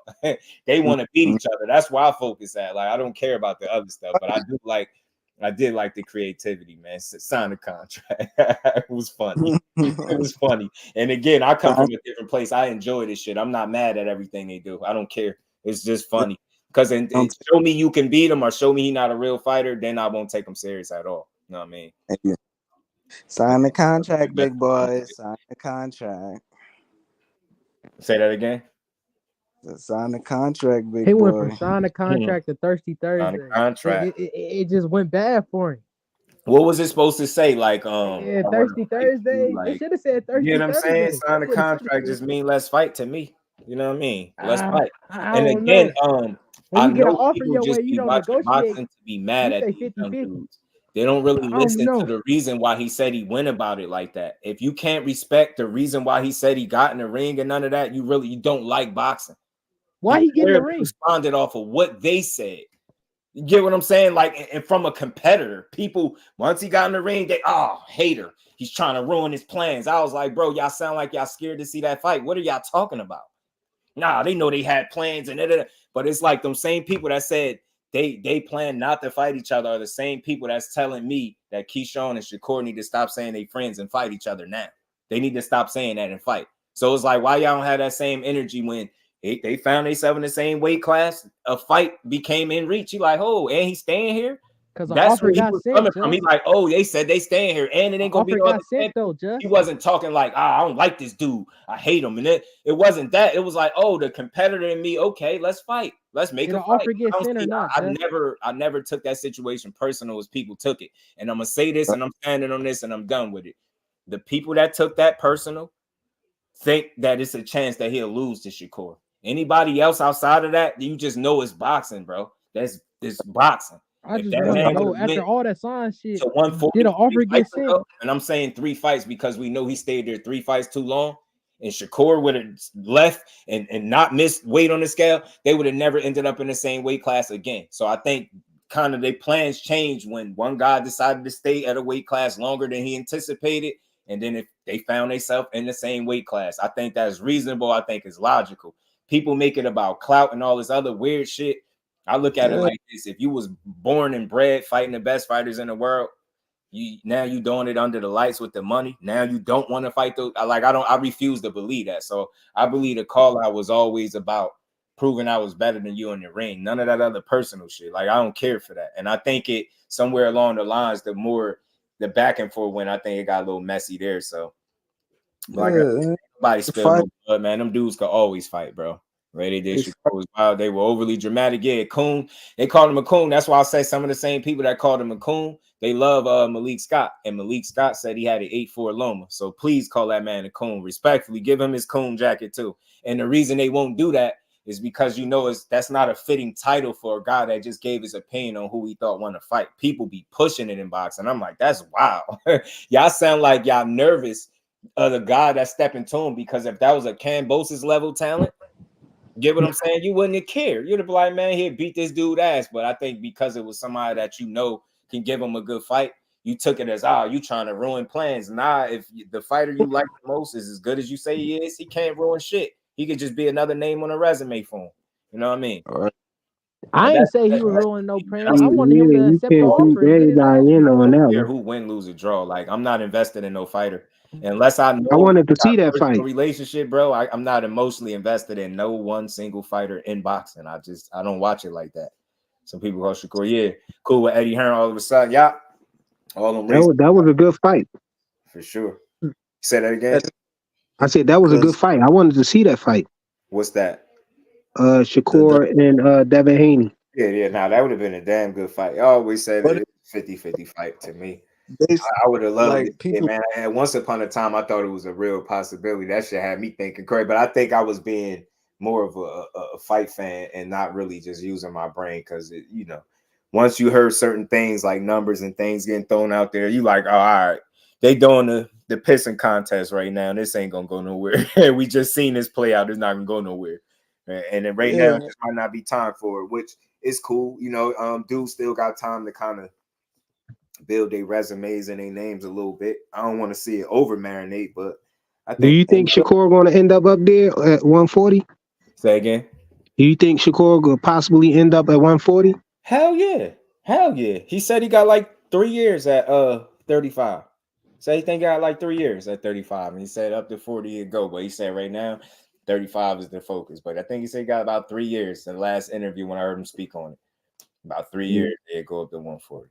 Now I think that's just him trying to. I think he feel comfortable where he at. I think he, you know, I want to see how he look. I see he 1-1. I mean, he 2-0, but I see that last performance was shaky. So I want to see how he come back from it. Like I said, I knew a lot of stuff already about this situation, but he spoke on himself, so I ain't got to rehash it, man. J.A. Dixon was good with it, bro. And Jay, just you know, that's why I rock with your channel, because like you always like, you don't really like have a fascination with like any real fighter. I know that you I got my people I rock with, but I don't think nobody want to listen to me be super fanned out. Like I'm a Jersey guy, Shakur my guy, but I openly tell people that because when a situation comes for me to call him out on anything, you'll see me keep it consistent. I'm not gonna tear him down because I don't tear none of the fighters down. Like he missed weight, did a whole live talking about that. You get what I'm saying? Right. It's like situation, his performance was bad. I talked about that, but it's like even some people, they didn't hear me go hard enough. So I guess they still treating it like, I don't know. Like I didn't go hard enough on them. I'm like, I can't go that hard on somebody that won. Never forget that. Like I'm not that lost in the lack of action that I forget that he actually won the fight. Like it happens, man. Some people just you don't look good against, or you know what I mean, you just don't have your best night. But again, I just do math. If I see you perform 19, 20 times at an elite level, you know what I mean? I see 20 times. The last none of them fights was close. And then I see you kind of have a little stumble in a performance. I don't overreact. I just know that can't be the norm for you. You get what I'm saying? Like we know it's a reason why we feel the way we feel about it, because we like ain't no way in hell you supposed to do that. But again, that's why on some of the stuff when you throwing up in between rounds of your sparring and they thinking you should pull out and you getting MRIs done. You got people, I don't just excuses, just pull out the fight. And I understand it. Just pull out the fight. That's one option, right? But he chose the other option. You know what? That's not an option for me, and I gotta fight him. Said I don't feel good, but I gotta go get this money. I gotta get this win. And that's what he did. And then he went so far as to tell you that he was bluffing him. He wasn't good in that ring. He wasn't good. He said I was bluffing his ass. He said he was dumb enough to believe like I was stepping to him. And I remember watching the fight feeling like that, like, yo, he doing a lot of bluffing, because that's my word that I use when you doing a bunch of moving, but you ain't throwing no punches. You making it look like it, but you ain't pulling the trigger. And he just did that for pretty much the better of 12 rounds. So I was like, damn. But I knew some stuff going into that, but I ain't want to just be the one spilling it. So I'm glad he spoke on it himself. Like I know somebody that know him, his trainer, and was able to really speak to him and find out what was going on. Like I said, I was glad he spoke on it, because for me speaking on it first, it seemed like I'm just making an excuse for him. I don't like no fighter that much to do that. If any fighter I hear was dealing with the same thing as him, I'm going to say it. I'm going to say it, whether or not that's the reason he lost. But I would think it makes sense to me, because, again, I do math. If I watch your body of work and I see you consistently perform at a level, and then I see you getting there, I'm going to factor some things. Yeah, De Los Santos a good fighter. Yeah, he's skillful. He's comparable in skill. That dude is on your level. All those things are true, but it's still such a limited use of your tools. And again, for me not to see you get hit with a shot that rocked you or hurt you, I'm like, I can't give him credit for power that didn't land. You get what I'm saying? He wasn't landing them type of shots where I'm like, ooh, I'm like, hey, none of that happened. It was just two dudes staring in the mirror with one guy throwing a little bit more punches. That's all I seen, bro. I was like, yeah, that ain't something obviously wrong, but again, you know why I don't get into spoke to and knowing, like, you know, getting real solid information. Again, I wasn't gonna come here and speak on it, but I'm glad he spoke on it himself. I'm like, that say something, man. You could be that not at 100%, and you could be in a situation where your promoter think you should pull out, your trainer think you should pull out, and you like, nah, I'm still gonna do it. I respect that. The performance still was lackluster, but I still respect the mentality to go in there and try to get it done. You know what I mean? I just don't feel like a lot of people could win under the same circumstances. You could criticize it, but Could you really get in there and have your worst night and still win? And I think that was easily one of his worst nights. I mean, nah, my thing is the duck talk, right? Because like I said, like you always put it down the middle, and like it's funny you talk about Shakur, because like I heard a lot of people calling Shakur a duck for not accepting the offer that Haney gave him. And the reason why he said he didn't do the offer is because he wanted more money, right? Right. So then, but then I'm thinking like I could imagine if Tank's in this motherfucker offer, and he'd be like, "Oh, they try to lowball me. They're gonna call Tank a duck for trying to lowball." So it's like it's backwards. Like you get No, somebody we know Tank the cash cow, man. Right. That's what I'm saying. Devin sent somebody an offer and they called a dude who didn't accept it a duck because he ain't take the money. If Tank give Devin an offer and Devin don't accept the offer because of money, they gonna call Tank a duck for trying to lowball him. Yeah. And that's what it's totally different circumstances there though, bro. I mean, think about it though. Look. I'll just say this. Look at that Kambosos situation initially when he was lowballing Dad, because we all knew that's what he was doing. Look what the reason that people were saying he was doing that. The reason you're offering such low money, for one, you don't think he's going to take it, and two, you don't want to fight him. But then when that same thing turns around and it's the fighter you like doing the same thing, now that logic, that's not that no more. It's, oh no, take it or leave it. And I'm like, see, you gotta be consistent. And that's just me going off. I was there for that. I didn't think he was supposed to take less money, but I understood why he did it. And he knew he bet on himself. That's why I always respected it. I never knocked him for that. I was like, yo, dude, he know he about to beat him. He about to go over there, snatch these belts, beat him up once, go over there, beat his ass again, go about his business, be undisputed. And I'm like, that's knock a guy knowing that, you know what I mean? Look, I'm about to go take this chance. He might not be the best guy, but he got what I want. That's exactly how we was looking at the Shakur situation though. How, people were spinning that narrative saying like, oh, he beat him up he get over on him most of the times in sparring and all that. You know what I'm saying? You would think that, Shakur just thought it was going to be an easy win. You know what I'm saying? If he fight Haney. And so for him not to take the 25%, you know what I'm saying? It was looked at the same way, you know what I'm saying, as the Kambosos offer. I get it. With that Even though you got people out there saying, "Oh no, he ain't get lowballed by Kambosos and all that," whatever, man. You know what I'm saying? Everything was stacked against him when he went over there. They was trying to push. It's the percentage. It's like it's so much truth, but then they add stuff that they don't add to add. And the young man in Devin Haney is performing where he don't need that extra shit on his career. And you're not gonna tell me I don't see it. I see what people be. They don't need that. He's winning.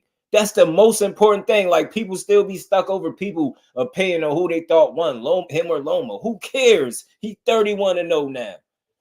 You'll be arguing with yourself at this point. Yeah, like, he continue to win, but they continue to add a lot of little fluff that he don't need surrounding his career because he's proven it in the ring. It's simple. He's proven it. When you proven it, you don't need the fluff, and they do a lot of that. Spinning, they say everybody else spin narratives. No, they push them, and it's crazy. Like, the dude is nice. Keep letting him prove it, because that's what he been doing, bro. That's what always be my argument. If I'm lobbying for him, I don't give a damn what nobody talking about. Last time I checked, what is he, 31-0, a 2-division champion? That'd be my argument. Argue with the facts, man, that he continues to win. Alternative fight to get Kambosos fight, and Shakur did. Yeah, that's true too, though. That is true. And look, I think Kambosos seen that like it was a bit of like, how could I phrase it? Maybe what I think they seen is desperation too, because they know Haney really wanted something, and I think he knew his run was over. That's why he milked his 15 minutes of fame. He stretched 15 minutes of fame to about a cool hour. Kambosos did, because he knew what was going to happen. He knew what time it was. Well, he tried anything he could. He like, man, yeah, I bet he don't take this offer. I ain't saying that, I know some people say it wasn't low ball, but I get it. I get the intent behind trying to even offer somebody less than what they potentially are worth. And then again, my whole issue, even though Kambosos had them belts, I know he was a title holder, man. I never looked at him as a true champion because he's just not that damn good to me. And that's not no knock on Haney. That if I see food in the tank and I'm a shark, I'm going to eat. Simple. And I don't give a damn who complain at the Dubs. Like, you know what I'm saying? I'm in favor of it. I get what he did. Like, I don't knock it. He also fought a more dangerous guy in Loma because he wanted to fight him, right? He wanted that name on his resume. why I say I always respect the wins, man. It's a lot of good stuff that he doing where people don't need to talk about the potential stuff he could be doing, where he probably way right to this stuff. Offer the and that's what confuses. Devin offer ESPN money. So yeah, I'm telling you, it's tough, man. It's tough. It's tough. I'm a student of this shit. I continue to learn more and more about this boxing game, man. I just trust me, for the people that sit here, notice I'm always on side of the side of boxing or the truth, man. Whoever gotta look bad, so be it, bro. I'm not here to lie to the people for no damn fighter that I don't know what the hell I look like. Or push I can't nothing. I'm gonna just be up here lying for him. I ain't no fan in that way. That's why I don't even call myself a fan. I'd be like, I'm a supporter of boxing, not a fan. I feel like fans are people. When you have a bad performance, people change up. You lose, people say you should retire, or you washed up, or you're not that good. Like, I feel like fans do that. A supporter, just what it is. You lost to the better man, and that's just what it is. I rock with you, win, lose, or draw. Devin got 2 opportunities with Cambosis, one with the Zone, then again with ESPN. Lined up on the Soviet. He served Cameo up, man. Got his ass humbled and beat.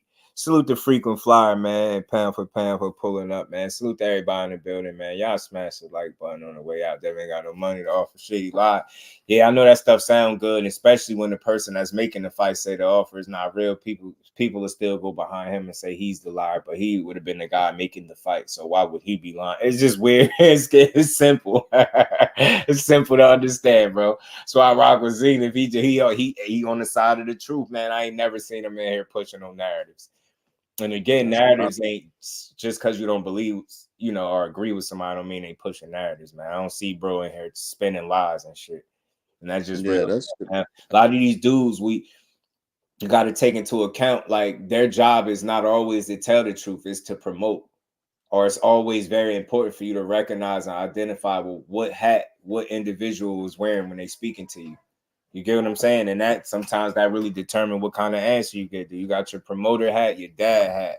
Are you a trainer today?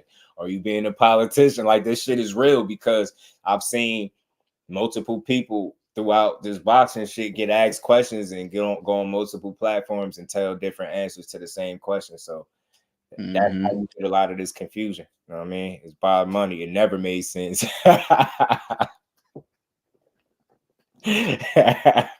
Oh man, be careful, because it just be funny. It's so true. Like, it's not much to argue about, and I don't think it's a reflection on the fighter as much as people think.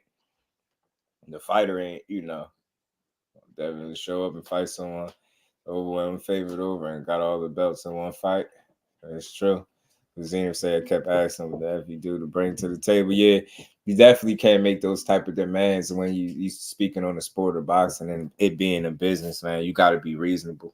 And I think the best way to make a fight is keeping it out of the media and not trying to one up each other. I mean, you gonna talk your shit, but I don't think you can get no fight like that. Yeah, you could talk your shit, but not about what's going in the contracts or what's negotiations out in the public. Because then it seemed like you try, and that's what I mean, bro. Like, about the narratives, because even just like how Frequent Flyer has said, like, he thought that if Shakur was so confident that he should have just took whatever, Now, if you flip that and put Devin Haney's confident he could beat Tank, and now if Tank was to send him a contract and he denied it because of money, it wouldn't be, he should just take it because he could beat him. It'll be, Tank tried to lowball him. And that's what I mean, bro. Like, that's why I'd be like, shout out to Just Do. You don't be doing that. Like, you don't be trying to flipping back and forth. You just keep it boxing. You like I too, because and people will still tell me I'm a hater or somebody that I sit up here and support heavily. They still tell me, I tell them not going to agree with everything I say, but I'm pretty good at paying attention to what's going on. And I'm a dude, I came into this as a student. I'm still one. I don't know everything, but I'm learning. It's a lot of narratives. It's a lot of stuff that I didn't pay. When I first started doing lives, all my content was strictly match up this, match up that. This person fighting this person, how that fight gonna play out. Then I started to kind of stray into some of these other topics where people say this and say that, and you get forced to kind of shoot some of this stuff down because people will come in here and argue you down with a narrative and something that's just not true. I mean, stop. Y'all know Blob old ass did everything in his power. Try to let Haney leave with them belts. Yeah, I mean, maybe if it was his maybe if it was up to him, he would have made sure that somebody beat him for the belts. But who knows, man? Bob ass, man. Bob is Bob. It was when Devin actually Bob. He never do his job. He numbers out in the public. He does that for negotiations before they start. Now that's that. Look, that's true, bro. I have noticed that. I had noticed that. They have a book of excuses. Tell them, Aisha, Zeta be too busy playing fat like freaking fire. Yeah, man, right. Zeta be there cooking them too. Who was there fighting before Cambosis? Who did he fight right before Cambosis? Let me see. Before Cambosis, JoJo fought the Linares. He fought JoJo and Linares was probably the biggest wins before Cambosis. I just know his fights were all lined up. Like his last, I want to say, especially last 5 fights or more. Like Cambosis twice, Loma. Like all these fights was lined up. No funny stuff. I ain't knocking him. Yeah, it was JoJo Diaz before Cambosis. And I'm pretty sure Linares was before right JoJo. before that. And these guys, I always say he negotiated with those guys. That's when I seen that he was unwilling to negotiate with a fighter that was better than everybody he fought in Shakur, and it was a take it or leave it. I took that with a grain of salt, and I still ain't got an answer from his fans. Why is Shakur Stevenson the only fighter that he one shot or really believed that he was gonna fight, but he gave him a take it or leave it? He wasn't willing to negotiate the same way he did with Regis.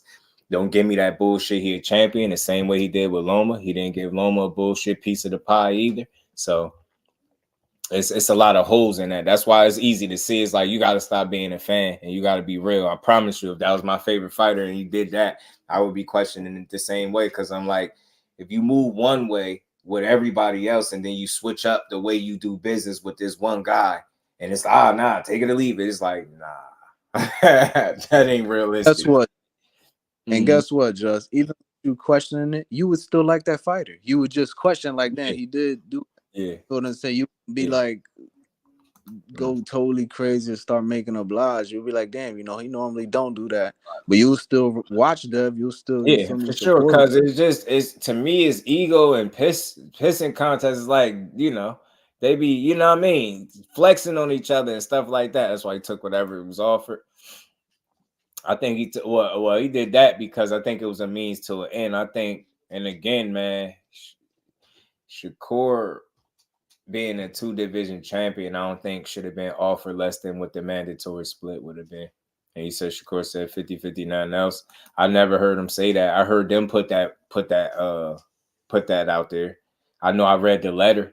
And again, he even said it, frequent. I don't know if you caught it. He said it. I did the reaction to the live where he spoke on it. He said if Data came back and said he had to take 25%, he would have just had to took whatever they gave him. He was very aware of that. He said he's not the ace out in this situation. It wasn't no 50-50. He said they came out and put that on him. Like he didn't say that. He never said that. People, I noticed, and how I know where people got the lie from, because it was around the time that letter came out. When that letter came out, that's when people was like, see, he asked for 50-50. I'm like, bro, where do it say that? You think he wrote the letter? Like, y'all bugging. His team made a case for why he deserved more than 25%. People took that. Nah, just he said 20. He said 50-50 or nothing. Where at? That was just another move the goalpost. When he go contact the Saints and about it, oh, you know what else? And you know why I know that's see-through and that's garbage because he ain't say nowhere you can find where he said, yeah, I told them 50-50 or no fight. Never said that. It never said that in the letter. The letter just made a case for him getting more than 25%. They hit on his numbers and all types of stuff. Then why none of that matters what he asked for? Because it don't matter what he asked for. It was up to them to decide. So unless he said, if I don't get 50-50, I'm not fighting him. And if you dare try to push that he said that when he clearly said he never said it, and it's like him versus them, I'm not running with it. Because they had too many inconsistencies on their side. You get what I'm saying? And again, I tell anybody this, anybody made that argument all this time that he actually was going to fight at 35 again, that's not too long ago. We talking about a matter of months. Don't tell me all of a sudden that now this dude can't do it no more, but he was just about to do it some months ago. That's where people shoot themselves in the foot. But then when it come to another guy, I was like, come up to 140. I outgrew this one. But yeah, for the other one, yeah, I was gonna go down there. Come on, logically, do that make sense? I don't care what fighter it is. Logically, you can do it for one, not for the other. You wasn't gonna do it at all. You wasn't gonna do that. I just don't think so. Again, you can tell Gillian Wilder he wanted a 50-50 split. I don't remember that, bro. I don't remember him asking for no 50-50 split. And I did a reaction to the $1 million worth of game in live time. But again, that's nowhere to hang your hat because it don't matter what he want. Do you go in negotiations and start low frequent flyer? What he's supposed to say? Because your man, he can't ask for 50, but your man can say he want 25.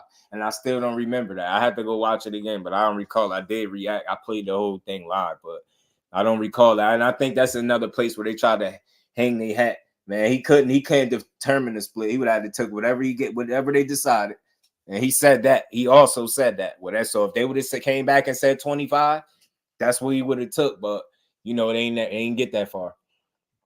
They didn't get that far. Bill called out. They really want to fight. Yeah, they ain't called. Corey Bradley was good. He said after the fight, he wasn't sure if he had that fire anymore. You talking about Wilder? Yeah, man. He said he got to get that killer instinct back, man. Devin by Cambo says, yeah, you try to, again, the same practices, bro. When somebody did it to you, it's because they didn't want to fight. It was a slave contract and all that stuff. When you do it, it's because you want to fight so bad. That's all I'm saying. It'd be too many inconsistencies, man. I know I ain't tripping.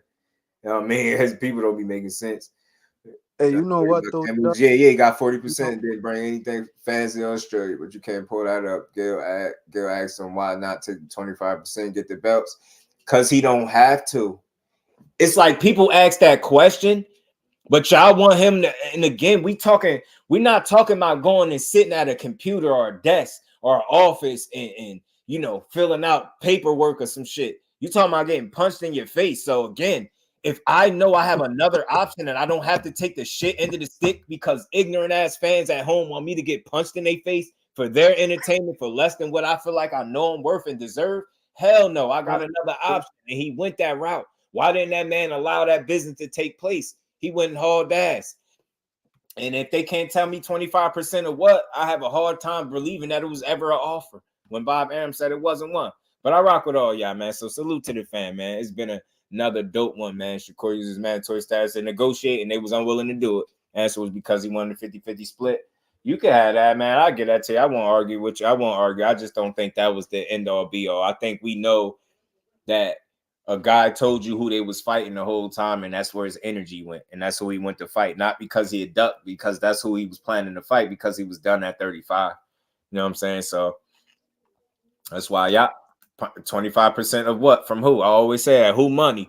How can Devin offer Bob money? That's the realest thing, bro. And if y'all think it's coming from Bill Haney, just like this Phantom 20 million, Eddie Hearn, like I would have offered more. But who would be making the fight? Not Bill Haney. So how is he offering 20 million if Eddie Hearn ain't got nothing to do with that? Again, people got to make it make sense, bro. That's why I say I call BS. But man, y'all smash the like button to the channel. If y'all haven't, salute to my guy Pound for Pound coming up building, man. My guy Frequent Flyer, Zenith, Arena, Aisha, Darren, and I'm a piece. Yeah, peace, I'm man. a piece on. I got Miss B. Appreciate this last thing.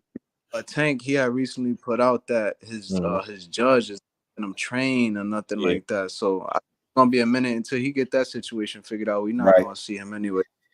Hopefully he give us. Hopefully he get it squared away. But yeah, man, because he deserved to be back in the ring, focused, locked in, and making great fights, making his money, doing his thing, man. But salute to you though, bro, and salute you to already what you know, got man. going. You already know, man. We gonna be back tomorrow, 4:00 building on this good boxing. Been preaching, fighters to move. Yeah. They bad mouth him and call them ducks. Yeah, it's about understanding. Like if you a person that just watch boxing and critique everything, I'm a guy that I got my criticism, but I also try to understand. So I don't just sound like a dummy when I come up here. Like I be trying to understand why certain moves be made, and you can make sense out of a lot of stuff. You use common sense. Shakur asked 50-50 be considered. If it went to purse bid, we'll accept whatever. True indeed. Because he did say that. So frequent, man, you might have me there, man. Maybe I missed that, but I'm looking at it. I expect them to go high, not low. Would you gonna go in there and say, yeah, give me 40, give me 30, yeah, just give me more, 5. Now you're gonna go as high as you can go, and then let them go from there. That's how I look at that. Facts. And boxing supporters can learn a lot from you, bro. Like a lot of the people in the chat, like y'all hear JusDueBoxing and the way he speak about these fighters. Like this is why I respect about the channel the most, because you hear from him and it's no sway this way or sway that way or coming up with these narratives. Like he break it down the middle, and that's how it should be. That shit right there go a long way, because that's my whole reason I'm here. And the more people get that, the more people that's gonna tap in. I'm not here to spin narratives and lie. Don't like no fighter that much. Like I love me some boxing, bro, and I rock with these dudes' talents. But I ain't about to sit up here and lie to no grown people for some millionaire ass fighters, bro. Like that I ain't get no money from. Like I just refuse to do it. I ain't related to them.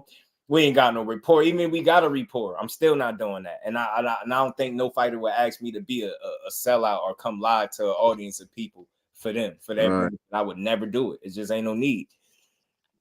Stay blessed, bro. 60% less than he did. True. Haney did 50-59. Say he would negotiate. Right? Yeah, true. Salute to my guy, pound for pound. But much love and appreciation to everybody in the building, man.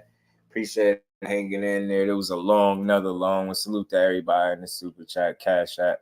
Much appreciation to all y'all, man. Much love and appreciation to the family.